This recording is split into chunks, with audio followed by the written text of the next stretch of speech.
ബൗമം social initiative ഗ്രൂപ്പിൻ്റെ ടീമിൻ്റെ 2022 ആദ്യത്തെ പ്രോഗ്രാമിലേക്ക് എല്ലാവർക്കും സ്വാഗതം. I welcome one and all. With a brief introduction about Baumum Social Initiative, we are starting now.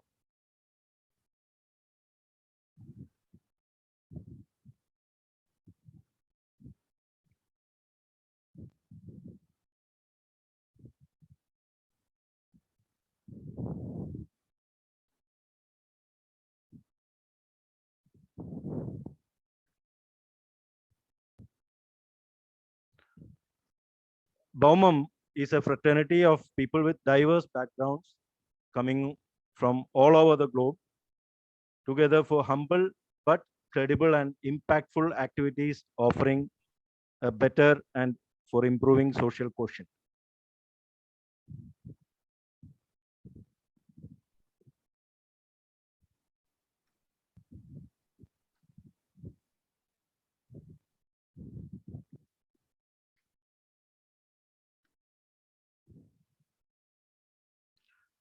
Baumum as a group seeks to uphold humanitarian values, to promote sustainable development, and to seek and share knowledge.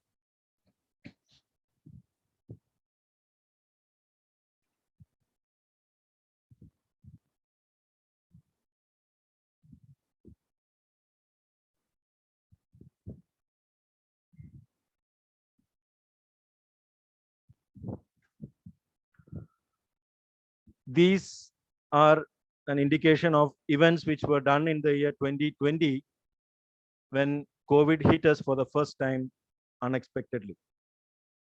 Today, incidentally, 23rd January was the first physical offline function was held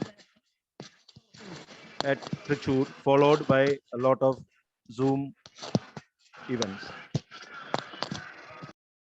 Though the number of events are less compared to 2020, 2021 also was an eventful year with deliberations on issues and incidents.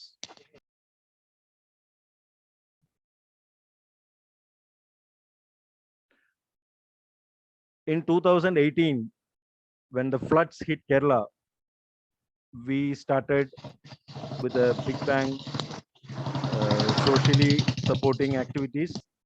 Close to around 30 lakhs rupees worth of support was distributed. It was followed on 2019 with the huge rains which impacted us.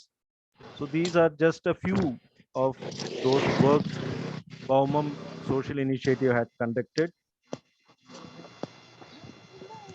The last project we completed successfully was to distribute tabs to support students who were initiated into digital learning.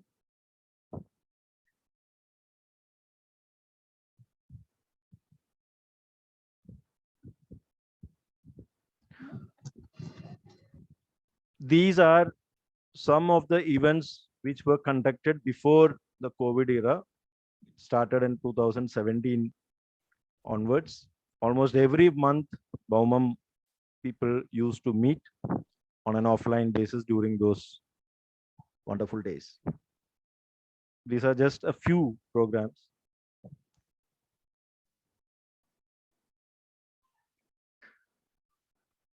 Today, Baumum is entering its second phase as Baumum 2. So we are openly inviting people who are thinking alike and peers like you, your friends and your family members. We are already present on Facebook and we have a channel on YouTube also. We have close to around 1,800 subscribers on YouTube and 700 plus likes and 900 plus followers on Facebook. On Facebook, the email and phone numbers are given. Interested people are invited to join us to strengthen our activities. Thank you so much.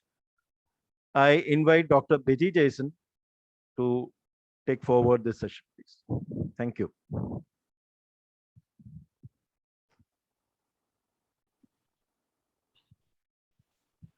Thank you, Diso. A very good evening to all of you. We have passed through a fairly tumultuous year. I hope and wish that this new year brings with it health, wisdom, sense, and sensitivity in abundance. A very happy new year to all of you. At BSI, we pride ourselves that during these difficult times, we have been able to make some real impact through our various initiatives. Today, we are here with yet another Zoominar doing what we do best together, shaping our thoughts. In these sessions, we have always intended to do one of the most sacred duties of harvesting good and fair thought. Here we meet to listen and understand the facts without prejudice, assumptions, presumptions, giving our ears to both sides of the story, listening to the authorities and the protesters. Here we sit up, forming our own views, sourcing authentic and original views and information.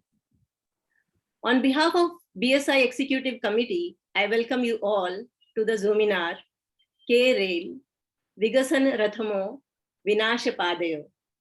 I extend my hearty welcome to the esteemed panelists, Shri P. Krishna Kumar, General Secretary, Railway Passengers Association, Shri Sridhar Radhakrishnan, Engineer and Environmentalist, Shri K.V. Ramachandran, Lead Structural Engineer. I welcome Shri Vinod Kottail, who will be moderating the program today, called lovingly as Mentor Vinod by his friends. Vinod has been a natural choice to moderate this program today. An avid reader, a poet, an author of many books, and one of the early entrepreneurs with a difference, publishing magazine for personality development of the younger generation. Our hearty welcome to you, Vinod.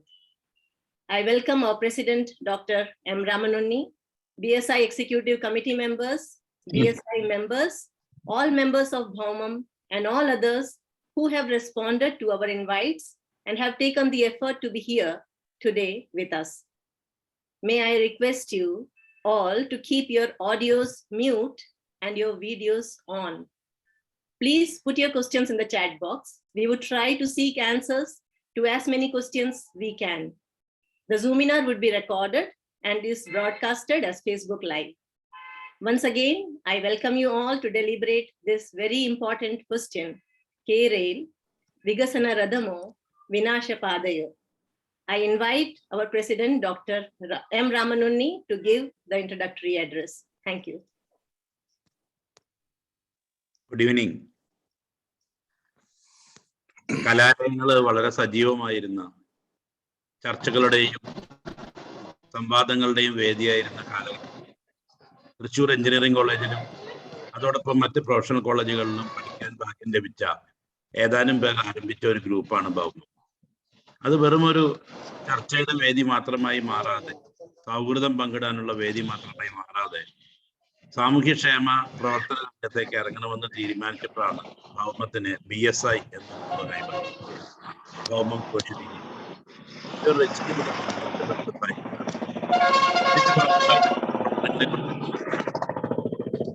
സമൂഹത്തിൽ നടക്കുന്ന ഏതൊരു വിഷയത്തിലും ജനങ്ങളെ വേണ്ട വിധം ബോധവൽക്കരിക്കാനും അവരവരുടെ നിലപാട് കൈക്കൊള്ളാൻ അവരെ പ്രാപ്തരാക്കാനും പറ്റുന്ന തരത്തിലുള്ള ചർച്ചകളും സംവാദങ്ങളും സംഘടിപ്പിക്കുക എന്ന അതേ രീതി തന്നെയാണ് BSI ഇവിടെ തുടരുന്നത്. ചിലരെങ്കിലും ഞാനിത് ഷെയർ ചെയ്തപ്പോൾ എന്നോട് ചോദിക്കുകയുണ്ടായി, ഈ കെയറയിലിന്റെ കാര്യത്തിൽ BSIയുടെ നിലപാട് എന്താണെന്ന്. BSI ഒരു നിലപാടെടുക്കേണ്ട ആൾക്കാരല്ല. BSIയിലെ വ്യക്തികൾക്ക് നിലപാടുണ്ട്. BSI എന്നൊരു സംഘടന ഇതിനകത്ത് മുൻവിധിയോടുകൂടിയോ അനുകൂലത്തോടു കൂടിയോ ഒരു നിലപാടെടുക്കാൻ തീരുമാനിച്ചിട്ടില്ല. ഇതിലെ വസ്തുതകൾ ജനങ്ങൾ അറിയണം. അത് DPR ആയാലും വേണ്ടില്ല, അതിൻ്റെ സാമൂഹ്യമായി ഉണ്ടാക്കുന്ന പ്രത്യാഘാതങ്ങളായും വേണ്ടില്ല, നമ്മുടെ പാരിസ്ഥിതികമായ പ്രത്യാഘാതങ്ങളായാലും വേണ്ടില്ല. ഈ കാര്യങ്ങളെക്കുറിച്ച് വ്യക്തികളെ അറിയിക്കുമ്പോഴാണ് അവർക്കൊരു നിലപാടെടുക്കാൻ കഴിയുന്നത്. ആ നിലപാടെടുക്കുന്നതിന് സഹായിക്കുക എന്ന് പറയുന്ന ഒരു ദൗത്യം മാത്രമാണ് BSIക്ക് ചെയ്യാനുള്ളത്. അതുകൊണ്ട് തന്നെ BSIയുടെ ഭാഗത്തു നിന്ന് ഇനി കൂടുതൽ സംസാരിക്കുന്നത് ശരിയല്ല എന്നതുകൊണ്ട് തന്നെ ഈ പരിപാടിയിൽ അവരവരുടെ അഭിപ്രായങ്ങൾ വളരെ വ്യക്തമായി അവതരിപ്പിക്കാൻ എത്തിച്ചേർന്നിട്ടുള്ള വിദഗ്ധരെയും അത് കേൾക്കാൻ എത്തിച്ചേർന്നിട്ടുള്ള നല്ലവരായ ഭൗമികരെയും അതുപോലെ തന്നെ BSIയുടെ സുഹൃത്തുക്കളെയും എല്ലാവരെയും ഒരിക്കൽ കൂടി സ്വാഗതം ചെയ്തുകൊണ്ട് ഞാൻ ഈ പരിപാടി മുന്നോട്ട് കൊണ്ടുപോകുന്നതിന് വിനോദിനെ ക്ഷണിക്കുന്നു. Thank you. Thank you, sir. And good evening to all of you.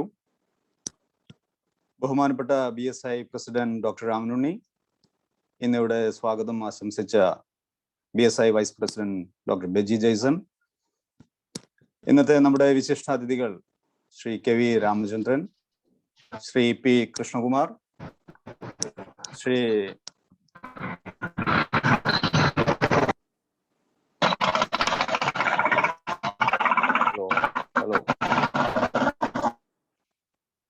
Hello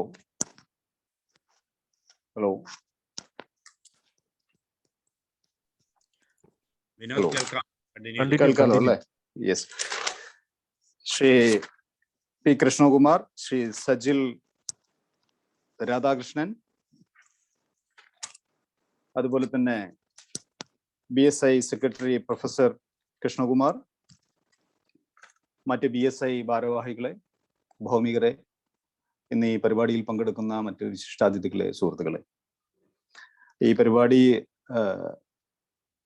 തുടങ്ങുന്നതിന് മുൻപായി ഒന്ന് രണ്ട് നിർദ്ദേശങ്ങൾ ഉണ്ട്. അത് ആദ്യം പറയാം. ഇന്നത്തെ നമ്മുടെ വിഷയം എന്ന് പറയുന്നത് കേരയിൽ വികസന രഥമോ വിനാശപാതയോ എന്നുള്ളതാണ്.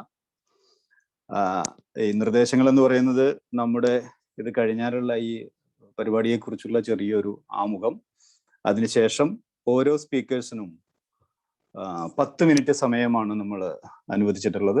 ആ 10 മിനിറ്റിന് ശേഷം 30 മിനിറ്റിന് ശേഷം 20 മിനിറ്റ് ക്വസ്റ്റ്യൻ എയറിനുള്ള സമയമാണ്, ചോദ്യോത്തര വേളയാണ്. അതിനുശേഷം ക്വസ്റ്റ്യൻസ് ഡയറക്റ്റ് ആയിട്ട് ചോദിക്കാൻ പാടില്ല എന്നൊരു നിർദ്ദേശം മാത്രമേ നമ്മൾ വെച്ചിട്ടുള്ളൂ. നിങ്ങളുടെ ക്വസ്റ്റ്യൻസ് അത് ഇൻബോക്സിലേക്ക് നൽകാവുന്നതാണ്. അതിനുശേഷം അത് ക്രോഡീകരിച്ചുകൊണ്ട് അതാത് സ്പീക്കേഴ്സിന് ക്വസ്റ്റ്യൻ കൈമാറുന്നതാണ്. മറ്റൊന്ന്, അതിനുശേഷം ഈ പ്രോഗ്രാം സമ്മപ്പ് ചെയ്യുന്നതിനായിട്ട് ഓരോരുത്തർക്കും 3 മിനിറ്റ് വീതം സമയം അനുവദിച്ചിട്ടുണ്ട്. ദെൻ അതിനുശേഷം ഒരു കൺക്ലൂഷൻ. ഇതാണ് ഈ പ്രോഗ്രാമിന്റെ ഒരു അജണ്ട എന്ന് പറയുന്നത്. അതിനകത്ത് ഇനി നമുക്ക് നമ്മുടെ ഈ ഇന്നത്തെ വിശിഷ്ട വ്യക്തികളെ ഒന്ന് പരിചയപ്പെടാം. ആദ്യമായി ഇന്ന് ഈ വിഷയത്തെ അധികരിച്ച് സംസാരിക്കുന്നത് Shri KV Ramachandran.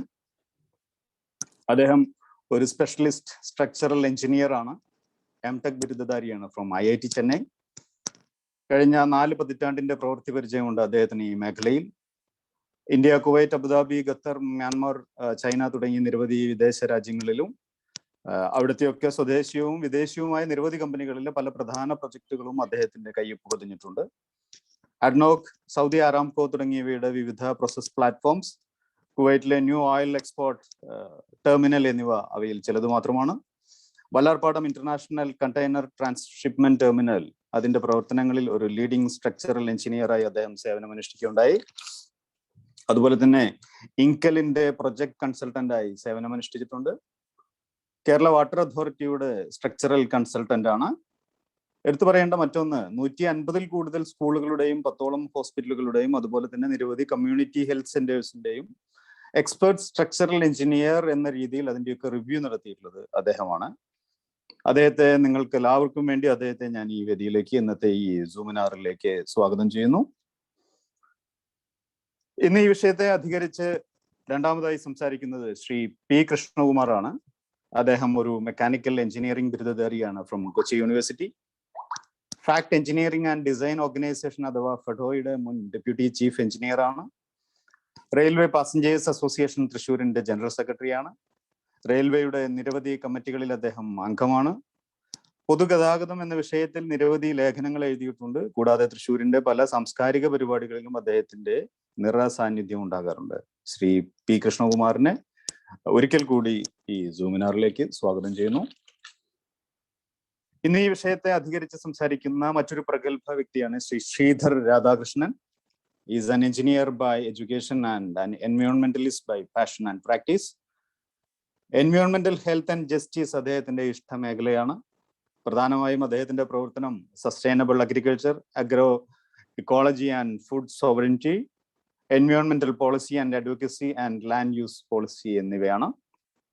Alliance for sustainable and holistic agriculture അഥവാ ആശ കിസാൻ സ്വരാജിന്റെ സ്റ്റിയറിംഗ് കമ്മിറ്റി മെമ്പറാണ് അദ്ദേഹം. ടാപ്കോ അഥവാ തിരുനെല്ലി അഗ്രി പ്രൊഡ്യൂസർ കമ്പനിയുടെ ഡയറക്ടറാണ്. കൂടാതെ അദ്ദേഹം അഗ്രോ ഇക്കോളജി ഫണ്ടിന്റെ അഡ്വൈസറായും പ്രവർത്തിക്കുന്നുണ്ട്. തദ്ദേശീയമായ നെല്ലിനങ്ങളുടെ സംരക്ഷണത്തിന് വേണ്ടിയുള്ള സേവ് അവർ റൈസ് ക്യാമ്പയിന്റെ ഭാഗമായി 6ഓളം സംസ്ഥാനങ്ങളിൽ അദ്ദേഹം പ്രവർത്തിക്കുകയുണ്ടായി. അവിടെയൊക്കെ തന്നെ ഓർഗാനിക് ഫാമിംഗ് തുടങ്ങിയവ ഏറ്റവും നല്ല രീതിയിൽ കൊണ്ടുപോകുന്നതിന് അദ്ദേഹത്തിന് കഴിയുകയുണ്ടായി. ജനറ്റിക് മോഡിഫിക്കേഷൻ ഫ്രീ ഇന്ത്യ അഥവാ GM ഫ്രീ ഇന്ത്യ മൂവ്മെന്റിന്റെ നാഷണൽ കോർഡിനേറ്റേഴ്സായി 2 വർഷക്കാലം പ്രവർത്തിച്ചു. കേരള പരിസ്ഥിതി ഐക്യവേദിയുടെ സ്ഥാപകാംഗങ്ങളിൽ ഒരാളാണ് ശ്രീ ശ്രീധർ രാധാകൃഷ്ണൻ. ഇതുകൂടാതെ ഭക്ഷ്യ പരിസ്ഥിതി കൃഷി രംഗത്ത് മേഖലകളിൽ പ്രവർത്തിക്കുന്ന നിരവധി കമ്മിറ്റികളിലും പ്രസ്ഥാനങ്ങളിലും അദ്ദേഹം അംഗമാണ്. പരിസ്ഥിതിയുമായി ബന്ധപ്പെട്ട നിരവധി ലേഖനങ്ങളും പുസ്തകങ്ങളും അദ്ദേഹം എഴുതിയിട്ടുണ്ട്. മറ്റൊന്ന് എടുത്തു പറയേണ്ട മറ്റൊരു വസ്തുതയെ എനിക്ക് തോന്നിയത് കോസ്റ്റ് ഫോർഡ് നിർമ്മിച്ചിട്ടുള്ള ഒരു മഡ് ബാംബു ഹൗസിലാണ് അദ്ദേഹം താമസിക്കുന്നത്. അദ്ദേഹത്തെ നിങ്ങൾക്ക് എല്ലാവർക്കും വേണ്ടി ഞാൻ ഈ സൂമിനാറിലേക്ക് സ്വാഗതം ചെയ്യുന്നു. ഇനി നമ്മുടെ വിഷയത്തെക്കുറിച്ചുള്ള ചെറിയൊരു ആമുഖമാണ്. കാരണം ഈ വിഷയം എന്ന് പറയുന്നത് ഏറ്റവും നല്ല രീതിയിൽ പഠിക്കുകയും വിലയിരുത്തുകയും ഒക്കെ ചെയ്തുകൊണ്ടിരിക്കുന്ന ആളുകളാണ് ഇന്നത്തെ ഈ സൂമിനാറിൽ പങ്കെടുത്തുകൊണ്ടിരിക്കുന്നതെന്ന് ഏറ്റവും നന്നായിട്ട് എനിക്കറിയാവുന്നതാണ്. എങ്കിൽ പോലും ഒരു ആമുഖം എന്നുള്ള രീതിയിൽ ഈ പ്രൊജക്ടിനെ കുറിച്ച് അല്ലെങ്കിൽ ഇന്നത്തെ ഈ വിഷയത്തെക്കുറിച്ച് ഒരു ചെറിയ ധാരണ മാത്രം നൽകാൻ ആഗ്രഹിക്കുന്നു. ഇന്നത്തെ നമ്മുടെ വിഷയം ഒരിക്കൽ കൂടി പറയുന്നു: കേരയിൽ വികസന രഥമോ വിനാശപാതയോ. കേരയിൽ കോർപ്പറേഷൻ 2017 സ്ഥാപിതമായതാണ്. ഒരു ജോയിന്റ് വെഞ്ചർ എന്നുള്ള രീതിയിൽ കേരള സർക്കാരിന്റെയും മിനിസ്ട്രി ഓഫ് റെയിൽവേസിന്റെയും ഒരു പബ്ലിക് പ്രൈവറ്റ് ഇക്വിറ്റി മോഡലിലാണ് ഇതിന്റെ ഒരു മുന്നോട്ട് പോക്ക് വിഭാവനം ചെയ്തിട്ടുള്ളത്. കേരളിന്റെ ഏറ്റവും വലിയ ഒരു സ്വപ്ന പദ്ധതിയായിട്ടാണ് സിൽവർ ലൈനിനെ പ്രൊജക്ട് ചെയ്യപ്പെട്ടിട്ടുള്ളത്. 532 കിലോമീറ്റർ ദൂരം തിരുവനന്തപുരത്ത് കൊച്ചുവേളിയിൽ നിന്നും കാസർഗോഡ് വരേക്കുമുള്ള ഒരു അർദ്ധ അതിവേഗ പാതയായാണ് സിൽവർ ലൈൻ വിലയിരുത്തപ്പെടുന്നത്. നിലവിൽ 12 മുതൽ 16 മണിക്കൂർ വരെ എടുക്കുന്ന യാത്രാ ദൈർഘ്യം 4 മണിക്കൂറായി ചുരുക്കിക്കൊണ്ട് വേഗത്തിലുള്ള അർദ്ധ അതിവേഗത്തിലുള്ള ഒരു പാതയാണ് സിൽവർ ലൈൻ ലക്ഷ്യം വെക്കുന്നത്. 3 ജില്ലകൾ ഒഴികെ വയനാട്, പാലക്കാട്, ഇടുക്കി 3 ജില്ലകൾ ഒഴികെ 14 ജില്ലകളിലൂടെ കടന്നു പോകുന്ന സിൽവർ ലൈനിന് 11 സ്റ്റോപ്പുകളാണ് ആകെ ഉണ്ടായിരിക്കുക. 20 മിനിറ്റിന് ഒരു ട്രെയിൻ എന്നുള്ള രീതിയിൽ ഏതാണ്ട് 37 സർവീസുകൾ തെക്കോട്ടും 37 സർവീസുകൾ വടക്കോട്ടും എന്ന രീതിയിൽ 74 സർവീസുകളാണ് ഉണ്ടായിരിക്കുക. തുടക്കത്തിൽ 9 കോച്ചും പിന്നീട് വർദ്ധിപ്പിച്ചുകൊണ്ട് 12 കോച്ചുമാണ് പരമാവധി ഉണ്ടായിരിക്കുക. അതിൽ തന്നെ ഒരു കോച്ചിൽ ഉൾക്കൊള്ളാവുന്ന ആളുകളുടെ എണ്ണം എന്ന് പറയുന്നത് ഏതാണ്ട് 675 ആയിരിക്കും എന്ന് പറയപ്പെടുന്നു. സിൽവർ ലൈൻ കടന്നു പോകുന്നത് 115 കിലോമീറ്റർ പാടശേഖരങ്ങളിലൂടെയാണ്. അതിൽ 88 കിലോമീറ്റർ എലിവേറ്റർ ഹൈവേ ആയിരിക്കും. ആകെ ദൂരത്തിൽ 532 കിലോമീറ്ററുള്ള ആകെ ദൂരത്തിൽ 292 കിലോമീറ്റർ എംബാക്ക്മെന്റ് ആവശ്യമായി വരും എന്ന് കണ്ടെത്തിയിട്ടുണ്ട്. ഈ എംബാക്ക്മെന്റ് അഥവാ തിട്ടയുടെ അഥവാ ചിറയുടെ ഉയരം എന്ന് പറയുന്നത് ഏതാണ്ട് 30 അടിയായിരിക്കും എന്നും കണക്കാക്കപ്പെടുന്നു. 12 കിലോമീറ്റർ ദൂരം ടണലായിരിക്കും. ഈ പദ്ധതിയുടെ ചെലവ് പ്രതീക്ഷിക്കുന്നത് ഏതാണ്ട് 65,000 കോടി രൂപയാണ്. പദ്ധതിക്ക് വേണ്ടി 1250 ഏക്കർ ഭൂമി ഏറ്റെടുക്കേണ്ടതായി വരും എന്ന് പറയപ്പെടുന്നു. 2021 തുടക്കമിട്ടുകൊണ്ട് 2025 പൂർത്തീകരിക്കാൻ ഉദ്ദേശിച്ചിട്ടുള്ളതാണ് ഈ പദ്ധതി മുന്നോട്ട് പോകുന്നത്. അതിപ്പോൾ ഓൾറെഡി ഒരു വർഷം നമ്മളിപ്പോൾ പുറകിലാണെന്ന് വേണമെങ്കിൽ പറയാം. ഈ പദ്ധതിയുടെ എൻവയോൺമെന്റ് ഇമ്പാക്ട് സ്റ്റഡി പ്രാഥമികമായി നടത്തിയിട്ടുള്ള CD ആണ്, centre for environment and development. അതേപോലെ തന്നെ ഈ പദ്ധതിക്ക് വേണ്ട സാങ്കേതിക സഹായം ലഭിക്കുന്നത് ജപ്പാൻ ഇന്റർനാഷണൽ കോപ്പറേറ്റീവ് ഏജൻസി ജൈക്കയാണ് പദ്ധതിക്ക് വേണ്ട സാങ്കേതിക സഹായം നൽകുന്നത്. 85,000 യാത്രക്കാരെ പ്രതിദിനം പ്രതീക്ഷിക്കുന്ന ഒരു പദ്ധതിയാണിത്. ഒരു ദിവസത്തെ യാത്രക്കാരെ 85,000 യാത്രക്കാരെ നമ്മൾ പ്രതീക്ഷിക്കുന്നു. 2 രൂപ 90 പൈസയാണ് ഇതിന്റെ ടിക്കറ്റ് നിരക്ക് എന്നുള്ള രീതിയിൽ കിലോമീറ്ററിനെ വിഭാവനം ചെയ്തിരിക്കുന്നത്.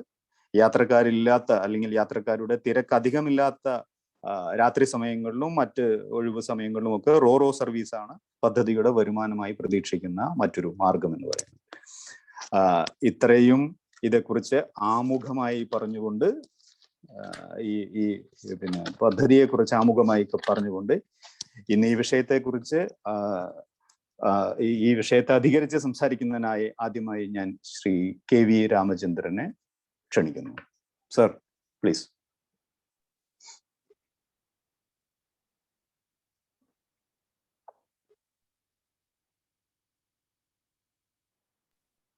Sir മ്യൂട്ടാണ്.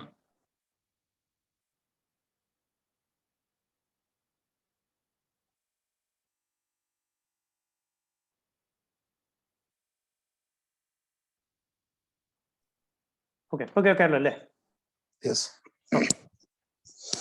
Organizers of the Baumum organization and the organizers for arranging this program. It is and all the these persons who are present here to listen. Welcome all. I'll be directly going to the KRL issues. I'll be having some presentation, so I'll directly go to the presentation frames. We are discussing about the KRL is. One is, say, we know about the needs, but how to go ahead, there is a doubt.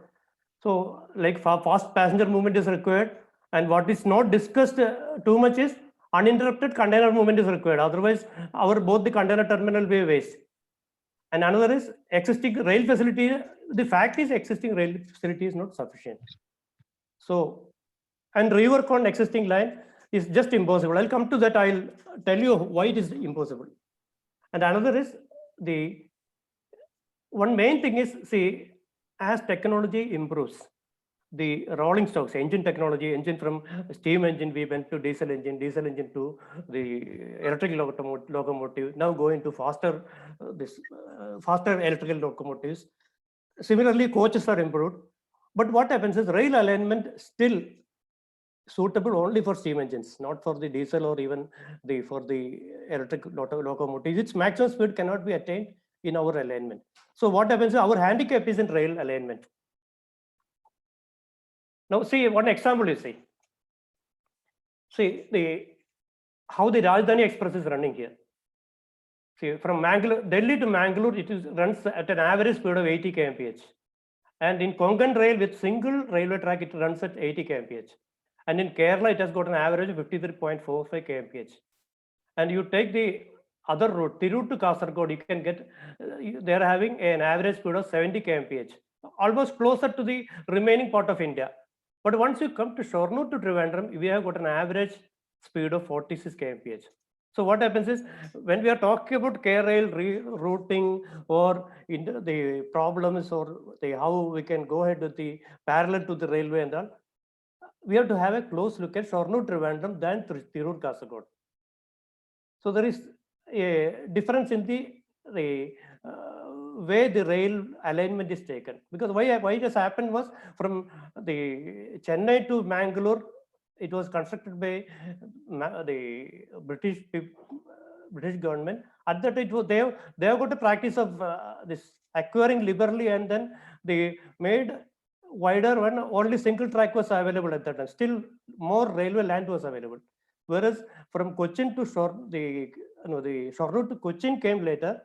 It came in meter gauge, and meter gauge can have turnings of around 100 meters, 120 meters and all. So it must have adopted that, and that too, even the steam engines had that speed only. So there was no trouble. Later on, changed to diesel engine, same route was adopted. We changed only the width of the track. And now second lane came, again we thought, okay, we'll get parallel. Now we want 200 kilometers and we still want in the same route, means ultimately you will get only the meter gauge speed. At that, whatever was having at the 40 kmph, same will remain. That is the point of discussion. Now, whatever we are not discussing in paper, whatever we are not discussing in debating on KRail in many of the media, is another part. See, we have two container terminals. One is already functioning, another is going to be functioning on a later date. And it just got Vallarpadam was having this containers were receiving up to 1.4 million last year, and it is projected to go to 3.5 million. And Vizhinjam has got a 3.5 million initial target and 7 million an ultimate target.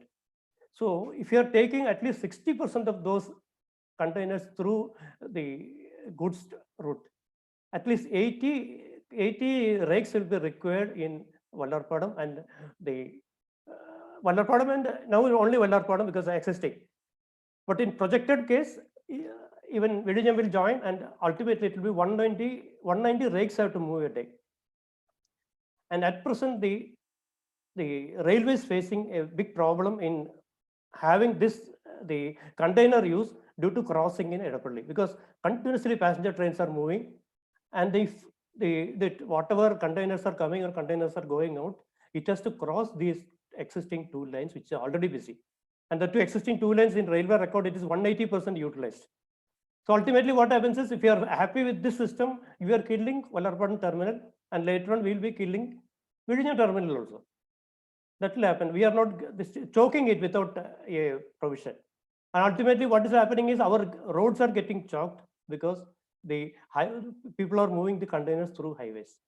That's what happened. So that does not come in many discussion, but since I have worked in Vallarpadam terminal, I am very much aware of its requirement, what was the initial requirement for the railway lines, and how much it was reduced, and how the Vallarpadam, the parallel route was reduced. I know everything. That's why I was part of all the discussions in every level.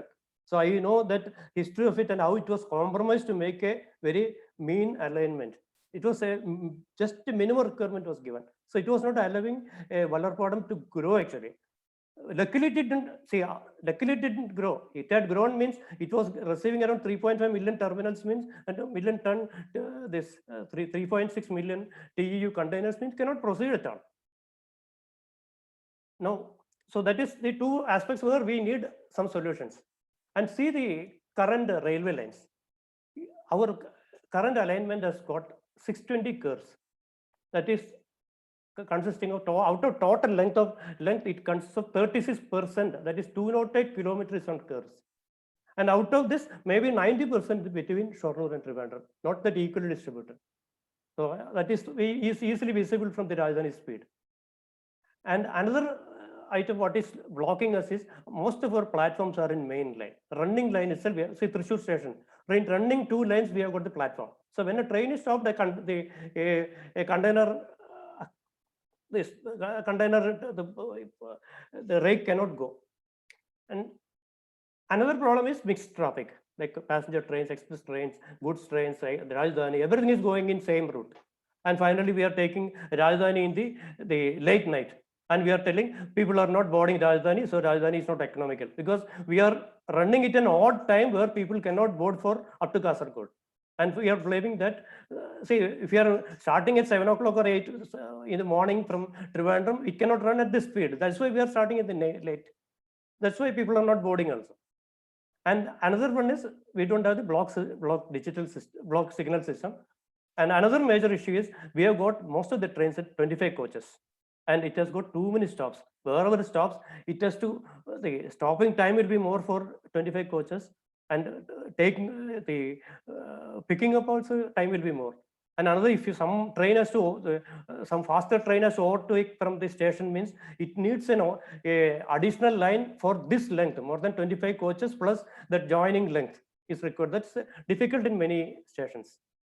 And another major issue is Shornur station doesn't have independent access from Trivandrum as well as Palakkad. Separate access is not there.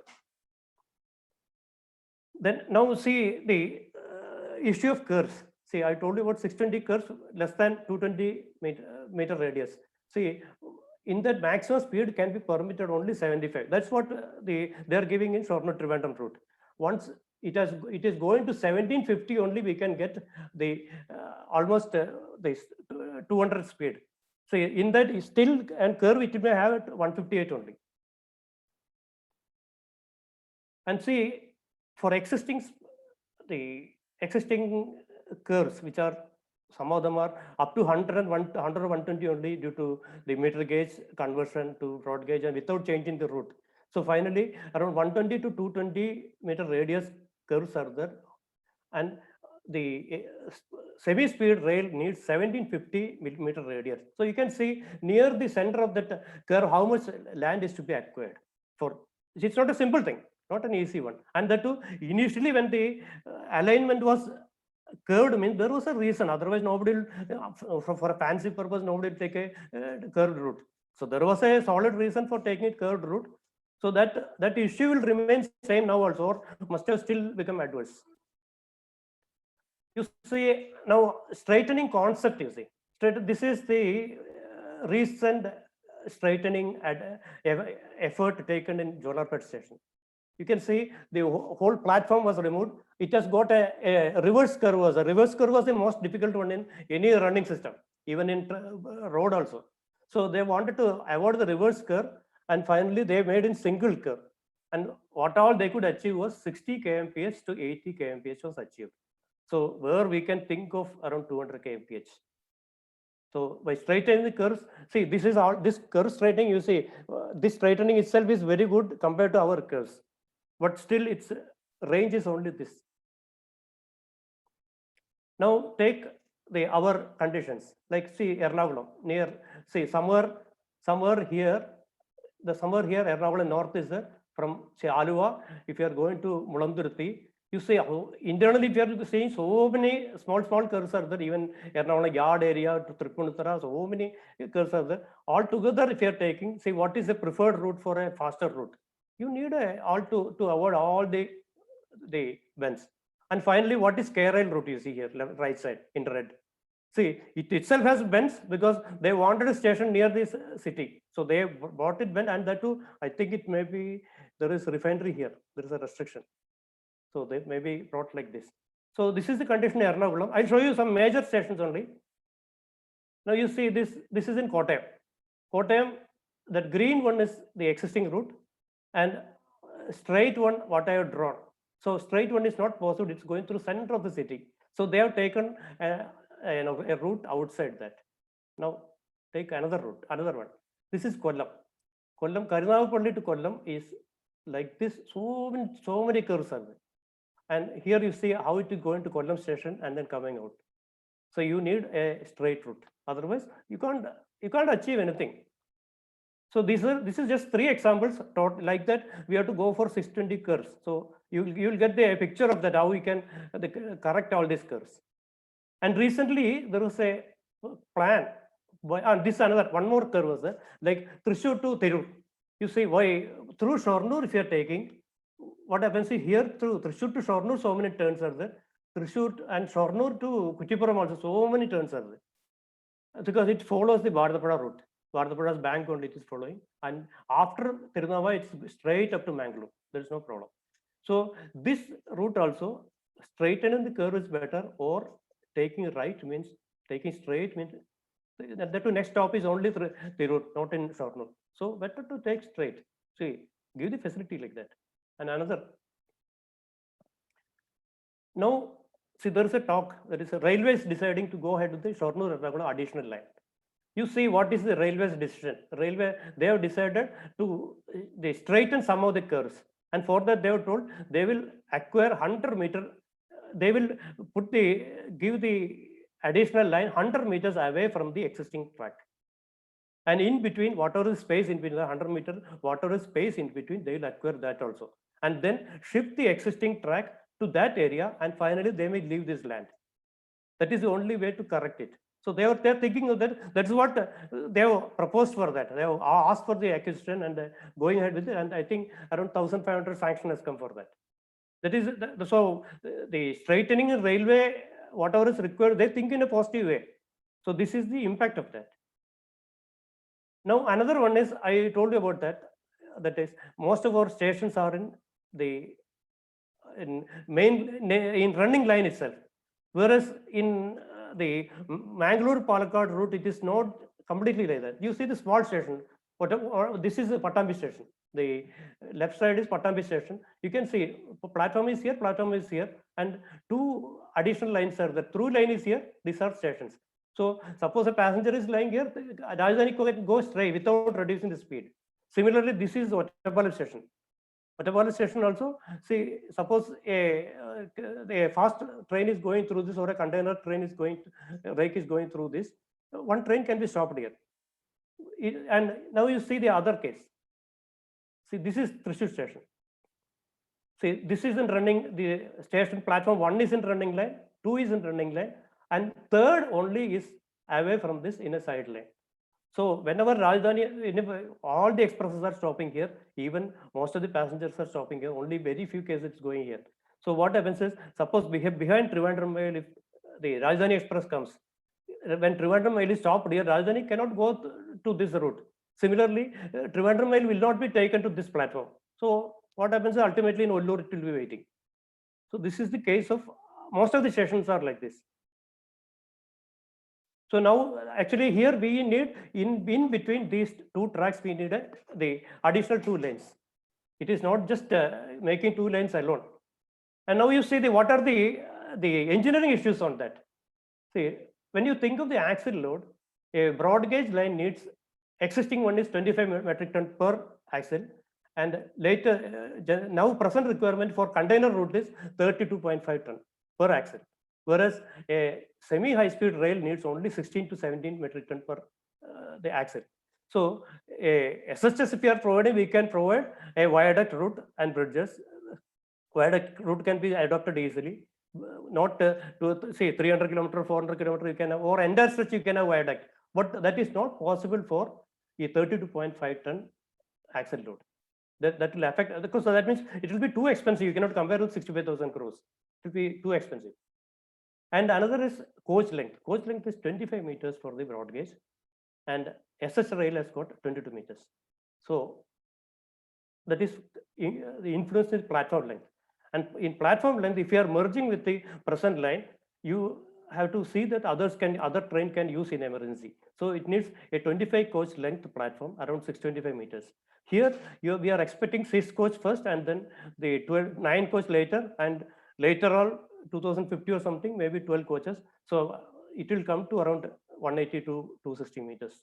So that is 1/3 of this. So that is, you see, platform length is reduced means expenditure will come down drastically. And curve radius is here, even in 600 meter radius, we can achieve only 110 kilometer per hour, whereas SHS needs 1750 meter radius. So, and existing, the curve standard cannot be straightened to 750 meter radius level. Then you come to our acquisition point of view. Top width of embankment for 2 lanes for broad gauge is 13,160 millimeters as per railway standard, and then SHS you need 11,000 millimeters. So there will be more than 2 meters, and so 2160 extra for broad gauge. Now coming to stations, suppose existing station is improved, because I am coming to this thought. I have to bring all of you to the thought of why can't we improve the present setup. So I will take a simple example of one station. 11 stations are to be changed. So take an example of one station. You need 25 meter wide, 800 meter length for 25 coaches, and a 15 meter by 50 meter for the counter and other facilities for people to come out. And additionally, you need 2 platforms in KRA, 2 platforms for memo, 2 platforms for expresses, 2 platforms for goods handling, and goods handling will be affected when you make this. And through tracks for 2 numbers. Available lines are only 4 numbers in Thrissur. You need additional 6 lanes. So how much acquisition is required in Thrissur? Then apart from this reconstruction, foot-over bridges are to be changed, reconstructed. Entire rail crossing system is to be reconstructed. Then new goods handling area is to be made again, and new parking areas to be made, and reconstruction of the overbridges required. That is reconstruction. If you are adopting this concept, all the overbridges are to be reconstructed in Kerala. Now, see what are the additional works throughout Kerala I have listed here. See, all rail overbridges, stations are to be remodeled, and then level crossing. Stations means not this alone. Suppose, say, Iriyalakuda station, all the 2 platforms, where we will provide another 2 lanes. So that this platform will come in between. So you have to scrap this platform and then provide 2 lanes and then construct another platform. So platform expenditure is there. Not just acquiring something and then providing 2 lanes. Then all the level crossings are to be avoided, because in 200 kilometer speed, level crossing cannot be possible. And then shifting the goods yard will come in many places. Then shifting parking area will come in many places, and many of the junctions will be affected. And linking to existing stations, road connection, bus stops, everything will be affected. And adding 2 more platforms or avoiding platforms on main line itself. This is a main requirement for every station, which is not, because every time we thought we'll do it later, and we didn't do it. That's why it came like this. And adding free passage lines or at main stations. And goods lines, if used for this development, additional goods lines are required. And fencing for even within a station, the 200 kilometer track should be fenced.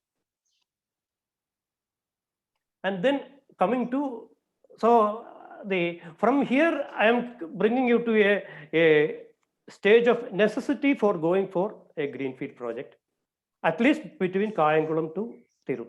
Because I have showed you samples, it is continuing up to Kollam. After Kollam, it's okay.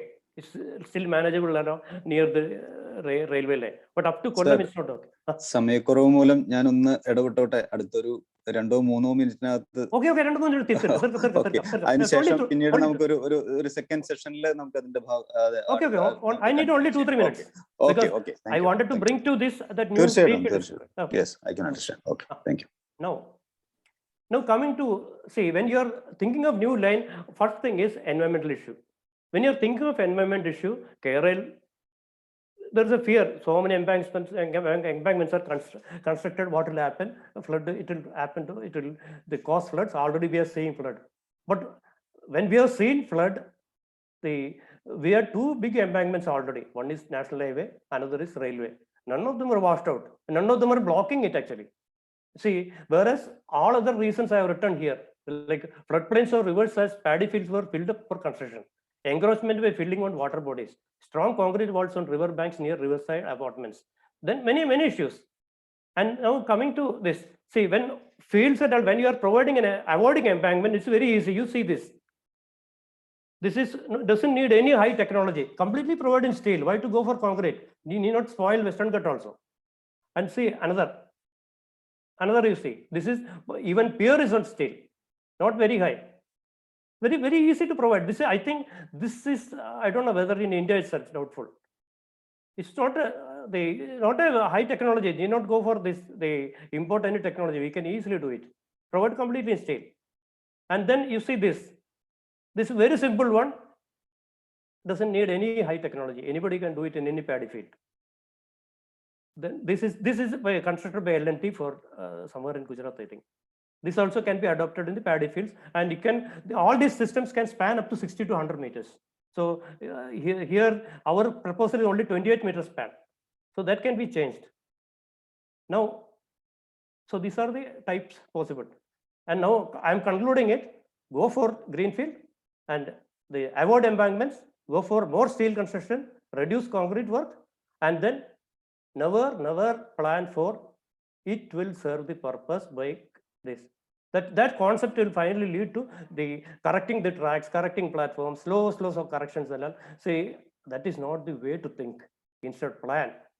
See, not that it will serve the purpose. How best we can serve the purpose. That should be the motto while thinking.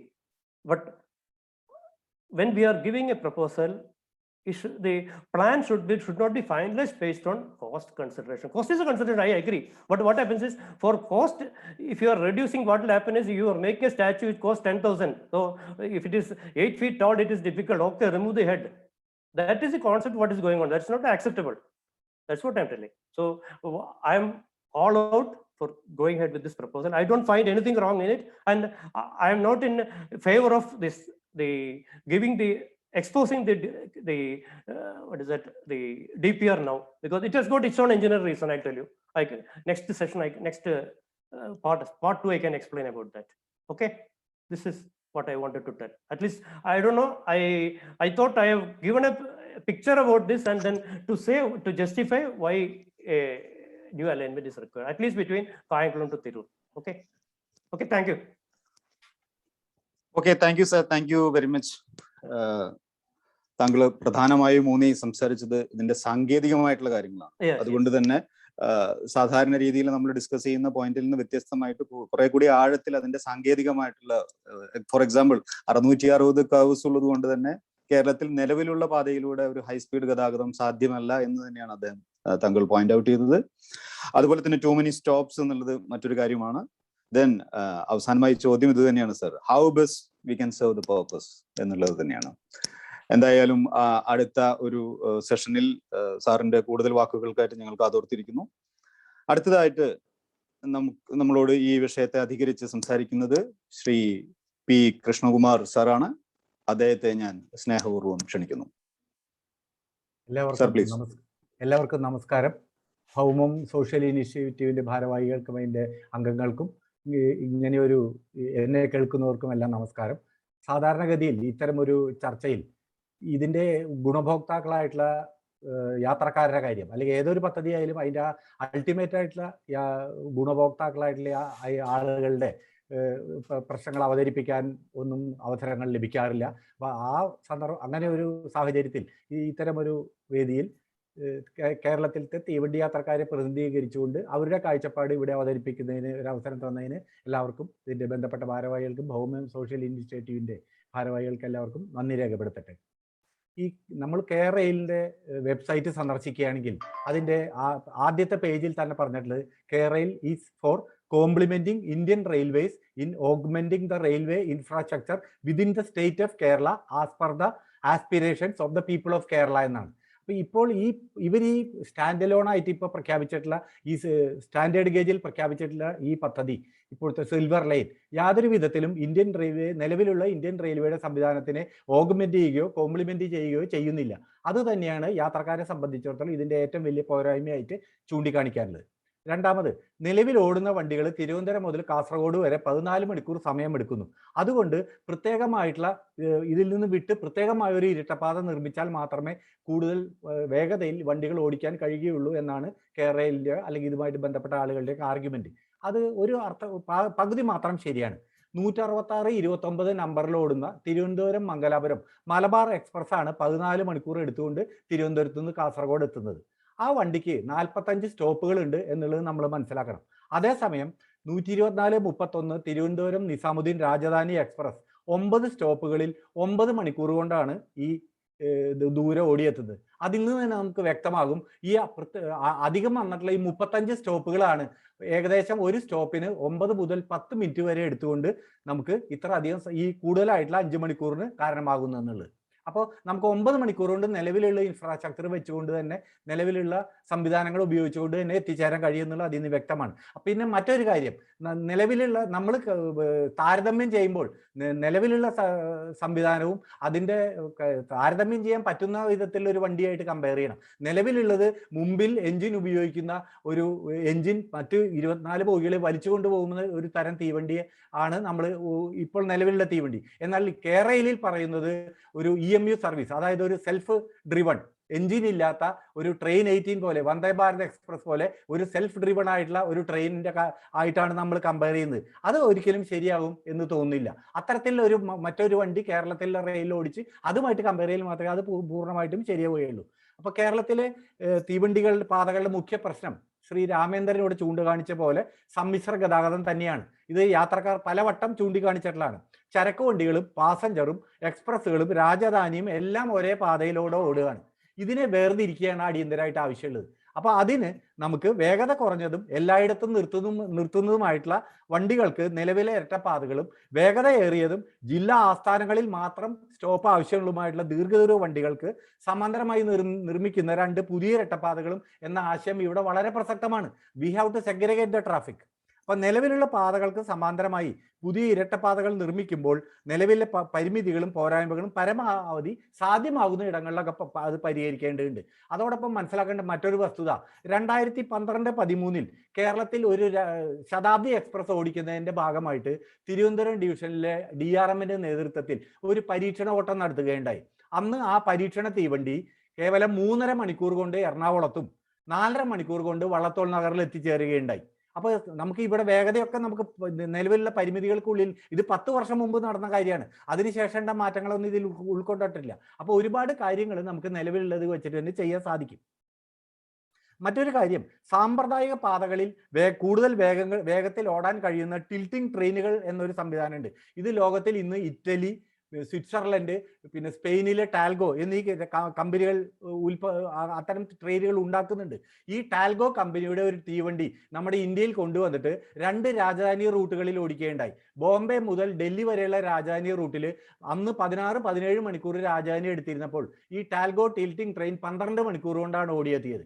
അതുപോലെ ഡൽഹി കൽക്കട്ട രാജധാനി റൂട്ടിൽ ഈ വണ്ടി ഇന്ത്യയിലെ ഏറ്റവും പരമാവധി വേഗതയായ 180 km/h achieve ചെയ്യേണ്ടതുണ്ട്. ചെയ്യാനുണ്ട്. അപ്പൊ ഇതൊക്കെ 2-3 വർഷങ്ങൾക്ക് മുമ്പ് നടന്നിട്ടുള്ള കാര്യമാണ്. എന്ന് മാത്രമല്ല, ഇന്നിപ്പോ ഇന്ത്യയും സ്വിറ്റ്സർലാൻഡും തമ്മിൽ 2-3 വർഷങ്ങൾക്ക് മുമ്പ് ഈ ടിൽറ്റിംഗ് ട്രെയിനിന്റെ സാങ്കേതിക വിദ്യ ഇന്ത്യക്ക് കൈമാറുന്നതിനുള്ള ഒരു സാങ്കേതിക കരാറിൽ ഒപ്പുവെച്ചിട്ടുണ്ട്. ഈ ടിൽറ്റിംഗ് ട്രെയിനിന്റെ ഗുണം എന്താണെന്ന് വെച്ചാൽ, നിലവിലുള്ള പാതകളിലൂടെ തന്നെ നമുക്ക് ടിൽറ്റിംഗ് ട്രെയിൻ ഉപയോഗിക്കുകയാണെങ്കിൽ 25% കൂടുതലായിട്ടുള്ള വേഗത അച്ചീവ് ചെയ്യാൻ സാധിക്കും. അപ്പൊ ഇപ്പൊ 100 കിലോമീറ്ററിൽ പോകുന്ന പാതയിൽ നമുക്ക് 125 കിലോമീറ്ററിൽ പോവാം. ഇപ്പൊ 110 പോകുന്നതാണെങ്കിൽ 130 അടുത്ത് പോവാം. അപ്പൊ അങ്ങനെയുള്ള ഒരു സാങ്കേതിക വിദ്യ ഇന്ന് അവൈലബിൾ ആണ്. അപ്പൊ നമ്മുടെ ഈ നിലവിലുള്ള പാതകൾ പരമാവധി ഭേദപ്പെടുത്തുകയും ടിൽറ്റിംഗ് ട്രെയിൻ ഉപയോഗിക്കുകയും ചെയ്തു കഴിഞ്ഞാൽ നമുക്ക് ഈ പറഞ്ഞ ഏകദേശം ആ സ്പീഡ് കിട്ടാൻ സാധിക്കും, അല്ലെങ്കിൽ അതിന്റെ സമീപത്ത് കിട്ടാൻ സാധിക്കും എന്നുള്ളത് വളരെ കൃത്യമായിട്ട് നമുക്ക് മനസ്സിലാക്കാൻ സാധിക്കും. പിന്നെ നമ്മൾ മനസ്സിലാക്കേണ്ട മറ്റൊരു വസ്തുത, ഇവിടെ റോറോ സർവീസ്, ഈ സിൽവർ ലൈനിലൂടെ റോറോ സർവീസ് കൊണ്ടുപോകുന്നതുകൊണ്ട് ആരാണ് ഇൻഡിപെൻഡന്റ് ആയിട്ട് കാസർഗോഡ് വരെ തിരുവനന്തപുരം മാത്രമുള്ള ഒരു പാതയിലൂടെ ഒരു റോറോ സർവീസിൽ ലോറി കയറ്റാൻ ആര് തയ്യാറാവും? കേരളത്തിലേക്ക് വരുന്ന ബഹുഭൂരിപക്ഷം ലോറികളും തമിഴ്നാട് വഴിയോ അല്ലെങ്കിൽ കർണാടക വഴി കൊങ്കൺ റെയിൽവേ വഴിയോ വരുന്നതാണ്. ഇന്ത്യൻ റെയിൽവേയുടെ റോറോ സർവീസ് ഇന്നും മംഗലാപുരം വരെ എത്തിയിട്ടുണ്ട്. ഈ കോവിഡ് കാലത്ത് റെയിൽവേ തങ്ങളുടെ നഷ്ടപ്രതാപമായ ഗുഡ്സ് സർവീസിന്റെ പ്രാമുഖ്യം തിരിച്ചു പിടിക്കാൻ ശ്രമിച്ചുകൊണ്ടിരിക്കുകയാണ്. അതിന്റെ ഭാഗമായിട്ട് കേരളത്തിലൂടെ റോറോ സർവീസിന്റെ പരീക്ഷണം നടത്തി. ഷൊർണൂരുള്ള ഒരു പാലവും തൃശ്ശൂരുള്ള ഒരു പാലവും അങ്കമാലിയുള്ള ഒരു പാലവും സ്വല്പം ഉയർത്തേണ്ട ആവശ്യമുണ്ട്, സേഫ്റ്റിയുടെ പർപ്പസിന് മാത്രം. വണ്ടി കടന്നു പോകും. അത് പരിഹരിച്ചു കഴിഞ്ഞാൽ തിരുവനന്തപുരം വരെ നമുക്ക് ഇന്ത്യയുടെ ഏത് ഭാഗത്തുനിന്നും ഇന്ത്യൻ റെയിൽവേ കണക്ട് ചെയ്തിട്ടുള്ള ബംഗ്ലാദേശ്, നേപ്പാൾ മുതലായ രാജ്യങ്ങളിൽ നിന്നും തീവണ്ടിയിൽ നേരിട്ട് ലോറി കയറ്റി കൊണ്ടുവരാൻ നമുക്ക് കഴിയും. അങ്ങനെയുള്ള ഒരു അവസരത്തിൽ ആരെങ്കിലും മംഗലാപുരത്ത് വന്ന് അല്ലെങ്കിൽ കാസർഗോഡ് വന്നിറങ്ങിയിട്ട് അല്ലെങ്കിൽ തൃശ്ശൂർ വന്ന് കോയമ്പത്തൂർ വഴി തൃശ്ശൂർ വന്നിട്ട് ഈ ബാക്കിയുള്ള കുറച്ച് ദൂരം പോകാൻ ഈ ലോറി ഈ കേരളയിലെ റോറോയിൽ കയറ്റുമെന്ന് പറഞ്ഞാൽ അത് വളരെ ആശ്ചര്യജനകമായുള്ള ഒരു മറുപടിയാണെന്ന് മാത്രമേ പറയാൻ കഴിയുള്ളൂ. പിന്നെ ഇവിടെ കണ്ടെയ്നർ ട്രാഫിക്കിനെ കുറിച്ച് പറഞ്ഞു. നമ്മൾ ഏറ്റവും വലിയ കണ്ടെയ്നർ ട്രാഫിക് വല്ലാർപാടത്ത് നിന്ന് കിട്ടും എന്ന് കരുതിയിട്ടാണ് ഇന്ത്യയിലെ നീളം കൂടിയ 2ാമത്തെ പാലമായിട്ടുള്ള വല്ലാർപാടം പാലം പണിതത്. അവിടെ ഇന്ന് മാസത്തിൽ 1-2 കണ്ടെയ്നർ ട്രെയിനുകൾ മാത്രമാണ് പോകുന്നത്. അത് ട്രെയിൻ പോകാൻ കപ്പാസിറ്റി ഇല്ലാത്തത് കൊണ്ട് മാത്രമല്ല, ഇന്നത്തെക്കാളും കൂടുതൽ എന്തായാലും ഓടിക്കാൻ കഴിയും. അത് മറ്റു പല താല്പര്യങ്ങളെ കൊണ്ടാണ്. എന്ന് തന്നെയല്ല, ഈ കണ്ടെയ്നർ ട്രാഫിക് യഥാർത്ഥത്തിൽ നമ്മൾ ജലത്തിലേക്കാണ് മാറ്റേണ്ടത്. ജലഗതാഗതം കേരളത്തിൽ വളരെ ഈസി ആയിട്ട് ചെയ്യാവുന്ന ഒരു ഗതാഗത മാർഗമാണത്. അതിനിപ്പോൾ നാഷണൽ വാട്ടർ ഹൈവേയുടെ വികസനം നടന്നുകൊണ്ടിരിക്കുകയാണ്. അപ്പോൾ ഈ കണ്ടെയ്നർ ട്രാഫിക് ഒരിക്കലും നമുക്ക് ഈ റോറോയിലൂടെ കൊണ്ടുപോകാൻ സാധിക്കും, അല്ലെങ്കിൽ കേരളയിലൂടെ കൊണ്ടുപോകാൻ സാധിക്കും എന്ന് പറയുന്നത് ഒട്ടും ഒരു ശരിയായ കാഴ്ചപ്പാടായിരിക്കും എന്ന് തോന്നുന്നില്ല. മറ്റൊരു കാര്യം, നമുക്ക് ഇത്തരം വലിയ പദ്ധതികൾ നിലവിലുള്ള ട്രാക്ക് മോഡിഫൈ ചെയ്തൊക്കെ ചെയ്യാൻ സാധിക്കുമോ? അതൊക്കെ അങ്ങനെ സാധ്യമാണോ എന്നുള്ള ചോദ്യങ്ങളാണ് ഇത്രയും തീവണ്ടികൾ ഓടിക്കൊണ്ടിരിക്കുമ്പോൾ. ഇവിടെ നമ്മൾ മനസ്സിലാക്കേണ്ട വസ്തുത, നമ്മൾ ബോംബെയിൽ നമുക്ക് അറിയാം, ഹാർബർ ലൈൻ പനവേലിൽ നിന്ന് പുറപ്പെടുന്ന ഹാർബർ ലൈൻ അന്തേരിയിലേക്ക് കടന്നിട്ട് വെസ്റ്റേൺ റെയിൽവേയിൽ അന്തേരി വരെ പോയിരുന്നു. അത് പിന്നീട് നീട്ടി അവർ ഗൊറിഗോൺ വരെ എത്തിച്ചു. ഇപ്പൊ അത് ബൊറിവില്ലി വരെ എത്തിക്കാനുള്ള വർക്കുകൾ ചെയ്തുകൊണ്ടിരിക്കുകയാണ്. ബോംബെ പോലത്തെ ഒരു മഹാനഗരത്തിൽ 4, 6, 8 വരി ഗതാഗതം നടന്നുകൊണ്ടിരിക്കുന്ന ഒരു അവസരത്തിൽ ബോംബെ, ഡൽഹി പോലെ ഏറ്റവും വേഗതയൊരു റൂട്ടിൽ ഈ ഇത്തരം മാറ്റങ്ങൾ ചെയ്യാൻ കഴിയുമെങ്കിൽ എന്തുകൊണ്ട് നമുക്ക് ഇവിടുത്തെ ഈ കേരളത്തിൽ ഇത്തരം ചേഞ്ചുകൾ വരുത്തിക്കൂടാ? മറ്റൊരു കാര്യം മനസ്സിലാക്കേണ്ടത്, കഴിഞ്ഞ ദിവസം പത്രങ്ങളിൽ വരികയുണ്ടായി, ബോംബെയുടെ ഒരു മുഖ്യ കവാടമായിട്ട് കല്യാൺ സ്റ്റേഷൻ മാറ്റാൻ പോവുകയാണ്. അതിനുവേണ്ടി 820 കോടി രൂപ ചെലവ് ചെയ്തുകൊണ്ട് കല്യാണിൽ യാർഡ് മോഡിഫിക്കേഷൻ വർക്കാണ് ഇന്ത്യൻ റെയിൽവേ ഏറ്റെടുക്കുന്നത്. അതിൽ ആദ്യത്തെ ഘട്ടം എന്നുള്ള നിലയിൽ അവർ 12 പാതകളാണ്, നിലവിലുള്ള 12 പാത ആദ്യത്തെ ഘട്ടത്തിൽ പൊളിച്ചു മാറ്റി പുതിയത് സ്ഥാപിക്കുകയും 2ാം ഘട്ടമായിട്ട് ബാക്കി 17 പാതകൾ പൊളിച്ചു മാറ്റി പുതിയത് സ്ഥാപിക്കുകയും ചെയ്യാനുള്ള ഒരു വർക്ക് ഇന്ത്യൻ റെയിൽവേ ഏറ്റെടുത്തുകൊണ്ടിരിക്കുകയാണ്. നമുക്കറിയാം, വേണമെന്നുണ്ടെങ്കിൽ ഇന്ത്യൻ റെയിൽവേക്കും അതുപോലെ ഇവിടുത്തെ സൈന്യത്തിനും എന്ത് കാര്യങ്ങളും നടപ്പിലാക്കാൻ സാധിക്കും. അതിനൊരു വില്ലാണ് വേണ്ടത്. റെയിൽവേ ഉദ്യോഗസ്ഥന്മാരായിട്ട് സംസാരിക്കുമ്പോൾ അവർ തമാശയായിട്ട് ഞങ്ങളോട് പറയാറുണ്ട്, if there is a will there is a railway, if there is no will there will be a survey. അതാണ് ഇവിടെ നമ്മൾ മനസ്സിലാക്കേണ്ടത്. അപ്പൊ തീർച്ചയായിട്ടും ഇത്തരം കാര്യങ്ങൾ നമുക്ക് വേണമെങ്കിൽ ചെയ്യാൻ കഴിയും.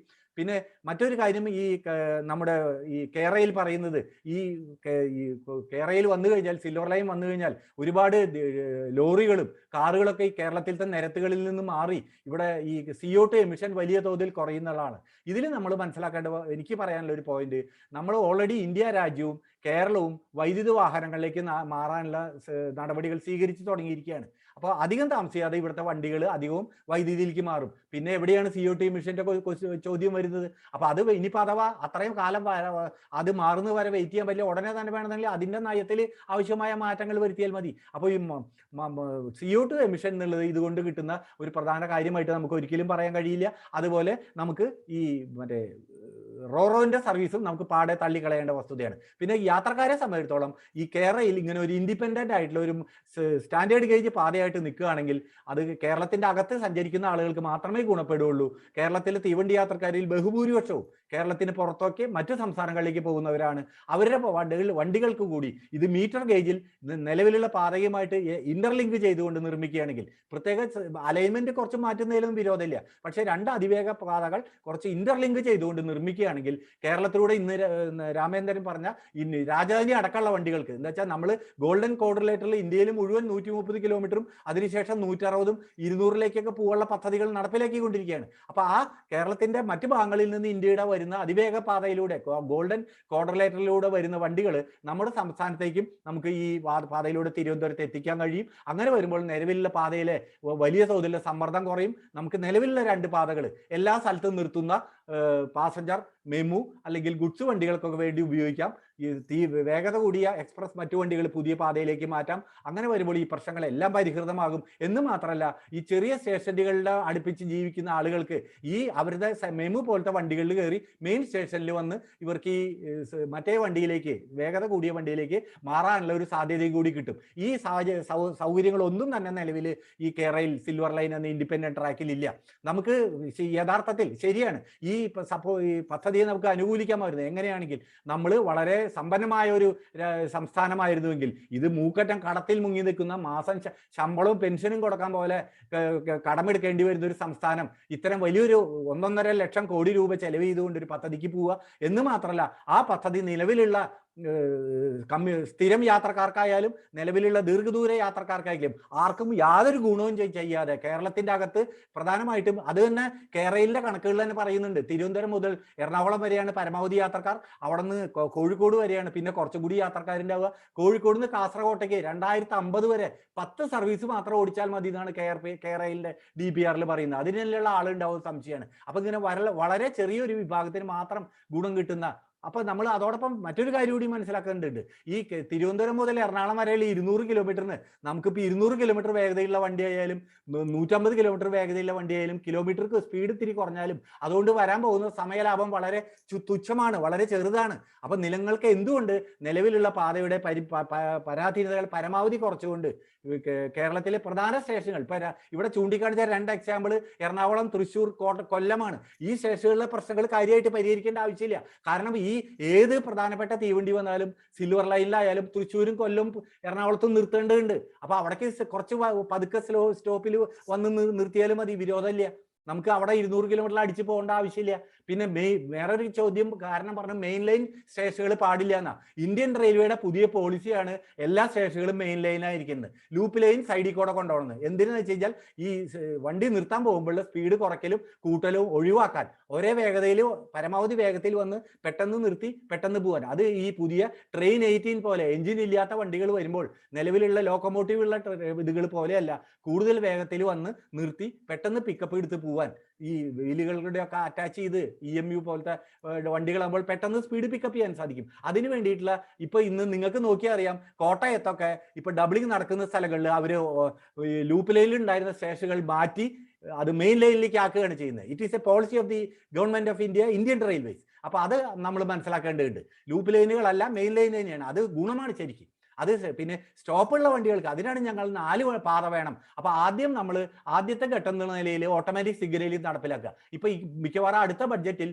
നമുക്ക് എറണാകുളത്തു നിന്ന് പൂങ്കുന്നം വരെയുള്ള ഓട്ടോമാറ്റിക് സിഗ്നലിംഗ് സാങ്ഷൻ ആവും. ഓട്ടോമാറ്റിക് സിഗ്നലിംഗ് വരുത്തിയാൽ നമുക്ക് വണ്ടികളുടെ വേഗത കൂട്ടാൻ പറ്റില്ല, പക്ഷേ വണ്ടികളുടെ എണ്ണം കൂട്ടാൻ സാധിക്കും. വണ്ടികളുടെ എണ്ണം കൂട്ടുകയും അത് ഘട്ടം ഘട്ടമായിട്ട് കേരളത്തിലെ ആവശ്യമുള്ള സ്ഥലങ്ങളിൽ പ്രയോറിറ്റി അനുസരിച്ചിട്ട് ഓട്ടോമാറ്റിക് സിഗ്നലിംഗ് കൊണ്ടുവരിക, അതിൻ്റെ പുറകെ 3-4 പാതകൾ ചെയ്യുക. അങ്ങനെ നമുക്കൊരു ഘട്ടം ഘട്ടമായിട്ട് നമുക്ക് ഈ പറഞ്ഞ 150 200 എത്തിയില്ലെങ്കിൽ അതിൻ്റെ അടുത്തെത്താവുന്ന ഒരു ശരാശരി വേഗത കിട്ടുന്ന വിധത്തിൽ നിലവിലുള്ള പാതകളെ നവീകരിക്കാൻ കഴിയും. കേരളം പോലെ ആകെ 500-550 കിലോമീറ്റർ നീണ്ടു കിടക്കുന്ന ഒരു സ്ഥലത്ത് ഇതിൽ കൂടുതലുള്ള വേഗത വേഗത ഒരിക്കലും ആവശ്യമില്ല തീവണ്ടികൾക്ക് എന്നുള്ളത് വളരെ വസ്തുതയാണ്. ലോകത്ത് തന്നെ അംഗീകരിച്ചല്ലാണ് 400-500 കിലോമീറ്റർ ആണ് ഇത്തരം വണ്ടികൾക്ക് ആവശ്യമുള്ളത്. അതിൽ കൂടുതൽ ദൂരെ യാത്ര ചെയ്യുന്നവരെല്ലാം വിമാനം മാത്രമേ പ്രിഫർ ചെയ്യുള്ളൂ എന്നുള്ളത്. അപ്പോൾ അതുകൊണ്ട് ഈ നിലവിലുള്ള യാത്രക്കാരെ പാടെ തള്ളിക്കളഞ്ഞുകൊണ്ട് അവരെ ഒരിക്കലും പരിഗണിക്കാത്ത ഇത്തരം ഒരു പദ്ധതി ഇത്തരം വലിയ തുക ചെലവ് ചെയ്തുകൊണ്ട് സ്ഥാപിച്ചു കഴിഞ്ഞാൽ അത് നിലവിലുള്ള തീവണ്ടി യാത്രക്കാർക്ക്, അത് കേരളത്തിനകത്തുള്ളവർക്കായാലും പുറത്തുള്ളവർക്കായാലും യാതൊരു വിധത്തിലും ഗുണം ചെയ്യുന്നതല്ല. ഇക്കാര്യം വളരെ ഗൗരവത്തോടെ തന്നെ ഇതിന്റെ ബന്ധപ്പെട്ട ആളുകൾ പരിഗണിക്കണം എന്ന് മാത്രം പറഞ്ഞുകൊണ്ട് ഈ അവസരത്തിന് ഒരിക്കൽ കൂടി നന്ദികൊണ്ട് നിർത്തു. നന്ദി, നമസ്കാരം. താങ്ക് യു കൃഷ്ണകുമാർ സർ, വളരെ വ്യത്യസ്തമായിട്ടുള്ള ഒരു കാഴ്ചപ്പാട് അവതരിപ്പിച്ചതിന്. നിലവിലുള്ള റെയിൽവേ കൂടുതൽ ശക്തിപ്പെടുത്തുകയും നിലവിലുള്ള പാതയുടെ അപാകതകൾ പരിഹരിച്ചുകൊണ്ട് കൂടുതൽ വേഗതയോടെ ട്രെയിൻസ് ഓടിക്കാനുള്ള സംവിധാനം നടപ്പാക്കാൻ ഇന്ത്യൻ റെയിൽവേക്ക് കഴിയുമെന്നുള്ള അങ്ങയുടെ വ്യൂ പോയിന്റിനോട് യോജിക്കുന്നു. അതേസമയത്ത് തന്നെ താങ്കൾ ഒരു പുതിയ ഇൻഫർമേഷൻ, ഒട്ടേറെ പുതിയ ഇൻഫർമേഷൻ തരുകയുണ്ടായി. അതിലൊന്നായിരുന്നു ഈ ട്വിറ്റ്ലിംഗ് ട്രെയിൻ എന്ന് പറയുന്നത്. അത് പുതിയ ഒരു ഇൻഫർമേഷൻ ആയിരുന്നു. Tilting train. Okay. So Indian റെയിൽവേയെ സംബന്ധിച്ചിടത്തോളം ഇന്ത്യൻ റെയിൽവേ കൂടുതൽ ശക്തമായി കൂടുതൽ വേഗത്തിൽ മുന്നേറിക്കൊണ്ടിരിക്കുകയാണ്. പക്ഷേ പ്രശ്നം എന്ന് പറയുന്നത് കേരളത്തെ സംബന്ധിച്ചിടത്തോളം എപ്പോഴും ഇന്ത്യൻ റെയിൽവേ അവഗണിക്കുന്നു, അല്ലെങ്കിൽ അവഗണനയുടെ പാതയിലാണ് കേരളം എന്നുള്ള ഒരു വിവാദം എപ്പോഴും നിലവിലുണ്ട് എന്നുള്ളതാണ്. മറ്റുള്ള സ്റ്റേറ്റുകളിലൊക്കെ തന്നെ അവിടുത്തെ എംപിമാർ അല്ലെങ്കിൽ രാഷ്ട്രീയത്തിന് അതീതമായിക്കൊണ്ട് നിലനിൽക്കുമ്പോൾ കേരളത്തിൽ അത്തരത്തിലുള്ള ഒരു വികസനം എത്തുന്നതിന്റെ പ്രശ്നം പലപ്പോഴും നമ്മൾ ചർച്ച ചെയ്തിട്ടുള്ളതാണ്. എന്തായാലും വളരെ വ്യത്യസ്തമായിട്ടുള്ള ഒരു കാഴ്ചപ്പാടായിരുന്നു താങ്കൾ അവതരിപ്പിച്ചത്. Thank you sir. അടുത്തൊരു സെഷനിൽ കൂടുതൽ നമുക്ക് സംസാരിക്കാം. അടുത്തതായി ഈ വിഷയത്തെ അധികരിച്ച് സംസാരിക്കുന്നതിന് പ്രമുഖ എൻവയോൺമെന്റലിസ്റ്റ് ശ്രീ ശ്രീധർ രാധാകൃഷ്ണൻ സാറിനെ ഞാൻ സ്നേഹപൂർവ്വം ക്ഷണിക്കുന്നു. Sir please. Thank you. എനിക്കാണ് ഭൗമത്തിന്റെ ആദ്യമായിട്ടാണ് ഞാൻ ഇങ്ങനത്തെ ഒരു സോഷ്യൽ ഇനിഷ്യേറ്റീവ് വരുന്നത്. അപ്പോൾ കൂടുതലും ഈ എഞ്ചിനീയേഴ്സ് ആയതുകൊണ്ട് ഞാനും കൂടെ അങ്ങ് ചാടി വീണു എന്നേ ഉള്ളൂ ഇതിൻ്റെ. കാരണം ഈ എഞ്ചിനീയേഴ്സുമായിട്ട് സംസാരിക്കേണ്ടത് വളരെ വലിയൊരു ആവശ്യമാണ്. പ്രത്യേകിച്ച് സസ്റ്റൈനബിലിറ്റി എന്ന് പറയുന്ന ഒരു ക്വസ്റ്റ്യൻ്റെ ഏറ്റവും വലിയ ചലഞ്ച് ബാക്കിയുള്ളവരെക്കാളും ഒക്കെ എഞ്ചിനീയേഴ്സിൻ്റെ കയ്യിലാണ് എന്നുള്ളതാണ്. അതിനെ എങ്ങനെയാണ് നമുക്ക് ഇതിനെ ബാലൻസ് ചെയ്യാൻ കഴിയാന്ന് പറഞ്ഞാൽ ചില നീഡ്സിനെയും അതുപോലെ തന്നെ ഇപ്പോഴത്തെ സുസ്ഥിരതയും കൂടെ നമുക്ക് ബാലൻസ് ചെയ്യാൻ കഴിയാന്നുള്ളത് ഒരു സീരിയസ് ചോദ്യമാണ്. എനിക്ക് ഞാൻ ആമുഖമായിട്ട് 1-2 കാര്യങ്ങൾ പറഞ്ഞിട്ട് പെട്ടെന്ന് വിഷയത്തിലേക്ക് ഞാൻ വരാം. ഒന്ന്, കേരളത്തിന്റെ കോണ്ടെക്സ്റ്റ്, ഇപ്പോഴത്തെ കോണ്ടെക്സ്റ്റ്. നമുക്ക് എന്ത് ചെയ്യുമ്പോഴും ഇനി കേരളത്തിൽ ഒരു വീട് വെക്കണമെങ്കിൽ പോലും ഒരു കോണ്ടെക്സ്റ്റ് നമുക്ക് കാണേണ്ടി വരും. കാരണം 2018 പ്രളയം കഴിഞ്ഞിട്ടും പിന്നെ ആഗോളതലത്തിൽ തന്നെ ഈ ക്ലൈമറ്റുമായി ബന്ധപ്പെട്ടിട്ടുള്ള ഇഷ്യൂസും 18 മാത്രമല്ല പ്രളയം 19, 20 ഒക്കെ ഉണ്ടായി. അത് കഴിഞ്ഞ് പിന്നെ കൊറോണ ഡിസാസ്റ്റേഴ്സ് ഉണ്ടായി. അപ്പൊ ഇതിന്റെ ഇമ്പാക്ട് എന്ന് പറയുന്നത് പാരിസ്ഥിതികം മാത്രമല്ല, സാമൂഹികമാണ്. ഞാൻ ഉദ്ദേശിക്കുന്നത് പരിസ്ഥിതിയെ വല്ലാതെ തകർത്തത് കൊണ്ട് തന്നെ നമ്മൾ ആ തകർത്ത പരിസ്ഥിതിയെ പുനഃസ്ഥാപിക്കേണ്ടതായിട്ടുള്ള ആവശ്യങ്ങളുണ്ട്. തകർന്നു പോയ നമ്മുടെ തന്നെ കുറെ കൺസ്ട്രക്ഷൻസും കുറെ ലൈവ്ലിഹുഡ്സും എല്ലാം പുനഃസ്ഥാപിക്കേണ്ട ആവശ്യമുണ്ട്. പക്ഷെ ജീവിതങ്ങളിൽ ഇപ്പോൾ ഒരു കൊറോണ അടക്കമുള്ളത് വന്നു കഴിഞ്ഞപ്പോൾ എന്താ പറ്റിയെന്ന് പറഞ്ഞു കഴിഞ്ഞാൽ ആൾക്കാര് ഇപ്പൊ നമ്മളൊക്കെ ഒരു വീട് വെച്ച് താമസിക്കുകയാണെങ്കിൽ ആ വീട് പൊളിക്കും എന്ന് പറഞ്ഞു കഴിഞ്ഞാൽ പിന്നെ രണ്ടാമത് വീട് വെക്കാനുള്ള സാധ്യത പോലും ഇല്ലാത്ത അവസ്ഥയിലേക്ക് കേരളം എത്തിയിട്ടുണ്ട്.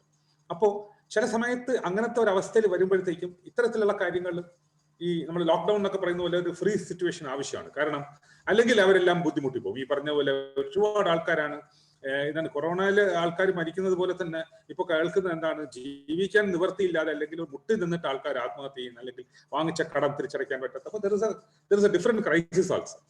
അപ്പൊ അതിന്റെ മിലിവിലാണ് നമ്മളുടെ ലൈഫിനെ നമ്മൾ കാണേണ്ടതെന്നുള്ളതാണ്, അല്ലെങ്കിൽ നമ്മുടെ ഡെവലപ്മെന്റ് നമ്മൾ കാണേണ്ടതെന്നുള്ളത്. ആ കോണ്ടെക്സ്റ്റിലാണ് കേരളം 2018 കേരളത്തിനൊരു പരിപ്രേക്ഷ്യം വേണം, ഒരു പാരഡൈം വേണം എന്ന് പറഞ്ഞൊരു തോട്ടിന്റെ പുറത്ത് സ്റ്റേറ്റ് ഗവൺമെന്റ് തന്നെ ഐക്യരാഷ്ട്രസഭയടക്കം ഐക്യരാഷ്ട്രസഭയുടെ എല്ലാ ഓർഗനൈസേഷൻസും, യുനെപ്പും യൂണിസെഫും യുനെസ്കോയും ഒക്കെ കൂടെ ചേർന്നിട്ട്, വേൾഡ് ബാങ്കും ചേർന്ന്, ADBയും ഉണ്ടായിരുന്നു, യൂറോപ്യൻ യൂണിയനും ഉണ്ടായിരുന്നു, എല്ലാവരും കൂടെ ചേർന്നിട്ട് 10-13 സംഘടനകൾ ചേർന്നിട്ടാണ് ഈ പോസ്റ്റ് ഡിസാസ്റ്റർ നീഡ്സ് അസസ്മെന്റ് നടത്തിയിട്ടുള്ളത്. അതെല്ലാവരും ആ ഡോക്യുമെന്റ് ഒന്ന് കാണണമെന്ന് ഞാൻ പറയും. PDNA എന്ന് പറഞ്ഞ ഡോക്യുമെന്റ് ഡിസംബറിലൊക്കെയാണ് ഗവൺമെന്റ് സബ്മിറ്റ് ചെയ്തത്. ഗവൺമെന്റ് തന്നെയാണ് അത് ചെയ്തത്. ആ PDNAയിലാണ് ആദ്യമായിട്ട് കേരളം നവകേരളം എന്ന് പറയുന്ന ഒരു അപ്രോച്ചിനെ മുമ്പോട്ട് വയ്ക്കുന്നത്. ഈ നവകേരളത്തിൽ എന്താ പറയുന്നതെന്ന് പറഞ്ഞു കഴിഞ്ഞാൽ 4 പില്ലേഴ്സ് ഓഫ് റിക്കവറിയാണ്. തിരിച്ചു വരണം എന്നുണ്ടെങ്കിൽ എന്ത് വേണം?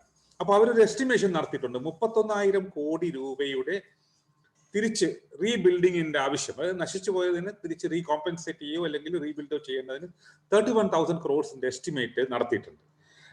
ആ 31,000 കോടി രൂപ 2018 അങ്ങനെ ഒരു എസ്റ്റിമേറ്റ് നടത്തിയെങ്കിലും അതിനുശേഷം ഗവൺമെന്റ് തന്നെ കുറച്ചു കാലം കൊണ്ട് വളരെ കുറച്ച്, അതിന്റെ ഒരു 10% പോലും റേസ് ചെയ്യാൻ കഴിഞ്ഞിട്ടില്ല. കാരണം ഒരു പെട്ടെന്ന് അത് കഴിഞ്ഞപ്പോഴത്തേക്കും ഈ PDNA അടക്കമുള്ള ഡോക്യുമെന്റിന് എന്താണ് കേരളത്തിൽ ഭരിക്കുന്ന സെക്രട്ടറിമാർ അടക്കമുള്ളവർക്ക് താല്പര്യമില്ലാഞ്ഞിട്ട് അത് മൊത്തം ഡംപ് ചെയ്യുകയും ഒരു ഹൈ സ്പീഡ് ഹൈ എൻഡ് ഒരു സൂപ്പർ ഡെവലപ്മെന്റ് എന്ന് പറയുന്ന നിലയിലേക്ക് നമ്മൾ ഒന്ന് ദുബായിയോ അല്ലെങ്കിൽ സിംഗപ്പൂരിനെയോ അല്ലെങ്കിൽ ബാർസലോണ എന്നൊക്കെ പറഞ്ഞ് ഓരോരുത്തർക്കും ഓരോ സ്വപ്നങ്ങൾ പറഞ്ഞിട്ട് ആ ഡെവലപ്മെന്റിന്റെ ഒരു അപ്രോച്ചിലാണ് ഇപ്പൊ കേരളത്തിനെ വലിച്ചെടുത്ത് കൊണ്ടുപോകാനായിട്ട് ഗവൺമെന്റുകൾ ശ്രമിക്കുന്നത്. അതിന് ഒരു പൊളിറ്റിക്കൽ റീസൺസ് ഉണ്ടാവും. കാരണം ഇങ്ങനെയൊക്കെ പറഞ്ഞാലേ ജനങ്ങൾ ഇനി വോട്ട് തരുള്ളൂ എന്നോ അങ്ങനെ എന്തെങ്കിലുമൊക്കെ ആയിരിക്കും. പക്ഷെ we have become trapped, we have got trapped into that. അതിന്റെ ഇഷ്യൂ ഞാൻ പറയാം. അപ്പോൾ ഈ 4 പില്ലേഴ്സ് എന്താണെന്നുള്ളത് നോക്കിയിട്ട് ഞാൻ എൻ്റെ ഈ കേരളയുടെ വിഷയത്തിലേക്ക് വരാം. കാരണം ഈ ഫൗണ്ടേഷൻ നമുക്കില്ലെങ്കിൽ നമ്മൾ ടെക്നോളജിസ്റ്റ് എന്ന നിലയ്ക്ക് നമുക്ക് ടെക്നോളജിക്കൽ സൊല്യൂഷൻസ് നമ്മൾ അതിന്റെ പിന്നാലെ അങ്ങ് പോകും എന്നുള്ളതാണ് പ്രശ്നം. ഈ 4 ഫൗണ്ടേഷൻസ് എന്താണ് കേരളത്തിന്റെ റീബിൽഡിങ്ങിന് വേണ്ടി വേണ്ടത്? അതെല്ലാം ഡെവലപ്മെന്റ് പ്രൊഫഷണൽസ് ആണ് ആ അപ്രോച്ച് മുമ്പോട്ട് വച്ചിരിക്കുന്നത്. ഒന്ന്, integrated water resource management based on the principles of room for the river and living with the water എന്നാണ്. കേരളം ജലമാണ്, മഴയാണ്, പുഴയാണ്. അപ്പൊ ഇതിന്റെ കോണ്ടെക്സ്റ്റിൽ നിന്നുകൊണ്ട് കേരളത്തിൽ ജീവിക്കണം എന്നുണ്ടെങ്കിൽ എന്ത് വേണം എന്നുള്ളതാണ്. ഇപ്പൊ ഈ വർഷം എന്തായി 6 മാസത്തോളം മഴ പെയ്യും, ഇടയ്ക്കുള്ള ബ്രേക്ക് പോലും ഇല്ലായിരുന്നു മൺസൂൺ. അപ്പോ അതിനകത്ത് എങ്ങനെയാണ് ഈ നിലനിൽക്കാൻ പറ്റുക എന്നുള്ള ഒരു വലിയ പരീക്ഷണത്തിന്റെയും ട്രാൻസിഷന്റെയും കാലമാണിത് എന്നുള്ളതാണ് ഒന്നാമത്തെ പോയിന്റ്. രണ്ടാമത്തെ point eco sensitive and risk informed land use ആണ് and settlement to build a green and resilient Kerala. ഞാൻ എക്സ്പ്ലെയിൻ ചെയ്തില്ല.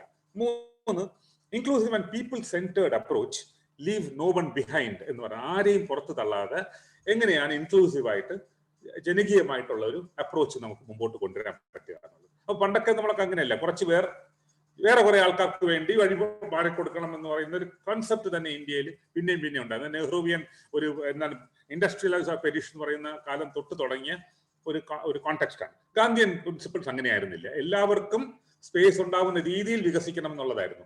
അതിനകത്തും എഞ്ചിനീയറിംഗിന്റെയും ട്രാൻസിഷണൽ എഞ്ചിനീയറിംഗിന്റെ ഒക്കെ സാധ്യതകൾ വളരെ കൂടുതലാണെന്നുള്ളതാണ്. പക്ഷെ അത് ചെറുപ്പക്കാർ, ഇപ്പൊ അടുത്ത ജനറേഷനിൽ സ്റ്റാർട്ടപ്സ് ഒക്കെ ചെയ്യുന്ന ഒരുപാട് പേർ അത്തരത്തിൽ ചിന്തിക്കുന്നുണ്ട്. പക്ഷെ നമ്മളെ പുറത്തെ കുറച്ചും കൂടെ പഴയ എഞ്ചിനീയേഴ്സിനാണ് വേറൊരു കണ്ടന്റ് എന്ന് വന്നത് കൊണ്ട് നമുക്ക് ഭയങ്കര ബുദ്ധിമുട്ടാണ് അതിനെ എടുക്കാനായിട്ട്. അത് നമുക്ക് കാണാൻ കഴിയണം. 4ാമത്തെ point, promotion of knowledge, innovation and technology through partnerships and build back faster, safer and sustainably എന്നുള്ളതാണ്. ആ ഫാസ്റ്റർ എന്ന് പറയുന്നത് നമ്മൾ മറന്നുപോയി. കാരണം 3 വർഷം 4 വർഷം ആവാറായി, പ്രളയം കഴിഞ്ഞിട്ട് 3rd year, we are in the 4th year. പക്ഷേ ആ ഇൻവെസ്റ്റ്മെന്റ് ഉണ്ടല്ലോ, 31,000 കോടി രൂപയുടെ ഇൻവെസ്റ്റ്മെന്റ് വേണ്ടത് ഓൾമോസ്റ്റ് മിനിമം ആണ്. ഒന്നും നടന്നിട്ടില്ല. റീബിൽഡ് കേരള ഇനിഷ്യേറ്റീവ് ഉണ്ടായി, റീബിൽഡ് കേരള ഡെവലപ്മെന്റ് പ്രോജക്ട് ഉണ്ടായി. പക്ഷേ അത് ചെയ്യുന്നത് ഇത്തരത്തിലുള്ള ഒരു പ്രോസസ് ആയിരുന്നില്ല, ഒരു കൺസെപ്ഷ്യൽ പ്രോസസ് ആയിരുന്നില്ല. ചില ബ്രിഡ്ജുകളും ചില റോഡുകളും ഒക്കെ നന്നാക്കുന്ന ഒരു സ്ഥിരം ഏർപ്പാടായിട്ട് അത് മാറി എന്നുള്ളതാണ്. അപ്പൊ ഇത് ഞാൻ കൂടുതൽ എക്സ്പ്ലെയിൻ ചെയ്യുന്നില്ല, കാരണം ആ PDNA ഡോക്യുമെന്റ് നമ്മൾ കാണേണ്ടതാണ് എന്ന് മാത്രം ഞാൻ പറഞ്ഞുകൊണ്ട് എന്റെ വിഷയത്തിലേക്ക് വരാം. ഇതിന്റെ പശ്ചാത്തലത്തിലാണ് ഒരുപാട് കേരളത്തിൽ ചർച്ചകൾ നടന്നു എങ്ങനെ ആയിരിക്കണം എന്നുള്ളത്.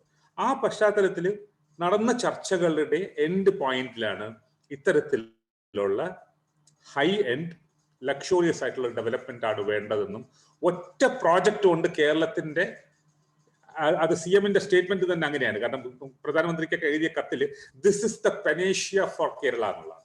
എങ്ങനെയാണ്, what is the panacea for Kerala? ഒറ്റമൂലി എന്ന് വേണമെങ്കിൽ നമുക്ക് അതിനെ ട്രാൻസ്ലേറ്റ് ചെയ്യാം. അതെന്താണ്? ഇങ്ങനെ സാമ്പത്തികമായിട്ട്, സാമൂഹികമായിട്ട്, പാരിസ്ഥിതികമായിട്ട് എല്ലാമായിട്ട് ഒറ്റമൂലിയാണെന്ന് പറഞ്ഞ് അവതരിപ്പിക്കുകയാണ്. Let us look at actually അതാണോ എന്നുള്ളത്. കാരണം ഇപ്പൊ 2 പേര് പ്രസന്റ് ചെയ്തു 2 വേർഷൻസ് ഓഫ് ഇറ്റ്. ഞാൻ അതിന്റെ ടെക്സ്റ്റ് വെച്ചിട്ട്, അതായത് ഞാനത് അത്രയും ആധികാരികമായിട്ട് പറയാൻ ഒരു കാരണമുള്ളത്, നമുക്ക് ആർക്കും ഈ DPR അടക്കം കിട്ടിയില്ലായിരുന്നു. അപ്പോൾ ഇതിന്റെ feasibility study, preliminary feasibility study, ഇതിന് ശേഷമുള്ള എൻവയറമെന്റൽ ഇമ്പാക്ട് അസസ്മെന്റ് നേരത്തെ തന്നെ വന്നിരുന്നു, നമ്മൾ ആദ്യം പഠിച്ചിരുന്നു. എൻ്റെ ആദ്യത്തെ അനാലിസിസ് ഒരു ആർട്ടിക്കിളൊക്കെ എഴുതിയത് ഞാനായിരുന്നു. പക്ഷേ അതിനുശേഷം ഒരുപാട് ഇൻഫർമേഷൻ പുറത്തു വന്നു എന്നുള്ളതാണ്. അത് പലപ്പോഴായിട്ട് ലീക്ക് ചെയ്ത് കിട്ടി. ഗവൺമെന്റ് ഒരു കാരണവശാലും RTI ചെയ്താലും തരില്ല എന്ന് പറഞ്ഞ് we had to get it leaked out. കാരണം ആദ്യമായിട്ട് നമ്മൾ മനസ്സിലാക്കേണ്ടത് ഒരു ജനാധിപത്യ രാജ്യമാണ്. നമ്മുടെ തലയുടെ മുകളിൽ കൂടെ എന്താണ് സംഭവിക്കാൻ പോകുന്നത് എന്നുള്ളത് നമ്മൾ അറിയണം എന്നുള്ളതാണ്. അത് നമ്മൾ അറിഞ്ഞില്ലെങ്കിലും നമ്മൾ ലെജിസ്ലേറ്റേഴ്സെങ്കിലും അറിയണം എന്നുള്ളതാണ്. ആരത്തും പറഞ്ഞിട്ടില്ല. ഞാൻ പ്ലാനിംഗ് ബോർഡ് മെമ്പേഴ്സിനോട് സംസാരിച്ചിട്ടുണ്ട്, അവർക്കറിയില്ല. മന്ത്രിമാരൊത്ത് സംസാരിച്ചിട്ടുണ്ട്, അവർക്കറിയില്ല. മന്ത്രിമാർ ക്യാബിനറ്റ് പോലും കണ്ടിട്ടില്ലാത്ത ഒരു രേഖയാണ് ഇവിടെ നടപ്പാക്കാൻ ശ്രമിക്കുന്നത്. ഇന്നും അതൊരു വലിയ പ്രഷറിന്റെ പുറത്ത് ഇപ്പൊ DPR പുറത്ത് വിട്ടത് കൊണ്ട് മാത്രം ഇപ്പൊ ക്യാബിനറ്റ് മെമ്പേഴ്സ് അടക്കം എല്ലാവരും കണ്ടു എന്നുള്ളതാണ്. ഒന്ന് ആലോചിച്ച് നോക്കൂ, what is happening to the state എന്നുള്ളതിന്റെ ക്ലാസിക്കൽ ഒരു കേസാണ്. വിഷയത്തിലേക്ക് വരാം. അപ്പൊ ഇതിന്റെ ആമുഖമായിട്ട് ഒരുപാട് കാര്യങ്ങൾ പറഞ്ഞു കഴിഞ്ഞു നേരത്തെ തന്നെ. അതായത് ഇതിന്റെ നീളവും വ്യാപ്തിയും വലിപ്പവും അതിന്റെ ചെലവും ഒക്കെ ഒരുപാട് പേര് പറഞ്ഞു കഴിഞ്ഞു. അപ്പൊ ഞാൻ എന്റെ വിഷയത്തിലേക്ക് ഞാനങ്ങ് വരാം. ഇതിൽ തമാശ എന്ന് പറഞ്ഞു കഴിഞ്ഞാൽ ഈ കേരളിന്റെ ഉദ്യോഗസ്ഥൻ നമ്മളെ പോലത്തെ ഒരു എഞ്ചിനീയർ ആണ്. കേരളിന്റെ ഉദ്യോഗസ്ഥനായാലും കൊള്ളാം, മുഖ്യമന്ത്രി ആയാലും കൊള്ളാം, പറയുമ്പോൾ 9314 ബിൽഡിങ്സ് അല്ലെങ്കിൽ സ്ട്രക്ചേഴ്സ് ആണ് പൊളിക്കേണ്ടി വരിക എന്ന് പറയും. അതേസമയം സമരം ചെയ്യുന്ന ആൾക്കാർ പറയുന്നത് അറിയാമോ, ആ സ്ട്രക്ചറിനകത്തൊക്കെ കുടുംബങ്ങളും മനുഷ്യരും ജീവിതങ്ങളൊന്നും ഇല്ലേ എന്നാണ് തിരിച്ചു ചോദിക്കുന്നത്. അപ്പോ ഒരു ഇൻഹ്യൂമൻ ആയിട്ടുള്ള സ്ട്രക്ചേഴ്സ് കണ്ടുകൊണ്ട്, ബിൽഡിങ്സ് കണ്ടുകൊണ്ടുള്ള ഒരു അപ്രോച്ച് ആ കാലം തന്നെ പോയി എന്നുള്ളതാണ്. അപ്പൊ നിയർലി 10,000 ബിൽഡിങ്സ് ഇതിനകത്ത് പോകും എന്നുള്ളതാണ് കണക്ക് പറയുന്നത്. പക്ഷെ ഹിസ്റ്ററി ഒരാൾ പറയുന്നത് അദ്ദേഹം ഈ അലൈൻമെന്റ് ഒക്കെ നോക്കിയിട്ട് പറയേണ്ട അപ് ടു 20,000 വരെ ഇത് പോകുന്നതാണ്. എസ്റ്റിമേഷൻസ് തെറ്റാണെന്നാണ് അദ്ദേഹം പറയുന്നത്. അത് ശരിവെക്കുന്നത് എന്തുകൊണ്ടെന്ന് പറഞ്ഞു കഴിഞ്ഞാൽ ഇപ്പൊ അലൈൻമെന്റിന് വേണ്ടി കല്ലിടുന്ന ഒരു മാമാങ്കം നടക്കുന്നുണ്ടല്ലോ, ഹൈക്കോടതി തന്നെ ഇടപെട്ടിട്ട് നിർത്താൻ പറഞ്ഞത്. ആ കല്ലിടുന്ന മാമാങ്കത്തിന് നമ്മൾ ചെന്ന് അന്വേഷിക്കുമ്പോൾ കല്ലിടാനായിട്ട് ഫൈനൽ ലൊക്കേഷൻ സർവേ വേണമല്ലോ DPR-ൽ. ഇപ്പൊ പുറത്തിറങ്ങിയ DPR-ൽ എൻവയറമെന്റൽ ഇമ്പാക്ട് അസസ്മെന്റ് വളരെ ഷോർട്ടിയായിട്ട് നടത്തുകയാണ്. അവർ രണ്ടാമത് നടത്തുകയാണ്. സോഷ്യൽ ഇമ്പാക്ട് അസസ്മെന്റ് നടത്തിയിട്ടില്ല. അവർ ലിഡാർ സർവേ, ഒരു ഏരിയൽ സർവേ മാത്രമേ നടത്തിയിട്ടുള്ളൂ. ബാക്കി ഗൂഗിൾ വെച്ചിട്ട് അവർ ഇതിനകത്തങ്ങ് മാപ്പ് ചെയ്യായിരുന്നു. അവരുടെ കയ്യിൽ ലാഞ്ചിറ്റ്യൂഡ്സ് കൃത്യമായിട്ട് പറയുന്ന ഏതൊക്കെ ലൊക്കേഷനിൽ എവിടേക്കായിരിക്കും എംബാങ്ക്മെന്റ് എന്നോ അല്ലെങ്കിൽ എവിടേക്കായിരിക്കും ബ്രിഡ്ജ് എന്ന് പറയുന്ന ഒരു സംഭവമില്ല. ഫൈനൽ ലൊക്കേഷൻ സർവേ ഇല്ല. ഇത്തരത്തിൽ 7 or 8 ഇതിനകത്ത് അവർ തന്നെ പറയുന്ന TOR-ൽ പറയുന്ന കാര്യങ്ങൾ ഇല്ലാതെയാണ് DPR ഇറക്കിയിരിക്കുന്നത്. അപ്പൊ എന്നെ പോലത്തെ ആൾക്കാർ അത് കണ്ടു കഴിഞ്ഞിട്ട് പറയുന്നത്, നമ്മൾ ഇതൊക്കെ പഠിച്ചിട്ടുണ്ട്, ഒരു പരിധി വരെ മനസ്സിലാക്കുന്നു എന്നുള്ളത് കൊണ്ട് പറയുന്നത്, it is not just inadequate document. It is not just an inadequate document. It was a document that മലയാളത്തിൽ വെളിയിൽ കാണിക്കാൻ കൊള്ളൂലാത്ത രീതിയിൽ ഇത് കുക്കപ്പ് ചെയ്തൊരു ഡോക്യുമെന്റ് ആയതുകൊണ്ട് മാത്രം ആണ് ഇത് പുറത്ത് കാണിക്കാതെ വെച്ചുകൊണ്ടിരുന്നത്. തെളിവ് സഹിതം ഞാൻ കുറച്ച് കാര്യങ്ങളും കൂടെ പറയാം. ഇതില് പ്രധാനമായും നമ്മൾ ആരോപിക്കുന്ന ചില പ്രശ്നങ്ങളുണ്ട്. അത് നേരത്തെ ആദ്യം സംസാരിച്ച അദ്ദേഹവും അത് സൂചിപ്പിച്ചു. എന്താണ് ഇത്? ഈ ഡിസൈൻ, ഇതിന്റെ ഡിസൈനകത്ത് ഇതിന്റെ ചില വിഷയങ്ങളിലേക്ക് ഞാൻ പിന്നെ വരാം. ഇതിന്റെ ഡിസൈൻ, ഇപ്പോൾ ഉള്ള ഡിസൈനിനകത്ത് നേരത്തെ പറഞ്ഞതുപോലെ 55%, 530 കിലോമീറ്ററിൽ 55%, 292 കിലോമീറ്റേഴ്സ് എംബാങ്ക്മെന്റ് ആണ്. 15 to 30 മീറ്റർ വീതിയുള്ള, അതൊക്കെ പറയുമ്പോഴേ ഇവർ ചലഞ്ച് ചെയ്യണം. 30 മീറ്ററില്ല, 25 മീറ്ററേ ഉള്ളൂ, എന്താണ് അതിൽ നമുക്ക് അത്രയും വേണ്ട, ഇതൊന്നും വർക്ക് ചെയ്യില്ല. കാരണം ഡോക്യുമെന്റ് മാത്രം നോക്കിയിട്ടാണ് നമ്മൾ പറയുന്നത്. ഡിസൈൻ നോക്കിയിട്ട് വേണം ഇത് പറയാനായിട്ട്. അവർക്ക് ഇഷ്ടമുള്ളത് പറയുക എന്നുള്ളതല്ല. അപ്പൊ 15 to 30 മീറ്റർ വീതിക്കുള്ള വീതിയും ഹൈറ്റ് എന്ന് പറയുന്നത് മാക്സിമം ഫ്ലഡ് ലൈനിൽ നിന്നും 1 തൊട്ട് 8 മീറ്റർ പൊക്കത്തിലായിരിക്കും എന്നുള്ളതാണ്. അപ്പോൾ നിങ്ങൾ എഞ്ചിനീയേഴ്സും നമുക്കല്ലാത്ത ആർക്ക് ഏത് സാധാരണ മനുഷ്യനും ഇമാജിൻ ചെയ്യാൻ പറ്റും 1 to 8 metre above the maximum flood line. കേരളത്തിലെ മാക്സിമം ഫ്ലഡ് ലൈൻ എവിടെയാണ്? എന്താണ്? പലയിടത്തും, ഈ റൂട്ടിൽ പോകുന്ന പലയിടത്തും 1.5 നില മുകളിലാണ് ഇപ്പൊ തന്നെ. അതിനും മുകളിൽ 1 to 8 മീറ്റേഴ്സ് എന്ന് പറഞ്ഞാൽ ഡിപ്പെൻഡിങ് ഓൺ ദ ലൊക്കേഷൻസ് ആണ്. അപ്പൊ അത്തരത്തില് ഒരു വലിയ വാളായിട്ട് തന്നെ ഇത് ഫങ്ഷൻ ചെയ്യും. ഇതല്ലെങ്കിൽ അങ്ങനെ ഉണ്ടാവും എന്നുള്ളതിന് തർക്കമേ ഇല്ല. അതിന്റെ മുകളിൽ കൂടെ ആയിരിക്കും.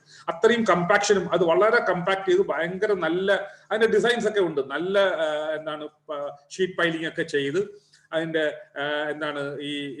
ഈ സോയിൽ പൈപ്പിംഗ് അടക്കമുള്ള ഇഷ്യൂസ് വരാതിരിക്കാനായിട്ടുള്ള എല്ലാ ടെക്നോളജിക്കൽ ഇന്റർവെൻഷൻസും നടത്തിക്കൊണ്ട് വേണം ഇത് ചെയ്യാനായിട്ട്. പിന്നെ ഉള്ള ഭാഗം ഒരു 100 കിലോമീറ്റർ 125 കിലോമീറ്റേഴ്സ് നിയർലി കട്ടിങ്സും കട്ട് ആൻഡ് കവേഴ്സ് ആണ്. ഈ കട്ടിങ്സും കട്ട് ആൻഡ് കവേഴ്സ് എന്നാൽ ലാറ്ററൽ ഹിൽസും കട്ട് ചെയ്ത് കയറുക. 9 മീറ്റേഴ്സ് ആണെങ്കിൽ കട്ടിങ്സും, 9 മുകളിലാണെങ്കിൽ കട്ട് ആൻഡ് കവേഴ്സുമാണ്. ഈ കട്ടിങ്സും കട്ട് ആൻഡ് കവേഴ്സും ഇതേപോലെ സൈഡിൽ റിറ്റൈനിങ് വാൾസ് എല്ലാം കെട്ടി ഒരു ക്ലോസ്ഡ് സ്ഥാനമാണ്. ഇവിടെ ഇഷ്യൂ എന്താണെന്ന് അറിയാമോ? അവർ തന്നെ പറയുന്നു, അതായത് എൻവയറമെന്റൽ ഇമ്പാക്ട് അസസ്മെന്റിലും DPR-ലും അവർ തന്നെ സൂചിപ്പിക്കുന്ന ഒരു കാര്യം, ഇത്രയും എംബാങ്ക്മെന്റ്സ് ഇതൊക്കെ ഞങ്ങൾക്ക് ചെയ്യേണ്ടി വരുന്നത് എന്തുകൊണ്ടെന്ന് ചോദിച്ചു കഴിഞ്ഞാൽ ഇത് മുഴുവനും വയാഡക്സ് വഴിയോ അല്ലെങ്കിൽ ബ്രിഡ്ജ് വഴിയോ, ട്രഡീഷണലി ഹൈ സ്പീഡ് റെയിൽസോ അല്ലെങ്കിൽ സെമി ഹൈ സ്പീഡ് റെയിൽസോ എനിത്തിങ് അബൌട്ട് 200 ഓടണം എന്നുണ്ടെങ്കിൽ ട്രഡീഷണലി ചെയ്യുന്നത് മൊത്തം പില്ലേഴ്സിലാണ്. അറ്റ്ലീസ്റ്റ് 80-90% പില്ലറിൽ ചെയ്യും. അപ്പോൾ ഒറിജിനൽ ഡിസൈൻസ് എല്ലാം പില്ലറിലായിരുന്നു. ഈ ശ്രീധരന്റെ ഡിസൈനും പില്ലറിലായിരുന്നു. അതിനുശേഷം ഇവർ തന്നെ ഉണ്ടാക്കിയ ആദ്യത്തെ ഫീസിബിലിറ്റി സ്റ്റഡിയിലും പ്രിലിമിനറി ഫീസിബിലിറ്റി സ്റ്റഡിയിലും പില്ലറിലായിരുന്നു. ഓൾമോസ്റ്റ് 70% പില്ലറിലായിരുന്നു. എംബാങ്ക്മെന്റ്സ് ആയിരുന്നില്ല, ബ്രിഡ്ജസ് ആൻഡ് വയഡക്സ് ആയിരുന്നു 70%. അപ്പോ അങ്ങനെ ഡിസൈൻ ചെയ്തിരുന്ന സാധനം ഇതിപ്പോ ട്രാൻസ്ഫോം ചെയ്ത് ഏറ്റവും കൂടുതൽ എംബാങ്ക്മെന്റിലും ഏറ്റവും കുറച്ച് ബ്രിഡ്ജസിലും വയഡക്സിലും ആക്കി മാറ്റാൻ കാരണം അവർ തന്നെ പറയുന്നത് അത് ചീപ്പായി നിർത്താൻ വേണ്ടിയാണ്. ഇപ്പൊ നേരത്തെ അദ്ദേഹം രാമേന്ദ്രൻ സാറും അത് പറഞ്ഞു, കാരണം മറ്റത് ഭയങ്കര കോസ്റ്റ്ലി ആവും, ഇത് ചീപ്പാവും. അപ്പോൾ ഒരു 121 crore പെർ കിലോമീറ്റർ റേഞ്ചിൽ ഇതിനെ കൊണ്ടുവന്ന് നിർത്താൻ വേണ്ടിയാണ് ഈ എൻവയറമെന്റലി തകർക്കുന്ന പദ്ധതിയായി ഇതിനെ ട്രാൻസ്ഫോം ചെയ്തതെന്നുള്ളതാണ്. അതാണ് ഈ പദ്ധതിയുടെ ഒന്നാമത്തെയും ഏറ്റവും ക്രിട്ടിക്കൽ ആയിട്ടുള്ള അന്തക പോയിന്റ് എന്ന് പറയുന്നത്. അന്തക പോയിന്റ് എന്ന് പറഞ്ഞാൽ അവരുടെ ഡിസൈനിൽ ക്രിട്ടിക്കൽ ഇഷ്യൂ അതാണെന്നുള്ളതാണ്. എന്നാൽ കഷ്ടകാലം എന്താന്ന് പറഞ്ഞു കഴിഞ്ഞാൽ ഇതിനെ സെൽ ചെയ്യാനായിട്ട്, ഈ ഐഡിയ വിൽക്കാനായിട്ട് മുഖ്യമന്ത്രി അടക്കം 88 കിലോമീറ്റർ ബ്രിഡ്ജും വയഡക്റ്റും ആണ്, 88 കിലോമീറ്റർ ബ്രിഡ്ജും വയഡക്റ്റും ആണെന്ന് പറഞ്ഞുകൊണ്ടിരിക്കുകയാണ്. പക്ഷെ മറ്റ് വലിയ ഡിസാസ്റ്ററിനെ മറച്ചു വയ്ക്കുകയാണ്. അടുത്ത ക്രിട്ടിക്കൽ ഇഷ്യൂ, ഞാൻ ഒരുപാട് ക്രിട്ടിക്കൽ ഇഷ്യൂസിലേക്ക് പോയില്ല, പോയിന്റേഴ്സ് മാത്രമേ ചെയ്യുന്നുള്ളൂ. ഇത് 164ഓളം ഹൈഡ്രോളജിക്കലി സെൻസിറ്റീവ് സോൺസിലൂടെ കട്ട് ചെയ്യും എന്ന് പറയുന്നുണ്ട്. എന്താണ് ഈ ഹൈഡ്രോളജിക്കലി സെൻസിറ്റീവ് സോൺസ്? ഫ്ലഡ് അനുഭവിച്ച് മുങ്ങിപ്പോയ കേരളം അത് തിരിച്ചറിയണം. കാരണം ഇത് മൊത്തം ഫ്ലഡ് ചെയ്യുന്നതാണ്. ഈ ഈസ്റ്റേൺ പാർട്ട്, അതായത് ഈ വാള് പോലെ വന്നു കഴിഞ്ഞാൽ കിഴക്കിൽ നിന്ന് ഒഴുകുന്ന വെള്ളം അത് ഗ്രൗണ്ട് വാട്ടറും അല്ല സർഫേസ് വാട്ടർ ഉണ്ടാവും, സബ് സർഫേസ് വാട്ടർ ഉണ്ടാവും. ഇത് രണ്ടും കിഴക്ക് വശത്ത് മുഴുവനും വന്ന് അടിയുകയും അവിടെ വലിയ ഫ്ലഡിങ് ഉണ്ടാവുകയും ചെയ്യും. അത് കുറെ കഴിയുമ്പോൾ സോയിൽ പൈപ്പിംഗ് അടക്കമുള്ള ഇഷ്യൂസിൽ പോവുകയും ലാൻഡ് സ്ലൈഡ്സ് ഉണ്ടാവുകയും ചെയ്യാം. ഇതെല്ലാം ആരാ പറയുന്നത്? ഈ രേഖകൾ തന്നെയാണ് പറയുന്നത്. ഏത് രേഖകളാണ് പറയുന്നത്? ഇവരുടെ EIAയും ഇവരുടെ DPRും ഇവരുടെ ഫീസിബിലിറ്റി സ്റ്റഡിയിലും ഇതൊക്കെ പറയുന്നുണ്ട്. പക്ഷെ അതൊക്കെ ഒഴിവാക്കാനായിട്ട് നമുക്ക് കുറെ കൂടെ എഞ്ചിനീയറിംഗ് ചെയ്യാമെന്നൊക്കെ പറയുന്നുണ്ട് എന്നുള്ളതല്ലാതെ നമുക്കറിയാം ഇതെങ്ങനെ പിടിച്ചിരിക്കുന്നുള്ളത്. ഐസക് സാറിനെ പോലത്തെ ആൾക്കാർ വരെ ഇതിനെ വേറെ രീതിയിൽ ട്യൂൺ ചെയ്താണ് നമുക്ക് തന്നുകൊണ്ടിരിക്കുന്നത്. പക്ഷെ രേഖകൾ അങ്ങനെയല്ല സംസാരിക്കുന്നത് എന്നുള്ളതാണ് ഇതിന്റെ പ്രധാന പ്രശ്നം.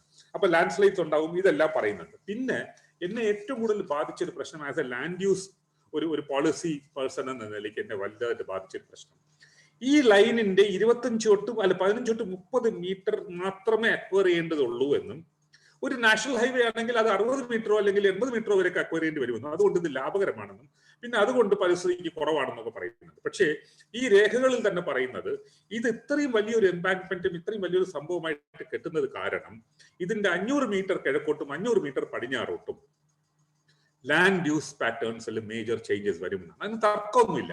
കാരണം ഇവിടെ വെള്ളം ഇനണ്ടേറ്റ് ചെയ്ത് കഴിഞ്ഞാൽ എന്ത് സംഭവിക്കുന്ന അറിയാം. ഇവിടെ വെള്ളം നോർമലി ഒഴുകി പോകേണ്ട വെള്ളം കിട്ടാതായി കഴിഞ്ഞാൽ എന്ത് സംഭവിക്കുന്ന അറിയാം. അപ്പൊ കൃഷി അടക്കമുള്ള ലൈവ്ലിഹുഡ്സിനെ സീരിയസ് ആയിട്ട് ബാധിക്കും എന്നുള്ളതും ഹാബിറ്റാറ്റ്സിനെ ബാധിക്കും എന്നുള്ളതും സെറ്റിൽമെന്റ്സിനെ ബാധിക്കും എന്നുള്ളതും തർക്കമില്ലാത്ത കാര്യമാണ്.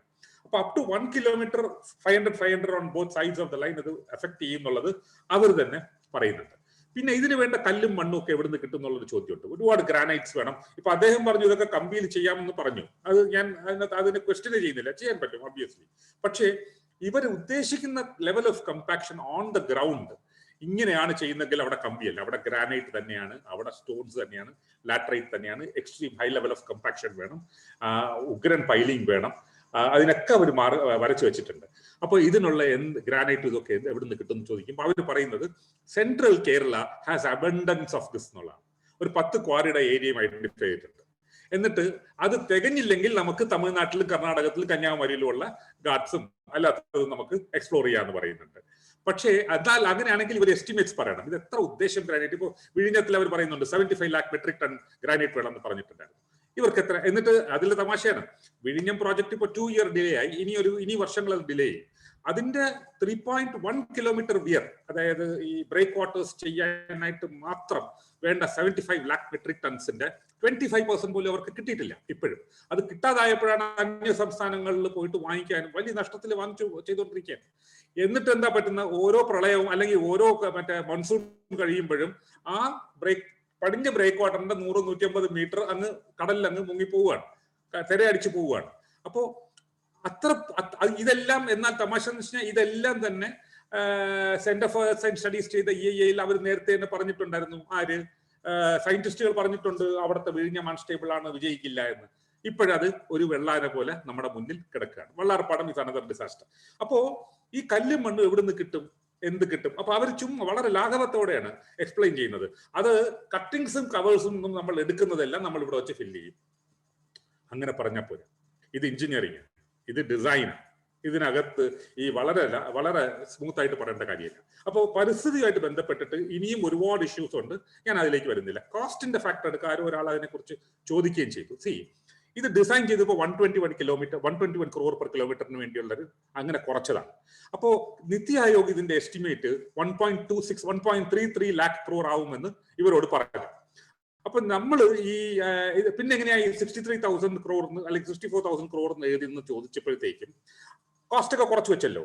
അപ്പോൾ അത് ചോദിച്ചു കഴിഞ്ഞപ്പോൾ ഈ അജിത് കുമാർ എന്ന് പറഞ്ഞ ഇതിന്റെ MD നമ്മുടെ അടുത്ത് എക്സ്പ്ലെയിൻ ചെയ്തത് എന്താന്ന് പറഞ്ഞു കഴിഞ്ഞാൽ, see, that is a different matter. We went to the Niti Aayog and convinced them that we will be able to do it at that cost.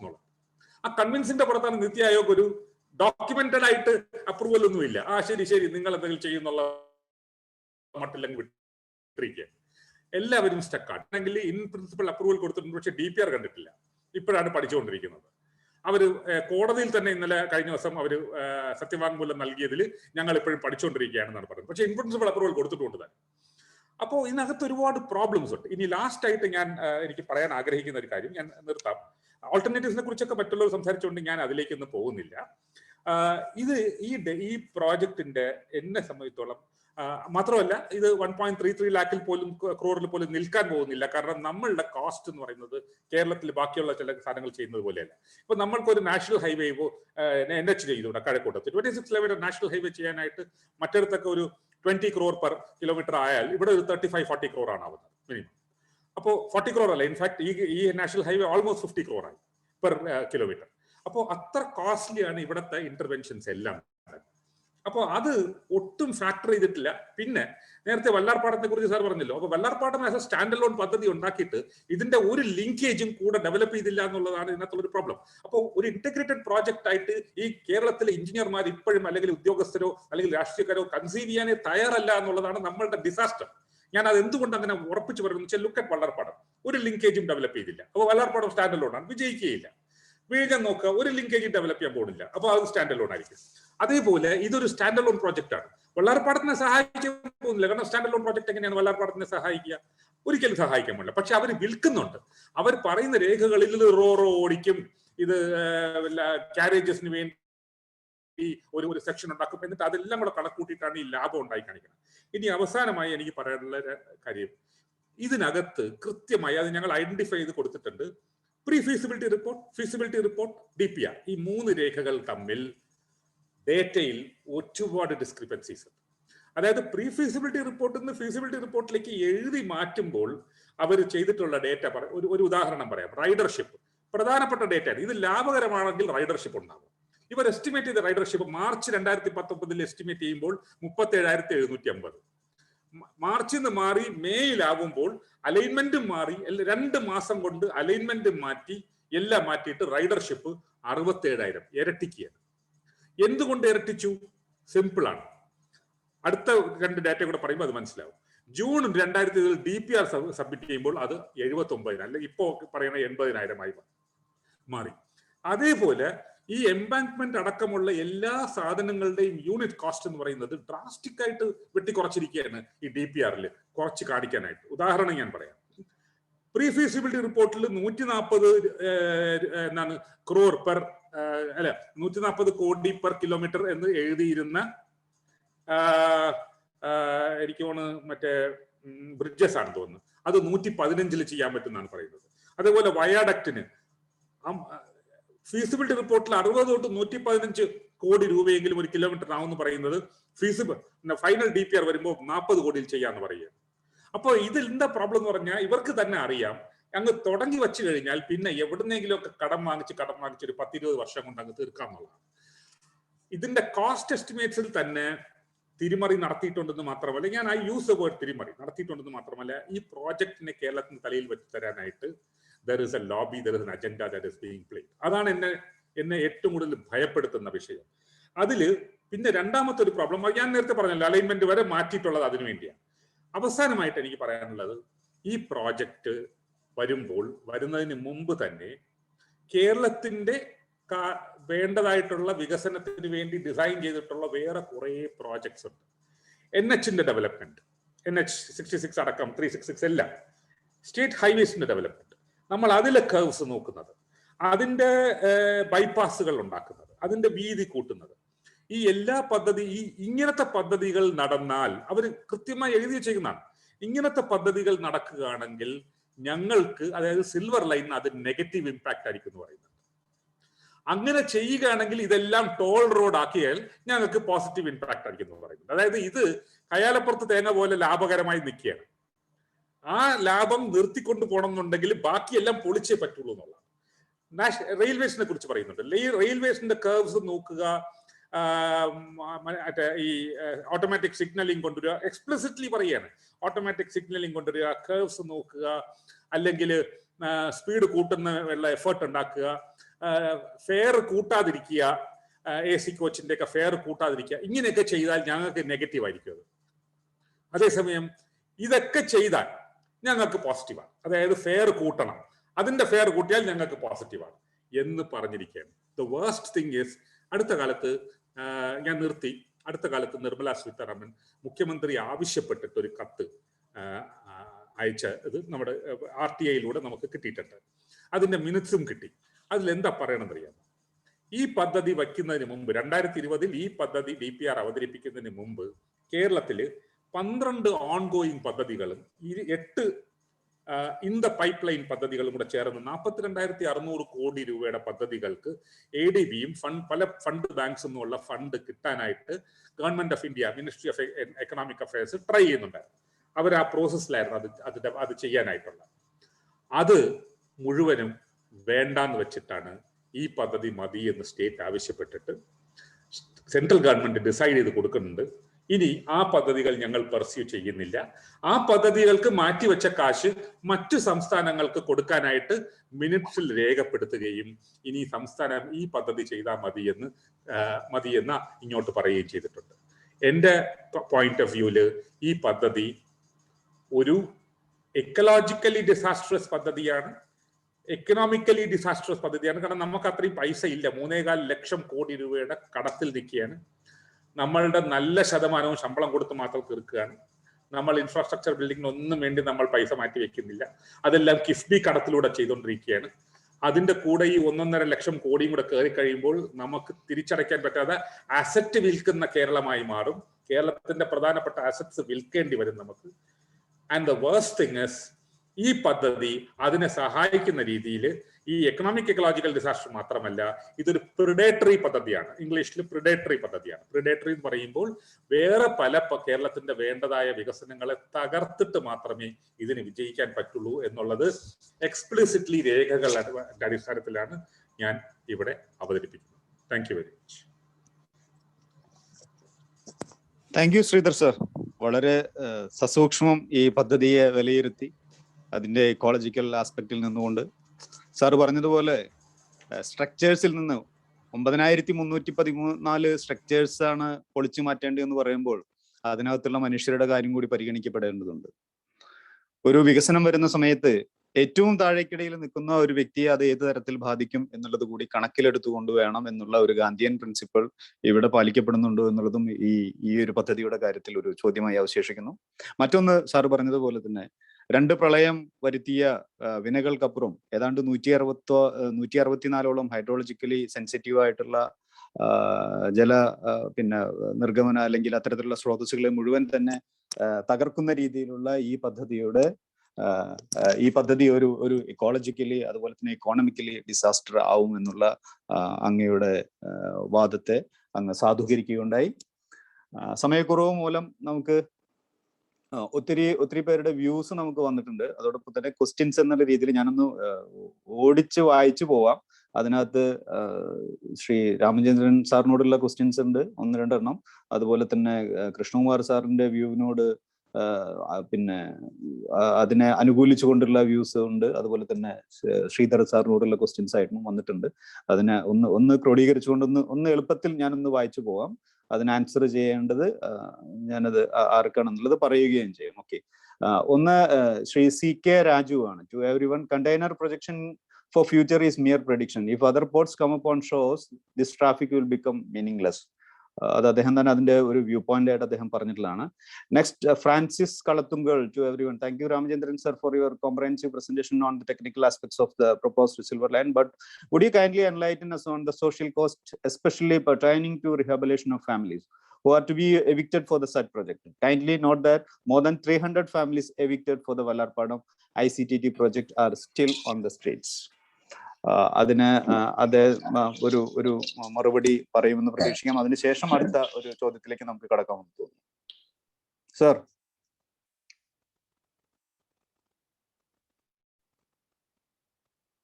Hello.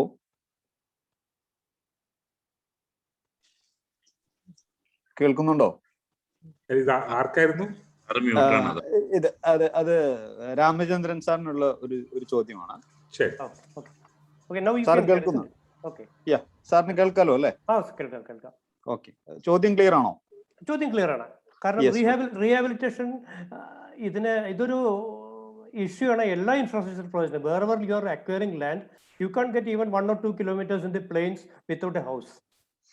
ഒരു കിട്ടില്ല. മാത്രമല്ല, more about this, the developed areas, because we want railway lines or stations in developed areas only. So more close buildings will be there. അത് separate കാണേണ്ടതാണ്. അതിൽ അല്ലാന്ന് ഞാൻ പറയുന്നില്ല. പക്ഷെ അതില് ഈ നമുക്ക് ഇവിടെ ഇരുന്നുകൊണ്ട് സൊല്യൂഷൻ കാണാൻ പറ്റില്ല. അത് ഏത് പ്രോജക്റ്റ് എടുത്താലും ഇപ്പോൾ പറയുന്നുണ്ട് Shoranur to Ernakulam additional line വരുന്നുണ്ടെന്ന് പറയുന്നുണ്ട്. മാത്രമല്ല ഇതിലൊക്കെയും പറയുന്നത് കൃഷ്ണകുമാർ പറഞ്ഞ സൊല്യൂഷൻ തരുന്നത്. കാരണം വെച്ചാൽ അഡീഷണൽ ലൈൻ ഇട്ടുകൂടുക. അഡീഷണൽ ലൈൻ ഇടുകയാണെങ്കിലും ഇതിൽ കൂടുതൽ വീടുകൾ എടുക്കേണ്ടി വരും. കാരണം സ്ട്രെയിറ്റൻ ചെയ്യാൻ ഇപ്പോൾ ഷൊർണൂർ ടു എറണാകുളം പ്രപ്പോസലിന് ലാൻഡ് അക്വയറിന്റെ 100 മീറ്റർ ആണെന്നാണ് റെയിൽവേ പറഞ്ഞിരിക്കുന്നത്. എന്നാലേ സ്ട്രെയിറ്റൻ ചെയ്യാൻ പറ്റുമെന്ന്. അവിടെ എത്ര വീടുകൾ വരും? So it's an issue, but what happens that I cannot answer that easily, but there's an issue to be addressed. And there is another part regarding housing. There is another just contradiction here. We have got the 1.4 million houses and apartments which is not occupied here, which is constructed within 15 years. About 1.4 million houses or flats not yet occupied. People own it, but they are not residing there. That is their second house or third house. That is, say, some people are having more house, some people don't have house, some people who are having one house, it is demolished. So that's a complete disparity is there. So that is a social aspect. So, and that too, what happens is the 1.4 million this empty houses, the unoccupied houses, that used more concrete than the entire Kerala. Because each house will cost around 50 cubic meter of concrete, and this 1.4 million, where it will go? It will go to this 70 million, isn't it? 70 million. See, here we are talking about 50 million or 40 million cubic meter material only. So what happens is we are finding that the houses and the flats can be constructed even if we don't need it, and whatever individual houses are there, we can demolish it. So that's see, everything is questionable. See, once you are questioning, you should question everything. See, nature or environment or social the living means this includes everything. The nature is there, and when new projects are required, new comforts are required, many things are required, even houses are required. But here so many houses are which is not occupied, so many houses which are very small and are to be demolished. It's a complete disparity. It's to be planned. I am not against it. But what I'm telling is there is a disparity in all levels here in the society. So how to address that? That is to be seriously addressed. And another one I'll tell you. See, regarding the EIA also, I'll come to EIA later. This is the question actually. I'll stop there. Because this is a serious issue, because there are so many houses vacant and so many houses are to be demolished, and they are to be relocating will be possible. It's not, I don't think it will be difficult. They can give government land nearby or acquire more land and then the private housing. Okay. Can I ask a question? You can start, because see that I can tell only about the issue here, but I cannot give an answer easily, because it's a social problem which is connected to many things. മറ്റാർക്കും സംസാരിക്കാമോ sir? Yeah. I don't know. You can ask.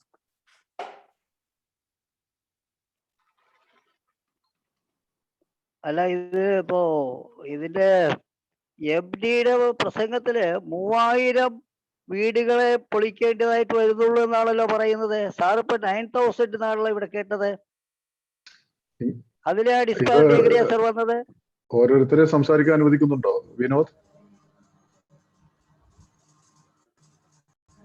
ചോദ്യങ്ങൾ ഗ്രൂപ്പിലിടണമെന്നും അതിൽ നിന്ന് moderator ചോദിക്കാമെന്നാണ് പറഞ്ഞത്. ഓരോരുത്തർ direct open ക്വസ്റ്റ്യനിലേക്ക് പോകരുത് എന്നാണ് അഭ്യർത്ഥന. അതല്ലെങ്കിൽ നമ്മുടെ സെഷൻ കൊണ്ടു നടക്കാൻ പറ്റാതെയാവും. പ്ലീസ്. വിനോദ് ഇല്ലേ ഗ്രൂപ്പിൽ? വിനോദിന്റെ കണക്ഷൻ പോയോ? അദ്ദേഹത്തിന്റെ കണക്ഷൻ പോയെന്ന് തോന്നുന്നു. ഐ തിങ്ക് വിനോദിന്റെ കണക്ഷൻ പോയെന്ന് തോന്നുന്നു. വരുന്നുണ്ട്.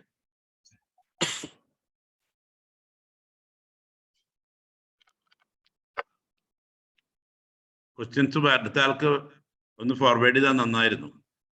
കൃഷ്ണകുമാർ സാർ. യെസ് സുവാജ്. മോഡറേറ്റർ എത്തിയിട്ടുണ്ട്. ശരി.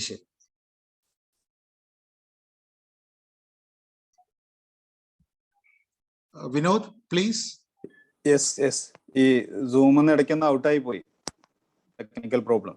ഹലോ യെസ് വിനോദ് കേൾക്കാമല്ലോ അല്ലേ? ഓക്കെ ഇടയ്ക്കൊന്ന് ഔട്ടായി പോയി വന്ന സർ. അടുത്തൊരു ചോദ്യം ശ്രീ അച്യുത മേനോൻ. അദ്ദേഹത്തിന്റെ ചോദ്യം, silver line project will take 7 to 8 years for land acquisition, construction and commissioning. Till such time, how we can manage present passengers? ഞാൻ ഈ ചോദ്യത്തിന് ഉത്തരം നൽകാനായിട്ട് ശ്രീ പി കൃഷ്ണകുമാർ സാറിനെയാണ്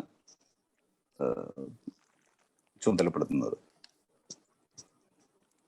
അത് തന്നെയാണ് ചോദ്യം. നമുക്ക് ഇത് അത്ര കാലം വെയിറ്റ് ചെയ്യാൻ വയ്യ. അതേസമയം നമുക്ക് നിലവിലുള്ള പാതയുടെ ഈ മോഡിഫിക്കേഷൻസ് എടുക്കുകയാണെങ്കിൽ ഞാൻ നേരത്തെ സൂചിപ്പിച്ചതുപോലെ ഒരുപക്ഷെ ഈ എറണാകുളം മുതൽ പൂങ്കുന്നം വരെയുള്ള എറണാകുളം ഷൊർണൂർ പാതയിലെ എറണാകുളം പൂങ്കുന്നം ആദ്യഘട്ടത്തിന്റെ ഓട്ടോമാറ്റിക് സിഗ്നലിങ്ങിലുള്ള പണം ഈ വരുന്ന ബഡ്ജറ്റിൽ പാസ്സാകും എന്നാണ് പ്രതീക്ഷിക്കപ്പെടുന്നത്. അതിനുശേഷം രണ്ടാം ഘട്ടമായിട്ട് അവർ പൂങ്കുന്നം ഷൊർണൂർ ഏറ്റെടുക്കുന്നു പറയുന്നു. അപ്പം അങ്ങനെ നിലവിലുള്ള പാതയുടെ മോഡിഫിക്കേഷൻസ് അല്ലെങ്കിൽ അതിൽ വേണ്ട നേരത്തെ ഞങ്ങൾ സൂചിപ്പിച്ചായിട്ടുള്ള യാത്രക്കാരൊക്കെ സൂചിപ്പിച്ചായിട്ടുള്ള പ്രവർത്തനങ്ങൾ നമുക്ക് ഘട്ടം ഘട്ടമായിട്ട് ചെയ്യാൻ കഴിയും. അങ്ങനെ മാത്രമേ നമുക്ക് ഇവിടെയുള്ള യാത്രക്കാരുടെ എണ്ണത്തെ നമുക്ക് നിലവിലുള്ള ആവശ്യങ്ങളൊക്കെ ഉൾക്കൊള്ളാൻ കഴിയുകയുള്ളൂ. പിന്നെ മറ്റൊരു കാര്യം നമ്മൾ ഇവിടെ പ്രത്യേകിച്ച് മനസ്സിലാക്കേണ്ടത്, ഇപ്പോൾ ഈ പാൻഡമിക്കിൻ്റെയും ഈ ലോകത്തിലുണ്ടായിട്ടുള്ള കാലാവസ്ഥാ വ്യതിയാനം അതൊക്കെ ആയിട്ട് ബന്ധപ്പെട്ടിട്ടുള്ള ഇപ്പോൾ വലിയ തോതിൽ ലോകത്തിലെ ജീവിതക്രമങ്ങളെ തന്നെ മാറ്റിമറിച്ചുകൊണ്ടിരിക്കുകയാണ്. ഇപ്പോൾ ഇത് തന്നെ ഞങ്ങൾക്കിടയിൽ തന്നെ ആശങ്കയുണ്ട്. നമ്മളിപ്പോൾ ഒരു പീക്ക് യാത്രക്കാരുടെയൊക്കെ ഒരു പീക്ക് ഉണ്ടായിരുന്നത് കഴിഞ്ഞു പോയോ, ഇനി യാത്രക്കാരുടെ എണ്ണത്തിൽ ഒരു കുറവാണോ വരാൻ പോകുന്നത് എന്നുള്ള ഒരു കാര്യത്തിൽ വളരെ ഒരു വ്യക്തത വന്നിട്ടില്ല. അത് ഒരുപക്ഷെ നമുക്കിപ്പോൾ പെട്ടെന്ന് പറയാൻ പറ്റാത്ത ഒരു കാര്യമായിരിക്കും. സാമൂഹികവും ഒരുപാട് ഘടകങ്ങളെയൊക്കെ ആശ്രയിച്ചുകൊണ്ടായിരിക്കും. ഇപ്പോൾ വർക്ക് ഫ്രം ഹോം തുടങ്ങിയത് നമുക്കറിയാം. പിന്നെ നമുക്കറിയാം ഇനിയിപ്പോൾ ഗവൺമെന്റ് തലത്തിൽ പോലും ഒരുപക്ഷെ എല്ലാ ഉദ്യോഗസ്ഥന്മാരെയും തിരുവനന്തപുരത്ത് വിളിച്ചു വരുത്തി ഒരു മീറ്റിംഗ് നടത്തുക, ഉദ്ഘാടനങ്ങൾ ഇപ്പോൾ കേന്ദ്ര മന്ത്രിമാരൊക്കെ പങ്കെടുക്കുന്ന ഉദ്ഘാടനങ്ങൾ പലതും അവർ ഓൺലൈനിലാണ് നടത്തുന്നത്. ഇപ്പോൾ ഈ മീറ്റിംഗ് തന്നെ നമ്മൾ നടക്കുന്നത് ഓൺലൈനിലാണ്. അപ്പോൾ ഇങ്ങനെ ഒരുപാട് കാര്യങ്ങൾ ഓൺലൈനിലേക്ക് മാറിയേക്കാം. സ്കൂളുകൾ കോളേജുകളൊക്കെ തൽക്കാലം നമുക്കിപ്പോൾ ഓൺലൈനിലേക്ക് മാറിയിട്ടുണ്ട്. ഇനിയിപ്പോൾ പെട്ടെന്ന് അത് പ്രശ്നം തീർന്നാൽ പെട്ടെന്ന് അത് ഓഫ്ലൈനിലേക്ക് വന്നാലും കാലക്രമേണ നാളെ ഒരുപക്ഷെ വിദ്യാഭ്യാസം ഒക്കെ അങ്ങനെ പല കാര്യങ്ങളും നമുക്ക് ഓൺലൈനിലേക്ക് മാറാനുള്ള സാധ്യതകളുണ്ട്. അപ്പോൾ ഇതൊക്കെ നമ്മുടെ യാത്രാ ആവശ്യങ്ങളെ എപ്രകാരമാണ് ബാധിക്കാൻ പോകുന്നതെന്ന് നമുക്ക് പറയാൻ കഴിയില്ല. അപ്പോൾ അതൊരു പ്രധാനപ്പെട്ട ഒരു വിഷയമാണെന്ന് തോന്നുന്നു. പിന്നെ മറ്റൊരു ഇതിന് ഈ അഡ്രസ്സ് ചെയ്യുന്നതായിട്ട് ബന്ധപ്പെട്ട് ഇതിന് അനുബന്ധമായിട്ടൊരു കാര്യം പറയാനുള്ളത്, നമ്മളിപ്പോൾ ഇവിടെ സംസാരിക്കേണ്ടായി കേരളത്തിൽ MP-മാരോ അല്ലെങ്കിൽ നമുക്ക് പല പദ്ധതികളും റെയിൽവേയുടെ ഡെവലപ്മെന്റ് ഒന്നും വേണ്ട പോലെ നടക്കുന്നില്ല. നമ്മൾ ചിന്തിക്കേണ്ട ഒരു കാര്യമുണ്ട്. ഇതിന്റെ ഉത്തരവാദിത്വം ആരാണ്? നമുക്ക് അറിയാം കഴിഞ്ഞ കുറച്ച് കാലങ്ങളായിട്ട് ഇവിടെ കാണുന്ന ദേശീയപാത വികസനം, ഈ ഗെയിൽ പൈപ്പ് ലൈൻ വേണ്ടിയിട്ടുള്ള പദ്ധതി, ഇതിനൊക്കെ ഭൂമി ഏറ്റെടുത്ത് കൊടുക്കാൻ അല്ലെങ്കിൽ ഈ സിൽവർ ലൈനിന്റെ പദ്ധതി, ഇതിനൊക്കെ വേണ്ടി കാണിച്ചിട്ടുള്ള താല്പര്യത്തിന്റെ ഒരു 10% ഗവൺമെന്റ് ഇവിടുത്തെ റെയിൽവേ വികസനത്തിന് ഭൂമി ഏറ്റെടുത്ത് കൊടുക്കാൻ ഇതുവരെ കാണിച്ചിട്ടുണ്ടോ? ഞങ്ങൾ നേരിട്ട് അനുഭവിക്കുന്ന ആളുകൾ ഇല്ല എന്ന് നമുക്കറിയാം. നമ്മുടെ ഗുരുവായൂർ തിരുനവായ റെയിൽവേ അത് എത്രയോ പ്രാവശ്യം ആ പദ്ധതി അനുവദിച്ച് ഞങ്ങളുടെ ചെലവിൽ 100% നടത്താം എന്ന് തയ്യാറായിട്ട് മുന്നോട്ട് വന്നിട്ടുള്ള പദ്ധതിയാണ്. അതിൽ തൃശ്ശൂർ ജില്ലയിലത്തെ സർവേ കഴിഞ്ഞു. അപ്പുറത്ത് മലപ്പുറം ജില്ലയിൽ എങ്ങോട്ടാണ് സർവേ ചെയ്യേണ്ടത്, എന്ത് ചെയ്യണം?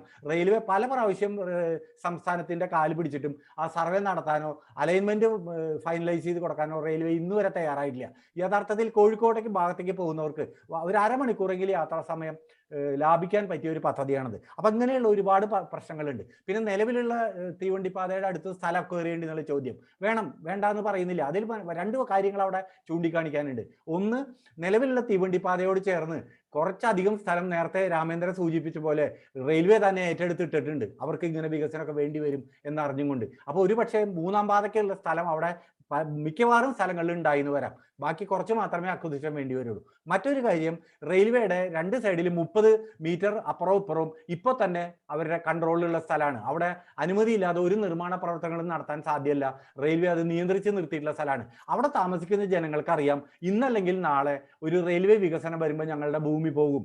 അവരതിന് തയ്യാറാണ്. ഇപ്പൊ ഗുരുവായൂര് 3-ാമത്തെ പ്ലാറ്റ്ഫോമിൽ പാളം വടക്കോട്ട് നീട്ടി 2-ാമത്തെ ലൈനായിട്ട് മുട്ടിക്കണം. ആ വീട്ടുകാർ റെയിൽവേയുടെ പുറകെ നടക്കണമെന്ന് അക്വയറിയാൻ സംസ്ഥാന ഗവൺമെന്റ് ഇതാവാത്തത് കൊണ്ടാണ്. അപ്പൊ അങ്ങനെ അവർക്കൊക്കെ അറിയാം. അപ്പൊ ദേ ആർ മെന്റലി പ്രിപ്പയർഡ്. ഇപ്പൊ നിങ്ങളൊരു പുതിയ സ്ഥലത്ത് കൂടി ഇപ്പൊ എന്താ ഉണ്ടാവുന്നത്, നിലവിലുള്ള റെയിൽപാതയുടെ 2 സൈഡിലും 30 മീറ്റർ ഫ്രീസ് ചെയ്ത് കിടക്കും. മറ്റൊരു കേരള അലൈൻമെന്റ് വേറെ ഒരു സ്ഥലത്ത് കൂടി വന്നാൽ അതിന്റെ 2 സൈഡിലും ഇതേപോലെ 30 മീറ്ററുകൾ വീതം ഫ്രീസ് ചെയ്ത് കിടക്കും. അപ്പൊ 2 സ്ഥലത്ത് നമ്മൾ ജനങ്ങളെ ബുദ്ധിമുട്ടിലാക്കുകയാണ്. ഇത് നിലവിലുള്ള പാതയുടെ സൈഡിൽ കൂടെ പോവുകയാണെങ്കിൽ ഇത് പരമാവധി ഒഴിവാക്കാൻ കഴിയും. അതാണ് മറ്റൊരു കാര്യം. 3-ാമത്തെ കാര്യം, പല സ്ഥലത്തും നമുക്ക് ഈ റെയിൽവേ സ്റ്റേഷനുകളിൽ അതിൻ്റെയൊക്കെ വികസനത്തിന് ആവശ്യമുള്ള സ്ഥലങ്ങളൊക്കെ റെയിൽവേയുടെ കൈവശം തന്നെയുണ്ട്. അല്ലെങ്കിൽ നമുക്ക് അവിടെ മാത്രം എലിവേറ്റ് ചെയ്ത് കൊണ്ടുപോയിട്ട് വയഡക്റ്റിലൂടെ കൊണ്ടുപോയിട്ട് സ്ഥലത്തിന്റെ പ്രശ്നങ്ങളെ അതിനെയൊക്കെ അവോയ്ഡ് ചെയ്യാൻ കഴിയും. ഇങ്ങനെ പല വിധത്തിൽ നമ്മൾ ചിന്തിക്കുകയാണെങ്കിലും നമുക്ക് ഈ സാമൂഹികമായ എക്കോളജിക്കൽ ആയിട്ടുള്ള ഇമ്പാക്റ്റ് ഒക്കെ പരിഗണിക്കുമ്പോൾ നിലവിലുള്ള പാത അത് കേരളത്തിന് അത്രയും മതി. ഈ 160 ആകെ 500-600 കിലോമീറ്റർ നീളമുള്ള ഒരു പ്രദേശത്ത് അതിന്റെ പ്രധാനപ്പെട്ട നഗരങ്ങളെ ഇടയ്ക്കിടയ്ക്കില്ല. ഒരു ബോംബെ നഗരം പോലെ പരന്നു കിടക്കുന്ന ഒരു സ്ഥലത്ത് നമുക്ക് 300-400 കിലോമീറ്റർ വിത്തൗട്ട് സ്റ്റോപ്പ് പോകാൻ പറ്റിയ ഒരു സ്ഥലമല്ല കേരളം. അപ്പൊ ആ നമ്മുടെ സ്റ്റോപ്പുകളുടെ കണക്ക് നമ്മൾ എടുത്ത് നോക്കുകയാണെങ്കിൽ ഇതിന്റെ ഇടയിൽ എടുക്കാൻ പറ്റുന്ന പരമാവധി വേഗത്തിന് ഒരു പരിധിയുണ്ട്. ആ പരമാവധി വേഗം നമുക്ക് ഇന്നത്തെ ചെലവ് കുറവിൽ ഇന്നത്തെ പാതയെ വികസിപ്പിച്ചുകൊണ്ട് എടുക്കാൻ കഴിയും എന്നാണ് എനിക്ക് പറയാനുള്ളത്. അതാണ് അതിന്റെ പരിഹാരം.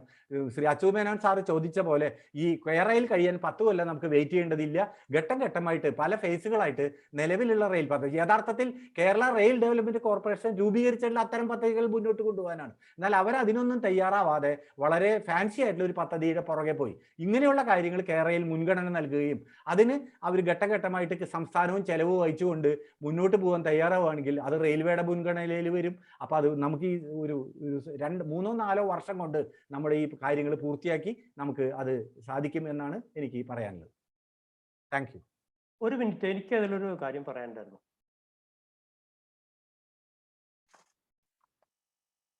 എനിക്ക് അതിലൊരു പോയിന്റ് പറയാനുണ്ട്, പറയട്ടെ? Yes sir, continue. ഓക്കെ, ഈ നമ്മൾ 10 വർഷം അത് പ്രോജക്റ്റിന് എടുക്കുന്നു പറയുന്നത് ശരിയല്ല. We can do it in 5 years. It's not difficult. But ഇവിടുത്തെ എല്ലാ പ്രോജക്റ്റുകളും ഡിലേ ആയിട്ടുള്ളത് ഈ ലാൻഡ് അക്വിസിഷൻ കഴിയുന്നതിന് മുമ്പ് ടെൻഡർ ചെയ്തിട്ട് കോൺട്രാക്ട് അവാർഡ് ചെയ്തുകൊണ്ട് മാത്രമാണ്. ഇപ്പോൾ മണ്ണുത്തിന്ന് ഇതിൽ കുതിരാനിൽ ഇതുണ്ട്, ഈ വർക്ക് ഡിലേ ആയതിന്റെ മുഴുവൻ പ്രശ്നം ഇതാണ്. പേയ്മെന്റ് കൊടുക്കാത്തതും കോൺട്രാക്ട് ഉള്ള സമയത്ത് ഇതിന്റെ മണ്ണുത്തി മുതൽ വടക്കാഞ്ചേരി വരെയുള്ള ഹൈവേ ഡിലേ ചെയ്തിട്ടില്ല. അതിന് ലാൻഡ് അക്വിസിഷന്റെ കംപ്ലീറ്റ് റെക്കോർഡ് നോക്കിയാൽ അറിയാം എവിടെ ഡിലേ എന്ന്. അതുപോലെ തന്നെയാണ് ഈ ഇപ്പോ നമ്മുടെ ഇവിടുന്നുള്ളത്. ഇപ്പോൾ നമ്മുടെ ഫസ്റ്റ് ഹൈവേ അവിടെ പണിഞ്ഞത് അങ്കമാലിയിൽ നിന്ന് ഈ പാലിയേക്കര അല്ലെങ്കിൽ മണ്ണുത്തി വരെ പണിഞ്ഞത്, അത് ശരിക്കും പറഞ്ഞാൽ ഒരു പരിധി വരെ ഒരു may be around 50% is A patch work. ഇപ്പൊ മണ്ണുത്തിയിൽ അങ്കമാലിയിൽ ഒരു ബൈപ്പാസ് വെച്ചില്ല, അതിൻ്റെതായ വീക്ക്നെസ് അതിനുണ്ട്. അതിന്റെ വീക്ക്നെസ് കണ്ട ശേഷമാണ് നമ്മൾ പാലക്കാട് ഹൈവേ സ്റ്റാർട്ട് ചെയ്തത്. It is more straight. അതിന്റെയും വീക്ക്നെസ് കണ്ടപ്പോൾ എന്തുണ്ട്, NS66 പോയപ്പോഴേക്കും it is an entirely new thing. Maybe around 62,000 houses were to be demolished. So that's a different thing. You see the videos of that NS66. It's a 6-lane straight road. Many places it is away from the existing route. So അത് വേണ്ടി വരും. പക്ഷേ അത് മാത്രമല്ല, അത് 2024 or 25 ആകുമ്പോഴേക്ക് ഈ കുറ്റിപ്പുറം വരെയുള്ള ലൈൻ റെഡി ആവുമെന്ന് ഉറപ്പ് പറയാൻ കാരണം വെച്ചാൽ 100% land is acquired and given. Contractor will not be waiting. ഈ നമ്മൾ ലാൻഡ് അക്വയർ കൊടുക്കാത്ത ഒറ്റ കാരണം കൊണ്ടാണ് ഈ വർക്കുകൾ ഡിലേ ആയിട്ടുള്ളത്. അതുപോലെ റെയിൽവേ, കൃഷ്ണകുമാർ പറഞ്ഞ മാതിരി റെയിൽവേ അഡീഷണൽ ആയിട്ട് വളവുകൾ നിർത്താത്തൊക്കെ കാരണം ലാൻഡ് അക്വയറി ആയാണ്. അത് തന്നെയാണ് കാരണം. നേരെ മറിച്ച് ഇപ്പോൾ ഇവിടെ ഈ ഒന്നുമില്ല, ഡബിളിംഗ് തന്നെ എടുത്തുതരാം. ഡബിളിംഗ് നമ്മൾ ഷൊർണൂർ നിന്ന് മംഗലാപുരം ഡബിളിംഗ് വലിയ ഡിലേ ഇല്ലാണ്ട് നടത്തി. അതിന്റെ ഒരു വിധം ഷെഡ്യൂളിൽ പോയിട്ടുണ്ട്. അതിന്റെ ഇലക്ട്രിഫിക്കേഷനും വലിയ ഡിലേ വന്നില്ല. നേരെ മറിച്ച് ഈ ഇവിടുന്ന് പിറവം മുതൽ കായംകുളം വരെ ഇതുവരെ തീർക്കാൻ പറ്റിയില്ല. It's land acquisition issue, nothing else. Okay, sir. Thank you. So work is getting delayed only. Okay. പലപ്പോഴും നമ്മുടെ നാട്ടിലാവുന്ന സമയത്ത് കേരളത്തിലെ പദ്ധതികൾ പലപ്പോഴും പല കാരണങ്ങളാൽ അത് ഇഴഞ്ഞു നീങ്ങിയത് തന്നെയാണ് നമ്മുടെ മുന്നിലുള്ള ഒരു മുൻ അനുഭവങ്ങൾ എന്ന് പറയുന്നത്. കാരണങ്ങൾ പലതായിരിക്കാം, പക്ഷെ പല പദ്ധതികളും ഇഴഞ്ഞു നീങ്ങിയതായിട്ട് തന്നെയാണ് നമ്മുടെ മുൻ അനുഭവങ്ങൾ സൂചിപ്പിക്കുന്നത്. എനിവേ, അടുത്തൊരു ചോദ്യം എന്ന് പറയുന്നത് ശ്രീ കുളത്തുങ്കൽ ടു ശ്രീധർ സാറിനോടാണ് ചോദ്യം. Sir, impact on kol farming areas of Thrissur by this silver line alignment. Thrissur ഉൾപ്പെടെയുള്ള കോൾപ്പാട മേഖലകളിൽ നമ്മുടെ ഈ പദ്ധതി എങ്ങനെ ബാധിക്കുമെന്നുള്ളതാണ് സാറിന്റെ ഒരു ഉത്തരം. അതിലെനിക്ക് പറയാനുള്ള ഒരു കാര്യം എന്ന് അറിയാമോ, ഞാൻ നേരത്തെ അതിന്റെ ആദ്യത്തെ ഒരു കോണ്ടെക്സ്റ്റ് പറഞ്ഞല്ലോ. അപ്പോൾ സ്പെസിഫിക്കലി ഇപ്പോ അലൈൻമെന്റ് പോകുന്ന ലൈൻ എങ്ങനെ കൃത്യമായിട്ട് ആ വഴി പോകുന്നു എന്ന് നമുക്ക് ഫൈനൽ ലൊക്കേഷൻ സർവേ കിട്ടി മാർക്ക് ചെയ്യാത്തടത്തോളം കാലം അവിടെ ചെയ്യുന്നത് ബ്രിഡ്ജസും ഓവിഡക്സും ഡക്സ് വഴിയാണോ എന്നും അതല്ല എംബാങ്ക്മെന്റ് ചെയ്യുന്നുണ്ടോ എന്ന് കൃത്യമായിട്ട് അതിന്റെ കോർഡിനേറ്റ്സ് വെച്ച് നോക്കി കണ്ടാൽ മാത്രമേ നമുക്ക് ഫൈനൽ അതിന്റെ ഇമ്പാക്റ്റിനെ കുറിച്ച് അങ്ങനെ പറയാൻ പറ്റുള്ളൂ. മാത്രമല്ല, ഹൈഡ്രോളജിക്കലി സെൻസിറ്റീവ് സോൺസ് എന്നൊക്കെ ഇവർ പറയുമ്പോഴും അത് ഏതൊക്കെ പ്രദേശങ്ങളിലാണ് എന്നുള്ളത് മാർക്ക് ചെയ്യണം. അത് മാർക്ക് ചെയ്തിട്ടില്ല എന്നുള്ളത് ആക്ച്വലി DPR-നകത്ത് മാർക്ക് ചെയ്യേണ്ടതാണ്, FLS ഉണ്ടാവേണ്ടതാണ്. അത് കോടതിയിൽ തന്നെ അവർ പറഞ്ഞു അതൊന്നും ഞങ്ങൾ ചെയ്തിട്ടില്ല എന്ന് പറഞ്ഞതിന്റെ പുറത്താണ് ഇപ്പോൾ കോർട്ട് അവരെ കല്ലിടുന്നത് വരെ നിർത്താൻ പറഞ്ഞിരിക്കുകയാണ്. പക്ഷേ അതുകൊണ്ട് അങ്ങനെ പറയാൻ പറ്റില്ല. ഇനി നമ്മൾ ഈ ലൈൻ അതിനെ ഈ പറഞ്ഞതുപോലെ ഒരു എന്താണ് ബ്രിഡ്ജസ് ഒന്നും അല്ലാതെ എംബാങ്ക്മെന്റിലൂടെ കട്ട് ചെയ്ത് കയറുന്നു എന്നുള്ളത് നമ്മൾ ഊഹിക്കുക. അങ്ങനെയാണെങ്കിൽ then you have a serious impact depending on which side of the line is this major part അല്ലെങ്കിൽ the parts of the coal lands. നമുക്ക് പറയാൻ പറ്റില്ല എന്നുള്ളതാണ്. അത് കണ്ടിട്ട് വേണം അതിനെക്കുറിച്ച് സംസാരിക്കാൻ. അപ്പോൾ നമ്മൾ ഓഫ് ഹാൻഡ് ആയിട്ട് അങ്ങനെ പറയാൻ ഞാൻ ആഗ്രഹിക്കുന്നില്ല, കാരണം അത് ഒബ്ജക്റ്റീവ് ആവില്ല, ടെക്നിക്കലി സൗണ്ടും ആവില്ല. പക്ഷേ ഇപ്പോൾ സമയത്തിന്റെ ഒരു ഇതുള്ളത് കൊണ്ട് മോഡറേറ്ററിന് വിരോധമില്ലെങ്കിൽ ഇപ്പോൾ ഞാൻ 2-3 പോയിന്റ്സ് വേറെ പലവരും ചോദിച്ചത് വളരെ പെർട്ടിനന്റ് ആയിട്ടുള്ള ചില വിഷയങ്ങളുണ്ട്. അത് ഞാൻ ഇപ്പൊ പറയണോ അത് പിന്നെ ചോദിക്കും? സർ, അത് നമുക്കൊരു കൺക്ലൂഷനുള്ള ഒരു സമയത്ത് നമുക്ക് പറയാം. അതല്ലേ കൂടുതൽ. എനിക്ക് ഈ പോയിന്റിലും ഒരു ആൻസർ ഉണ്ട് കേട്ടോ. സാറിന്റെ അഭിപ്രായം, സാറിന് അതൊരു കൺക്ലൂഷൻ ടൈം തരുന്ന സമയത്ത് പറഞ്ഞാൽ പോരെ? അല്ല, ഈ ചോദ്യത്തിനുള്ള ഉത്തരം പറയാം. ഒറ്റ ആൻസറേ ഉള്ളൂ. അതായത് ഈ സ്റ്റീൽ ബ്രിഡ്ജസ് പണിയാൻ ഈ അഹമ്മദാബാദ് ബോംബെ റൂട്ടിലെ സെൻസിറ്റീവ് ഏരിയകളിൽ ഈ വാട്ടർ ലോഗ്ഡ് ഏരിയകളിൽ സെൻസിറ്റീവ് ഏരിയകളിൽ complete long span steel bridges ആണ് ഉപയോഗിച്ചിരിക്കുന്നത്.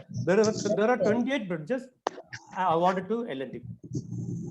അത് അങ്ങനെ ഒരു കോൺസെപ്റ്റ് നമുക്ക് all coal lands can be covered with long span gold bridges. 80 to 100 meter span is very easy. It won't affect anything. ഈ എംബാങ്ക്മെന്റിന് ആവശ്യമൊന്നുമില്ല. Okay, thank you sir. അടുത്തൊരു ചോദ്യം, Shiny John to everyone. Hope someone talks about the financial viability of the project. അങ്ങനെ ഈ financial വയബിലിറ്റിയെ കുറിച്ച് ആരും കൃത്യമായി സംസാരിച്ച് കേട്ടില്ല. അതിനൊരു ആൻസർ ഉണ്ടോ എന്നുള്ളത് തന്നെയാണ് എനിക്ക് തോന്നുന്നു. അത് രാമചന്ദ്രൻ സാറിന് പറയാൻ കഴിയുമോ? No, I am against thinking in the financial terms, in economic terms. You should I can add something if you permit. Okay, എനിക്ക് തോന്നുന്നു ശ്രീധർ സാറിന് കൂടുതൽ ആ ഒരു പോയിന്റിൽ ശ്രീധർ സാറിനായിരിക്കും കൂടുതൽ അതിനോട് ആഡ് ചെയ്യാൻ പറ്റുമെന്ന് തോന്നുന്നു. ഒറ്റ കാര്യമേ, ഫൈനാൻഷ്യൽ സാധനം ഇപ്പോ രാമേന്ദ്ര സാർ അത് ആലോചിക്കേണ്ടെന്ന് പറയുന്നത് നമ്മൾ എഞ്ചിനീയർ പ്രത്യേകിച്ച് ഇത് ഡിസൈൻ ചെയ്യുമ്പോൾ നമ്മൾ അത് ഒരു നിലപാടാണ്. പക്ഷേ from A state point of view, നമ്മുടെ ഒരു സംസ്ഥാന സർക്കാർ എന്ന നിലയ്ക്കുള്ള കുറേ ഇഷ്യൂസ് ഉണ്ടാവും. അപ്പോൾ ഞാൻ നേരത്തെ പറഞ്ഞതുപോലെ ആമുഖം ഒറ്റ പോയിന്റാണ്. 3.25 ലക്ഷം കോടി രൂപയുടെ നഷ്ടത്തിലാണ് നമ്മൾ, നമ്മൾ കടത്തിലാണ് ഓൾറെഡി. നമ്മൾ എടുക്കുന്ന കടം മൊത്തം നമ്മൾ കൂടുതലും ഇൻഫ്രാസ്ട്രക്ചറിനല്ല അല്ലെങ്കിൽ ഇങ്ങനത്തെ ഒരു പ്രൊഡക്റ്റീവ് ആയിട്ടുള്ള സെക്ടറിനുള്ള ഇൻവെസ്റ്റ്മെന്റ് അല്ല നടക്കുന്നത്. ഇതൊക്കെ ആമുഖം. പക്ഷേ ഈ പർട്ടിക്കുലർ പ്രോജക്റ്റിന്റെ കാര്യത്തിൽ ഈ ഇൻവെസ്റ്റ്മെന്റ് ഇപ്പോൾ 64,000 crores എന്നാണ് പറയുന്നതെങ്കിലും ഇതിന്റെ അഡൻഡമായിട്ട് വരേണ്ട, ഇപ്പോൾ രാമേന്ദ്ര സാർ ഇപ്പോൾ അതിന്റെ ഒരു ഹോൾ അഡ്വാൻറ്റേജിനെ കുറിച്ച് പറഞ്ഞു. ഈ പ്രോജക്റ്റ് വയബിൾ ആണ് അല്ലെങ്കിൽ ഫീസിബിൾ ആവണമെങ്കിൽ ഞാൻ മനസ്സിലാക്കിയത് ഇത് ആ ലൈനിൽ കൃത്യമായിട്ട് ഈ എടുക്കുന്ന മീറ്ററും ഇതിനകത്തുള്ള ലൈനിനെ കുറിച്ച് മാത്രമാണ് ഇവർ പറയുന്നത്. ഇപ്പോൾ ROB, റിവർ ഓവർ ബ്രിഡ്ജസ്, അല്ലെ റെയിൽവേ ഓവർ ബ്രിഡ്ജസോ അല്ലെങ്കിൽ റെയിൽവേ അണ്ടർ ബ്രിഡ്ജസ് എന്നുള്ള അത് ഓൾമോസ്റ്റ് ഒരു 1000 ചില്ലുവാനും റെയിൽവേ അണ്ടർ ബ്രിഡ്ജസും ഓവർ ബ്രിഡ്ജസും ഉണ്ട്. അതിന് ഉള്ള കോസ്റ്റ് എസ്റ്റിമേറ്റ് ഈ DPR ഒരിടത്തും വരുന്നില്ല. ഇതിനുള്ള അപ്രോച്ച് റോഡ്സ് ഉണ്ട്, ഒന്നും വരുന്നില്ല. സൈഡുകളിൽ ഒരുപാടടുത്ത് കുളം ഉണ്ടാക്കിയിട്ട് വെള്ളം കെട്ടി നിർത്തും. വലിയ കുളങ്ങൾ, ടാങ്കുകൾ ഉണ്ടാക്കിയിട്ട് ഈ ഒഴുകി വരുന്ന, കിഴക്കിൽ നിന്ന് ഒഴുകി വരുന്ന വെള്ളം കെട്ടി നിർത്തി ഹൈഡ്രോളജിക്കലി കൈകാര്യം ചെയ്യാന്ന് പറയുന്നുണ്ട്. അതിന്റെ എസ്റ്റിമേറ്റ്സ് ഒന്നും ഉണ്ടായിട്ടില്ല. സൈഡിലൊക്കെ ഇത് വിജയിക്കണമെങ്കിൽ, കാരണം വേറെ ഒരുപാട് മാറിയാണ് ഈ സ്റ്റേഷൻസ് ഒക്കെ ഉള്ളത്. അപ്പൊ ഇത് വിജയിക്കണമെങ്കിൽ ഒരുപാട് ടൗൺഷിപ്സ്, ഓരോ സ്റ്റേഷന്റെയും ചുറ്റും ടൗൺഷിപ്സ് ഡെവലപ്പ് ചെയ്യണമെന്നും ഒക്കെ പറയുന്നുണ്ട്. അതിനുള്ള എസ്റ്റിമേറ്റ്സ് ഒന്നും ഉണ്ടായിട്ടില്ല. അപ്പൊ അതായത് ഇത് വിജയിപ്പിക്കാൻ വേണ്ടിയുള്ള ലിങ്കേജസിന്റെ, നമ്മൾ നേരത്തെ വള്ളാർപ്പടം പറഞ്ഞ പോലെ തന്നെ ലിങ്കേജസിന്റെ ഇൻവെസ്റ്റ്മെന്റിന് വേണ്ട ഒന്നും പറയുന്നില്ല. അപ്പൊ ഇതെല്ലാം കൂടെ വരുമ്പോൾ ഒരു 1.5-2 ലക്ഷം കോടി രൂപയുടെ ഒരു പദ്ധതി ആവാൻ സാധ്യതയുണ്ട്. ഇത് എന്താണ്, ഇത് ഫേസ് വാല്യൂവിൽ പോലും ആ വാല്യൂ എടുക്കണ്ട, ഇല്ല ഡേറ്റ എന്ന് മാത്രമാണ് അതിനകത്തൊരു കൺസേൺ. ഇതില്ലാതെ തന്നെ ഇത് വിജയിപ്പിക്കാനായിട്ട് ഇവർ ചെയ്തേക്കുന്ന ഒരു കാര്യം ഭയങ്കര ഒരു നമ്മളെ വല്ലാതെ വേദനിപ്പിക്കുന്ന ഒരു സ്ഥലമാണ്. അത് കുറച്ച് ഇമോഷണൽ ആയിട്ട് പറയുന്നതിൽ അങ്ങനെ നിങ്ങൾക്ക് ഇതൊന്നും ആവശ്യമില്ല. കാരണം ഡേറ്റ പറയുന്നത് ഇതിനകത്ത് ഞങ്ങൾ ഈ 3 റിപ്പോർട്ട്സ് ഉണ്ട്. അത് 3ഉം ഞാനിവിടെ നിങ്ങൾക്ക് താല്പര്യമുള്ളവർക്ക് ഷെയർ ചെയ്യാൻ തയ്യാറാണ്. ഇതിനെ ഫൈനാൻഷ്യൽ വയബിലിറ്റിയെ ഡിറ്റർമിൻ ചെയ്യുന്നത് 2 വാല്യൂസ് അവർ നോക്കിയിട്ടാണ്. ഒന്ന് EIRR എന്ന് പറയും, ഞാൻ എക്സ്പ്ലെയിൻ ചെയ്യുന്നില്ല. EIRR അല്ലെങ്കിൽ അതിന്റെ കൂടെ ENPV. ഈ EIRRഉം ENPVയും അത് ആ രേഖകളിൽ വേണമെങ്കിൽ ഞാൻ പിന്നെ എക്സ്പ്ലെയിൻ ചെയ്യാറുണ്ട്. ഇതിൽ പോലും ഈ 3 റിപ്പോർട്ട്സ് ഉണ്ട്. പ്രിലിമിനറി ഫീസിബിലിറ്റി റിപ്പോർട്ടിൽ ആ EIRRൽ ഒരു സെൻസിറ്റീവ് അനാലിസിസ് നടത്തും. അതായത് ചില കണ്ടീഷൻസ് വന്നു കഴിഞ്ഞാൽ എന്തുമാത്രം പ്രോജക്റ്റിനെ ബാധിക്കുന്നൊക്കെ ഉള്ള ഒരു കണക്കുണ്ട്. അതിൽ 4 സെൻസിറ്റീവ് അനാലിസിസ് കണ്ടീഷൻസ് ഒക്കെ ഉണ്ട്. അത് വച്ചിട്ട് നോക്കുമ്പോൾ ഇത് ഒരു വയബിൾ പ്രോജക്റ്റ് അല്ല എന്ന് പ്രൂവ് ചെയ്യുന്നുണ്ട്. പക്ഷേ റെക്കമെൻഡേഷൻസ് കൊടുക്കുമ്പോൾ വയബിൾ ആണെന്ന് പറയുന്നുണ്ട്. അതേസമയം ഇതൊരു കോസ്റ്റ് വർക്ക് അക്കൗണ്ടൻസിന്റെ അടുത്ത് കൊണ്ട് കാണിച്ചു കഴിഞ്ഞാൽ അവർ പറയും നോ ഇത് -15,172 ക്രോർസിന്റെ ENPV ആണ് കാണിക്കുന്നെങ്കിൽ, 30-year ENPV ആണ് കാണിക്കുന്നെങ്കിൽ നഷ്ടമാണ് ചെയ്യേണ്ടത്. പക്ഷെ ഫീസ് റിപ്പോർട്ട് വന്നപ്പോഴത്തേക്കും അത് കുറെ കൂടെ കുറച്ചു. റൈഡർഷിപ്പിലൊക്കെ കുറെ, ഞാൻ നേരത്തെ പറഞ്ഞല്ലോ, റൈഡർഷിപ്പ് ഒക്കെ ഡബിൾ ചെയ്തിട്ട് കുറച്ചു. ഫൈനൽ DPRൽ വന്നപ്പോൾ ഒരുപാട് റൈഡർഷിപ്പ് ഒന്നും മാറ്റിയിട്ടൊന്നുമില്ല. പക്ഷെ യൂണിറ്റ് കോസ്റ്റ് വല്ലാതെ കുറച്ച് വെച്ചിട്ട് ഇത് ലാഭകരമാണെന്ന് ഡെമോൺസ്ട്രേറ്റ് ചെയ്തിട്ട് വെരി ഹൈ, വലിയ EIRR, ഓൾമോസ്റ്റ് 24% EIRRഉം ഒരു നിയർലി 19,000 ക്രോർസിന്റെ ENPVയും കാണിച്ചിട്ട് ഇത് വൻ വിജയമാക്കി ഡെമോൺസ്ട്രേറ്റ് ചെയ്തിട്ടുണ്ട്. അപ്പോ ഇത് ഫീസിബിൾ അല്ലാത്ത പ്രോജക്റ്റ് ആണെന്ന് ഇതിനകത്തുനിന്ന് നമുക്ക് കാണാൻ കഴിയും. പക്ഷേ ഇത് ഫീസിബിൾ ആക്കി കാണിക്കാനായിട്ട് രേഖകളിൽ തിരിമറി നടത്തിയിട്ടുണ്ടെന്ന് തന്നെയാണ് ഞങ്ങളെ പോലത്തെ കുറച്ച് പേര് അനലൈസ് ചെയ്തിട്ട് ആരോപിക്കുന്നത്. ഇനി ഇത് ഏതെങ്കിലും നല്ല കോസ്റ്റ് വർക്ക് അക്കൗണ്ടൻസോ അല്ലെങ്കിൽ എക്കോണമിസ്റ്റുകളോ ഇന്ന് ഒന്ന് വിശകലനം ചെയ്താൽ മാത്രമേ ഇത് കൂടുതൽ ക്ലിയർ ആയിട്ട് മനസ്സിലാവൂ. At this point of time, I can only state that we have serious doubts about its feasibility because it has been fudged to demonstrate feasibility. Okay, thank you sir. സമയക്കുറവ് മൂലം നമുക്ക് പെട്ടെന്ന് തന്നെ അടുത്ത ഇതിലേക്ക് പോകേണ്ടതുണ്ട്. സാർ KV രാമചന്ദ്രൻ സാറിന് അടുത്ത സെഷൻ ഒരു 3 മിനിറ്റിനകത്ത് കംപ്ലീറ്റ് ചെയ്യാവുന്നതാണ്, ഒരു കൺക്ലൂഡിംഗ് പാർട്ട് എന്നുള്ള രീതിയിൽ. അതിനകത്ത് ഈ പറയുന്ന ഏതെങ്കിലും ഒരു ക്ലാരിറ്റി, ഏതെങ്കിലും ഒരു പോയിന്റിന് ക്ലാരിറ്റി കൊടുക്കേണ്ടതുണ്ടെങ്കിൽ അതുകൂടെ ഉൾപ്പെടുത്തിക്കൊണ്ട് സാറിന് 3 മിനിറ്റിനകത്ത് കൺക്ലൂഡ് ചെയ്യാവുന്നതാണ്. പ്ലീസ്. ഒന്ന് എനിക്ക് പറയാനുള്ളത്, ഈ എക്സിസ്റ്റിംഗ് പാസഞ്ചേഴ്സിന്റെ ഡാറ്റ വെച്ചിട്ടാണ് ഈ ടോട്ടൽ നമ്പർ ഓഫ് പാസഞ്ചേഴ്സിന്റെ എടുക്കുന്നത്. That is not correct because changing when you give facility people will tend to use it. That is a normal thing. അത് എപ്പോഴും എല്ലാ സൊസൈറ്റിയിലുള്ള ഒരു സ്വഭാവമാണ്.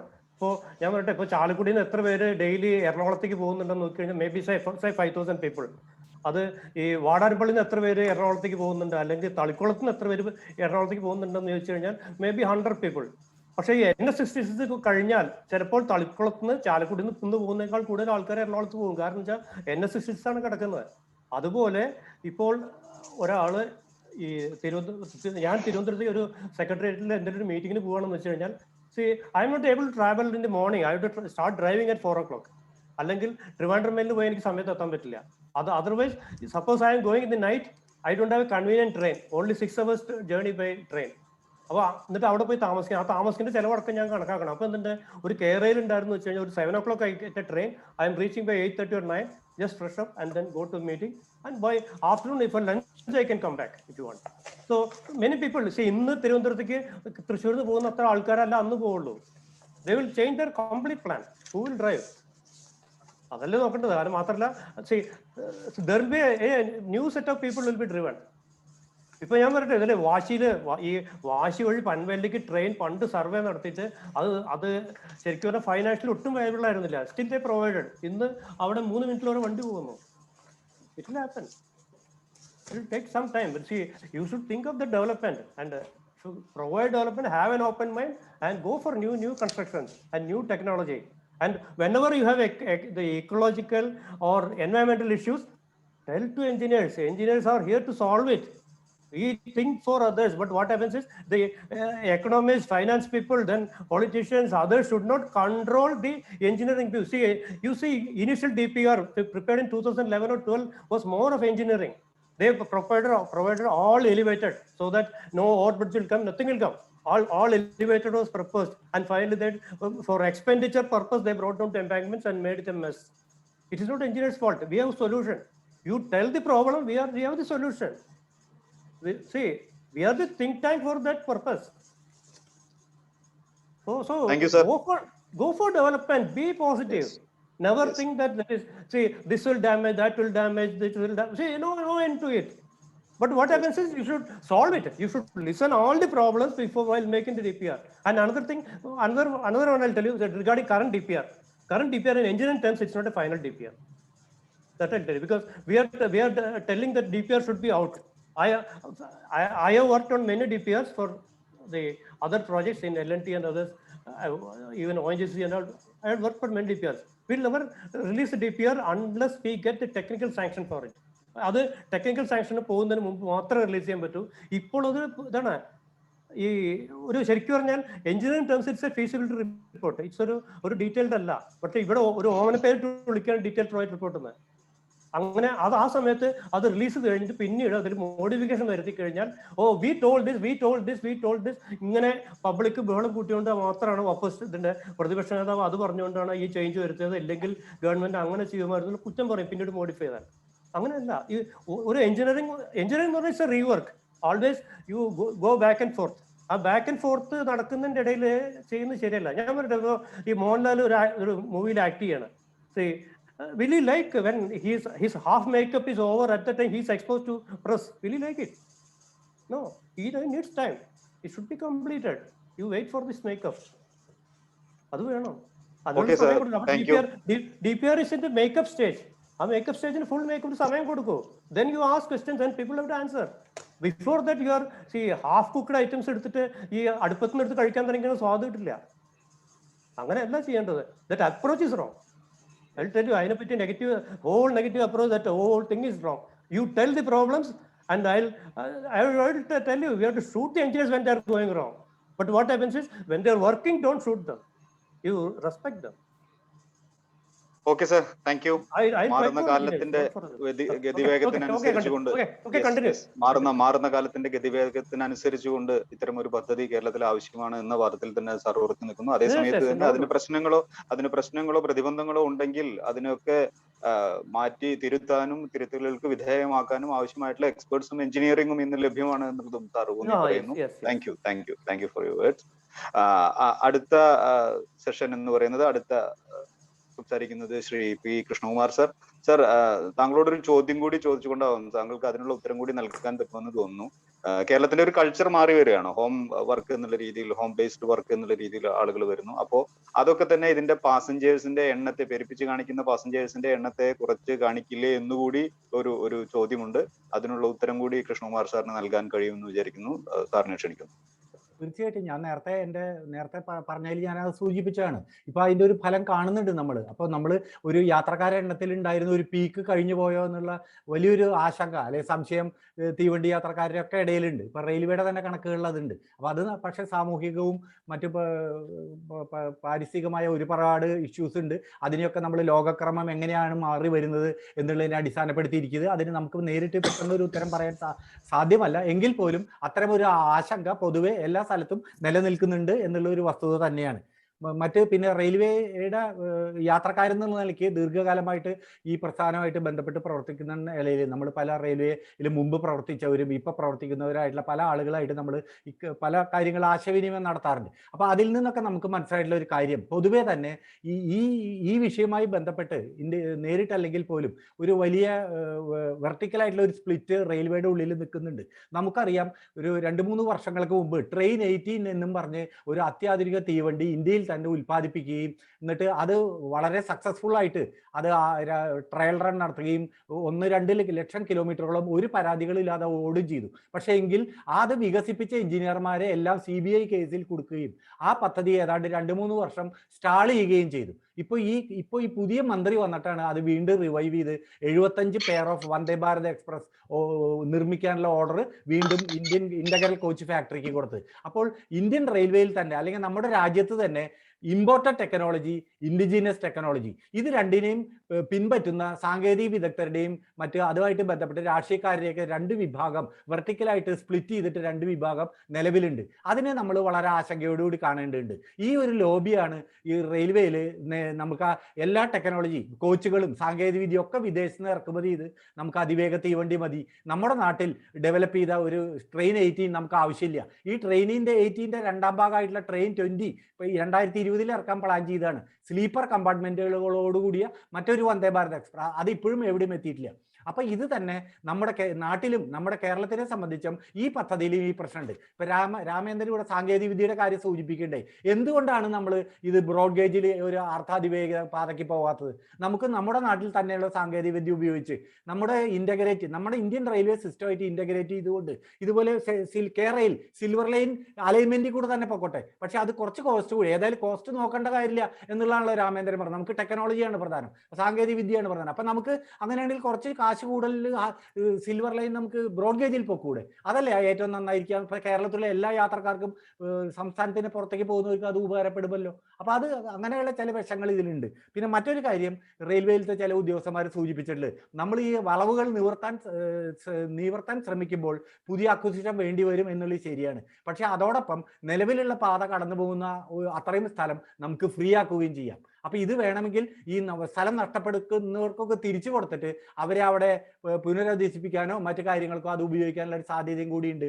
അത് പുതിയ അലൈൻമെന്റ് ആകുമ്പോൾ അത് ഒട്ടും ഉണ്ടാവില്ല. മറ്റതിൽ കുറച്ചെങ്കിലും ഒരു ചെറിയ ശതമാനമെങ്കിലും അത്തരത്തിൽ ലാൻഡ് റിലീസ് ചെയ്യാൻ, റെയിൽവേ എക്സിസ്റ്റിംഗ് ലാൻഡ് റിലീസ് ചെയ്യാനുള്ള ഒരു സാധ്യത കൂടി ഉണ്ട് എന്നാണ് അവർ സൂചിപ്പിക്കുന്നത്. അപ്പൊ ഇങ്ങനെയുള്ള ഇതിൽ ഒരുപാട് നമ്മൾ വെറും ഒരു പദ്ധതി എന്നുള്ള നിലയ്ക്ക് കാണുന്ന ഭൂമി ഏറ്റെടുക്കലോ ഇതോ അല്ലെങ്കിൽ കുടിയൊഴിപ്പിക്കലോ ഒക്കെ മാത്രമല്ലാതെ വേറെ ഒരുപാട് സാങ്കേതികവും എക്കണോമിക്കലും എൻവയറമെന്റലൊക്കെ ആയിട്ടുള്ള ഒരുപാട് പ്രശ്നങ്ങൾ ഉൾപ്പെട്ടിട്ടുള്ള ഒരു പദ്ധതിയാണ്.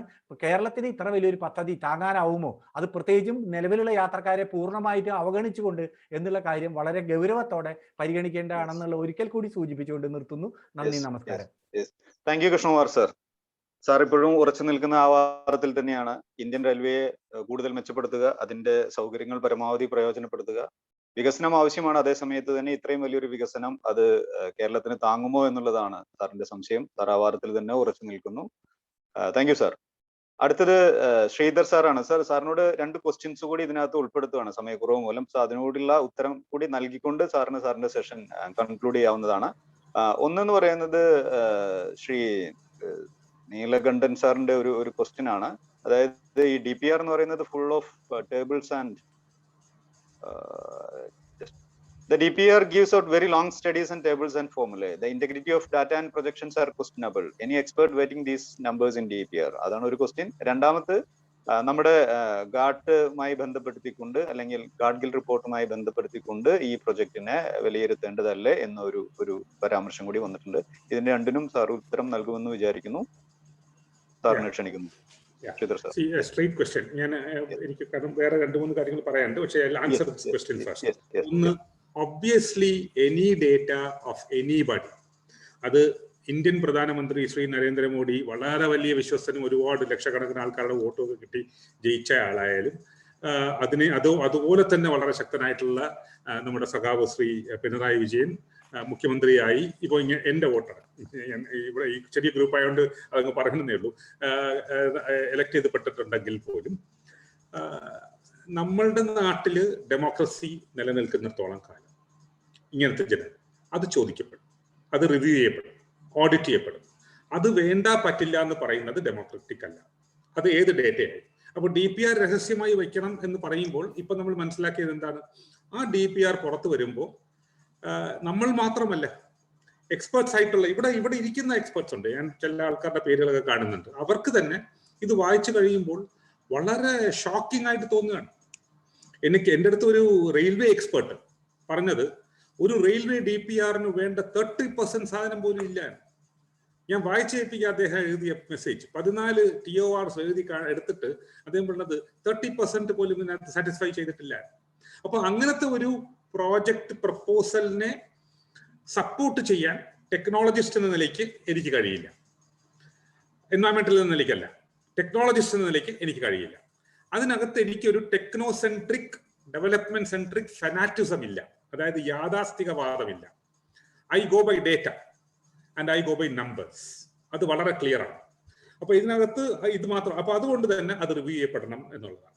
അങ്ങനെ റിവ്യൂ ചെയ്തപ്പോൾ കണ്ടെത്തിയ ഡിസ്ക്രിപ്പൻസീസ് നമ്മൾ ചൂണ്ടിക്കാണിക്കും. അത് കറക്റ്റ് ചെയ്യാനോ അതിന്റെ പുറത്ത് ഒന്നുകൂടെ അവർക്ക് നോക്കാനോ ഉള്ള മര്യാദയും നമുക്കുള്ളൊരു അവകാശവുമാണ്. അത് ചെയ്യണം. അത് ചെയ്യാത്തത് കൊണ്ടാണ് വൈറ്റിലയില് ഇത്രയും നല്ലൊരു പാലം വന്നിട്ട് ജനങ്ങൾ കടന്ന് അവിടെ നിന്ന് കറങ്ങണത്. കാരണം the engineering was wrong. That was not the solution, probably. Probably there was another solution. Was it reviewed? Some PWD engineers or NH engineers design it, do it, ജനം കഷ്ടപ്പെടും. എത്ര പ്രോജക്ട്സ് ആണ് കേരളത്തിൽ അങ്ങനെ ചെയ്തിട്ട് നാശമാക്കിയിട്ടുള്ളത്? ഒരു രാമേന്ദ്രൻ സാർ നല്ല മനുഷ്യനായതുകൊണ്ടും സത്യസന്ധനായതുകൊണ്ടും ഒരു കാര്യവുമില്ല. 90% of the rest of them are frauds. എന്റെ ഇലക്ട്രിക് ബോർഡിൽ എനിക്കറിയാമല്ലോ, ഉണ്ണിച്ചേട്ടൻ ഇവിടെ ഉണ്ട്. ഉണ്ണിച്ചേട്ടൻ എനിക്ക് അറിയാമെന്നുള്ള ഇവിടുത്തെ ഇലക്ട്രിക് ബോർഡിലെ വളരെ സീനിയർ ആയിട്ടുള്ള എഞ്ചിനീയർ എന്നോട് പറഞ്ഞു തന്നത്, എടേ അതിരപ്പള്ളി ഡാം നിങ്ങൾ ചെയ്യാൻ സമ്മതിച്ചില്ലെങ്കിൽ എന്റെ മുന്നിൽ പോയ ആൾക്കാരെല്ലാവരും 1 or 2 വീടുകളാണ് പണിഞ്ഞിട്ടുള്ളത്. നീ എന്നെ ദരിദ്രനായിട്ട് മരിക്കാൻ തള്ളിവിടുന്നല്ലേ? So let us understand that it is not a clean world like Ramendran sir says. അതുകൊണ്ട് നമ്മൾ ഓഡിറ്റ് ചെയ്യണം എന്നുള്ള point 1.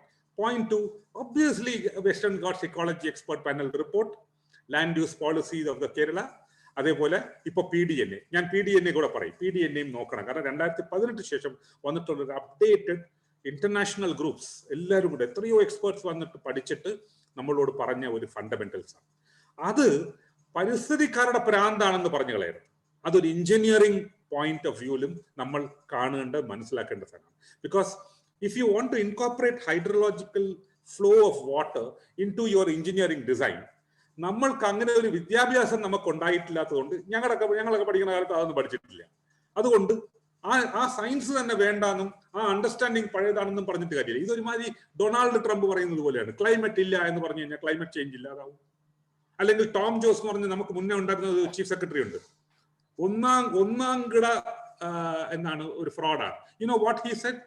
ഇതില്ല എന്നാണ്. ഏത്, I am sorry to use that name in that thing in this. അദ്ദേഹമൊക്കെ നശിപ്പിച്ച, കേരളത്തിനെ നശിപ്പിക്കുന്ന പോലത്തെ ഒരു അപ്രോച്ച് ഉണ്ടാക്കിയത് എഞ്ചിനീയേഴ്സിന് തലവേദനയാണ് ആ മനുഷ്യൻ. ചില തമാശകളൊക്കെ പറഞ്ഞാൽ നിങ്ങൾ പൊട്ടിച്ചിരിക്കും, ഞാനൊന്നും പറയുന്നില്ല.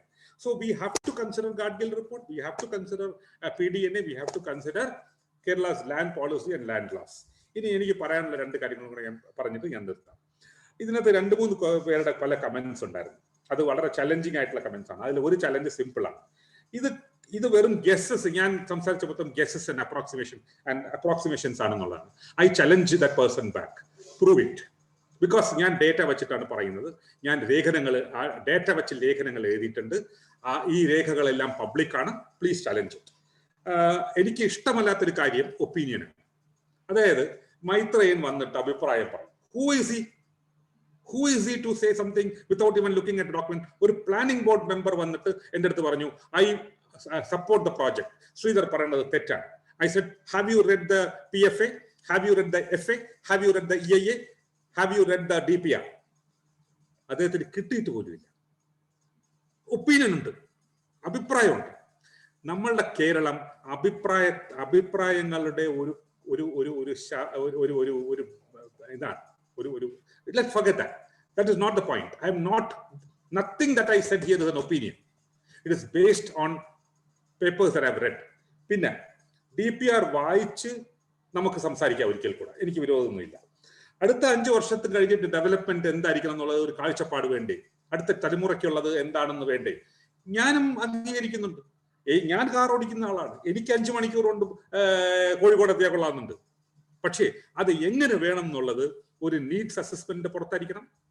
അത് പിന്നെയും എനിക്കും എന്റെ സ്വകാര്യമായിട്ടും എന്റെ നാടിനും കടം കയറിയിട്ടല്ല. അത് ഫുൾ റൈഡർഷിപ്പ് ഉണ്ടോ, എത്ര പേർക്ക് അക്സെപ്റ്റൻസ് ഉണ്ടാവും, അത് തന്നെയാണോ വഴി? Is it a train? Is it the improvement of the national highways? Is it other waterways? Is it a mix of it? Is it an integration of it? അതല്ല, സിംഗിൾ സ്റ്റാൻഡ് അലോൺ മോണോലിത്തിക് ആയിട്ടുള്ള ഒരു project അവതരിപ്പിച്ചിട്ട് ഇതാണ് എന്ന് പറയുകയാണ്. And when you're going into the data, it doesn't prove it. So my point is, this is an engineering fiasco. It's not an environmental fiasco. It's an engineering fraud. And if the engineers of this crowd want to understand it, go to the data, go to the designs, go to it, and then come back and argue with us. Last point, ഒറ്റ point കൂടെ ഞാൻ പറഞ്ഞു നിർത്താം. Thomas Isaac പറഞ്ഞു അടുത്ത തലമുറയ്ക്ക് വേണ്ടിയാണ്, 50 വർഷത്തേക്ക്. ഇവിടെയും ആരോ അത് കമന്റ് ചെയ്തിട്ടുണ്ട്, അടുത്ത തലമുറയ്ക്ക് വേണ്ടിയാണ്. ഞാൻ ചോദിക്കട്ടെ, the whole world has changed in 2 years' time. The next generation wants to travel only for tourism. അവർക്ക് ഒരു ഫ്രീക്ക് ഔട്ട് ചെയ്യണം, അവർക്ക് കാസർഗോഡ് ബേക്കലി പോയിരിക്കും, അത്രേ ഉള്ളൂ. ബാക്കി എല്ലാം അവർ ഓൺലൈനുമായി കഴിഞ്ഞ് ബന്ധുക്കളെ പോലും കാണാത്തൊരവസ്ഥയിലേക്ക് എത്തിക്കഴിഞ്ഞു. What kind of travel are you talking about? Which next generation are you talking about? One. അപ്പോ ഞാൻ ബയാസ്ഡ് അല്ല. ഞാൻ പറയുന്നത് അതിനൊരു പഠനം വേണ്ടേ? അവരുടെ ആസ്പിറേഷൻ ഇതാണോ എന്ന് പറയണ്ടേ? അവരുടെ ആസ്പിറേഷൻ തീരുമാനിക്കാനായിട്ട് തലനരച്ച നമ്മളും തോമസ് ഐസക് ഒക്കെ ആരാ? എന്തെങ്കിലും അങ്ങോട്ട് പറഞ്ഞു കഴിഞ്ഞാൽ ഇവർ പറയും അതിനുള്ള പഠനം ഉണ്ടോ എന്ന് ചോദിക്കും. നമ്മൾ അവർക്ക് ഇത് വായി തോന്നുന്നത് പറയും അടുത്ത തലമുറയ്ക്ക് വേണ്ടിയാണ്. അപ്പൊ ഞാൻ ചോദിക്കുന്നത് EPWDയിലോ അല്ലെങ്കിൽ ഏതെങ്കിലും ഒരു പിയർ റിവ്യൂ ജേണലില് അടുത്ത തലമുറയ്ക്ക് വേണ്ടത് 5 മണിക്കൂർ കൊണ്ട് കാസർഗോഡ് എത്താനാണ് എന്നുള്ള ഒരു പഠനം, അല്ലെങ്കിൽ അത് ആ സ്പീഡ് കാണിക്കുന്ന ഒരു പഠനമെങ്കിലും ഉണ്ട്. ഒരു ഫൗണ്ടേഷനും ബേസിസും ഇല്ലാതെ ഒരു സാധനത്തിന്റെ ഡിസൈനാണ്, അതിൽ മൊത്തം ഫ്രോഡുമാണ്. I sense something very fishy here. That is what I will end at. അല്ലാതെ this is not anti-engineering. In fact, എഞ്ചിനീയറിംഗിനെ ക്ലീൻ അപ്പ് ചെയ്തില്ലെങ്കിൽ നമ്മൾ നല്ല എഞ്ചിനീയേഴ്സ് നാറും. അത് നാറാതിരിക്കണമെങ്കിൽ ഇതിനെ നമ്മൾ വളരെ ക്രിട്ടിക്കലായിട്ട് കണ്ടേ പറ്റുള്ളൂ. അല്ലെങ്കിൽ ചുമ്മാ കൺഫോർമിസ്റ്റ് ആയിട്ട് പോകും. ഒന്നീ കമ്മ്യൂണിസ്റ്റുകാരനായിരിക്കും അല്ലെങ്കിൽ BJP കാരനായിരിക്കും. നമ്മൾക്ക് BJP-കാരനും കമ്മ്യൂണിസ്റ്റുകാരനും അല്ലല്ലോ, നമ്മൾ എഞ്ചിനീയേഴ്സാണ്.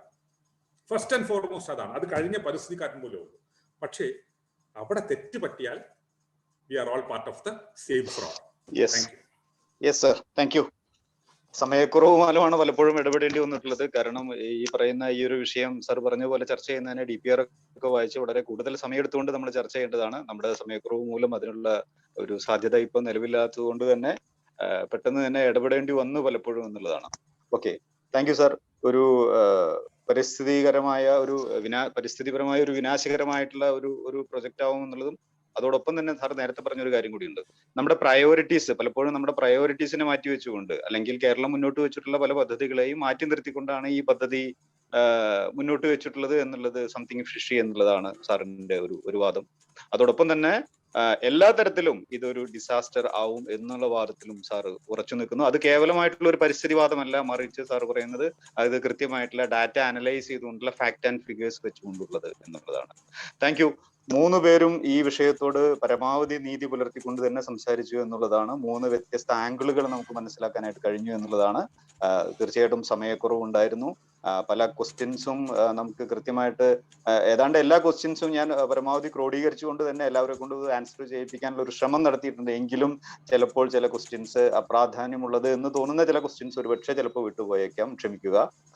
എന്തായാലും ഈ 3 പേരോടുമുള്ള അകമഴിഞ്ഞ നന്ദി രേഖപ്പെടുത്തുന്നു. ചെറിയ ബുദ്ധിമുട്ടുകൾ ടെക്നിക്കലായിട്ടും അതുപോലെ തന്നെ സമയത്തിന്റെ കാര്യത്തിലുള്ള ചില ബുദ്ധിമുട്ടുകൾ ഒഴിവാക്കി കഴിഞ്ഞാൽ ഏറ്റവും നല്ല രീതിയിൽ ഈ വിഷയത്തെ അവതരിപ്പിക്കുന്നതിനും കഴിഞ്ഞു എന്നുള്ളത് തന്നെയാണ് വിലയിരുത്തൽ. Thank you all. ആൻഡ് നമുക്ക് അടുത്ത ഇതിന്റെ എൻഡ് ഓഫ് ദ സെഷൻ ഇന്നത്തെ ഈ പരിപാടിയുടെ നന്ദി പ്രകാശനത്തിനായി നമ്മുടെ BSI secretary Shri professor Krishnakumar സാറിനെ ഞാൻ സ്നേഹപൂർവ്വം ക്ഷണിക്കുന്നു. Thank you. എൻ്റെ സുഹൃത്തുക്കൾക്കെല്ലാം നമസ്കാരം. BSIയുടെ ഇക്കൊല്ലത്തെ പ്രോജക്റ്റായിട്ട് അല്ലെങ്കിൽ ഒരു പ്രോഗ്രാമായിട്ട് ഈ ടോപ്പിക് സെലക്ട് ചെയ്യാൻ കാരണം അത് വളരെ ഒരു ഹോട്ട് ടോപ്പിക്കാണെന്ന് മനസ്സിലാക്കിക്കൊണ്ടാണ്. അതൊന്നും കൂടിയും പ്രൂവ് ചെയ്തിരിക്കുകയാണ്. ഇപ്പൊ ഇത്രയും നേരം നമ്മൾ സംസാരിച്ചു, നമ്മുടെ നോളജ് ബേസിലെ കുറെ പുതിയ കാര്യങ്ങൾ നമുക്ക് മനസ്സിലായി നമുക്ക് എല്ലാവർക്കും. എന്നിരിക്കലും ഇത് വലിയൊരു സദ്യയുടെ മുമ്പ് ഒരു പരിപ്പ് കറി വിളമ്പി അത്രേ ആയിട്ടുള്ളൂ. ഇനി നമുക്ക് വളരെയധികം കാര്യങ്ങൾ ചർച്ച ചെയ്യാനുണ്ട്. കൂടുതൽ പേരെ നമുക്ക് പങ്കെടുപ്പിക്കാം. പല ചോദ്യങ്ങളും നമുക്ക് ഇനിയും ഉത്തരം പറയേണ്ടി വരും. പക്ഷെ അതിലും കൂടുതൽ ഇത്തരം നോളജ് സിസ്റ്റം ഇതിൽ നിന്ന് ഉരുത്തിരിയുന്ന നോളജ് സിസ്റ്റം വേണ്ട ആൾക്കാരുടെ അടുത്ത് എത്തണം. അതാണ് നമുക്ക് ആവശ്യം. നമ്മൾ വെറുതെ തമ്മിൽ സംസാരിച്ചിരുന്നിട്ട് പോരാ. നമുക്ക് വളരെയധികം കാര്യങ്ങൾ ഇവോൾവ് ചെയ്യാൻ പറ്റും. എഞ്ചിനീയറിംഗ് സ്കില്ലുണ്ട്, നമുക്കൊക്കെ സോഷ്യൽ സ്കില്ലുണ്ട്, പലതരം എൻവിറോൺമെന്റൽ സ്കിൽസ് നമുക്ക് എല്ലാവർക്കും ഉണ്ട്. അപ്പൊ എന്തായാലും ഇതൊരു തുടക്കം മാത്രമാണ്. BSIനെ ഭൗമത്തിനെ സംബന്ധിച്ച് ഇതിൽ ഇനിയും കൂടുതൽ ചെയ്യാനുണ്ടെന്ന് നമുക്ക് ഉറപ്പായി. കൂടുതൽ നമുക്ക് ഒത്തുചേർന്ന് ഇത്തരം കാര്യങ്ങളിൽ നമുക്ക് പങ്കെടുക്കാം. നോളജ് ബേസ് വലുതാക്കാം. ആൻഡ് ഭൗമത്തിന്റെ ഒരു കൺസെപ്റ്റ് അനുസരിച്ച് for making the human kind comfortable, അതാണ് നമ്മളുടെ ഉന്നം. ഞാൻ പേരെടുത്ത് ആരെയും ഇവിടെ നന്ദി ഞാൻ പറയുന്നില്ല. പക്ഷേ 3 പാനലിസ്റ്റുകളെ മാത്രം ഞാൻ പേരെടുത്ത് പറയുന്നു. ശ്രീ രാമചന്ദ്രൻ, കൃഷ്ണകുമാർ ആൻഡ് ശ്രീധർ, അവരെ ഞാൻ പ്രത്യേകം പേരെടുത്ത് പറയുന്നു. ബാക്കി എല്ലാവരും ഭൗമത്തിന് വേണ്ടി, ഭൗമ ഫാമിലിക്ക് വേണ്ടി ഇതിന്റെ പിന്നിൽ നിന്ന് പ്രവർത്തിച്ചവരാണ്. പ്രത്യേകിച്ച് വിനോദ് മോഡറേഷൻ വളരെ നന്നായി വിനോദ് കൈകാര്യം ചെയ്തു. എല്ലാവർക്കും ഒരിക്കൽ കൂടി നന്ദി. Good night. ഒരു കാര്യം കൂടി പറഞ്ഞ് ഞാൻ നിർത്താം. ഭൗമത്തിലേക്ക് ഞങ്ങൾ സമാന ചിന്താഗതിക്കാരെ ഞങ്ങൾ ഇൻവൈറ്റ് ചെയ്യാണ്. ഞങ്ങളുടെ ഫേസ്ബുക്ക് പേജ് വഴി നിങ്ങൾക്ക് എല്ലാവർക്കും ഞങ്ങളെ ബന്ധപ്പെടാം. ഏകദേശം ഭൗമത്തിന്റെ ഒരു കൺസെപ്റ്റ് എന്താണെന്ന് നിങ്ങൾക്ക് മനസ്സിലായിട്ടുണ്ടാവും. ഒരിക്കൽ കൂടി ഞാൻ ഭൗമത്തിലേക്ക് നിങ്ങളെ ഓരോരുത്തരെയും, മെമ്പേഴ്സ് അല്ലാത്ത ഓരോരുത്തരെയും സ്വാഗതം ചെയ്യുന്നു. നന്ദി. Good night.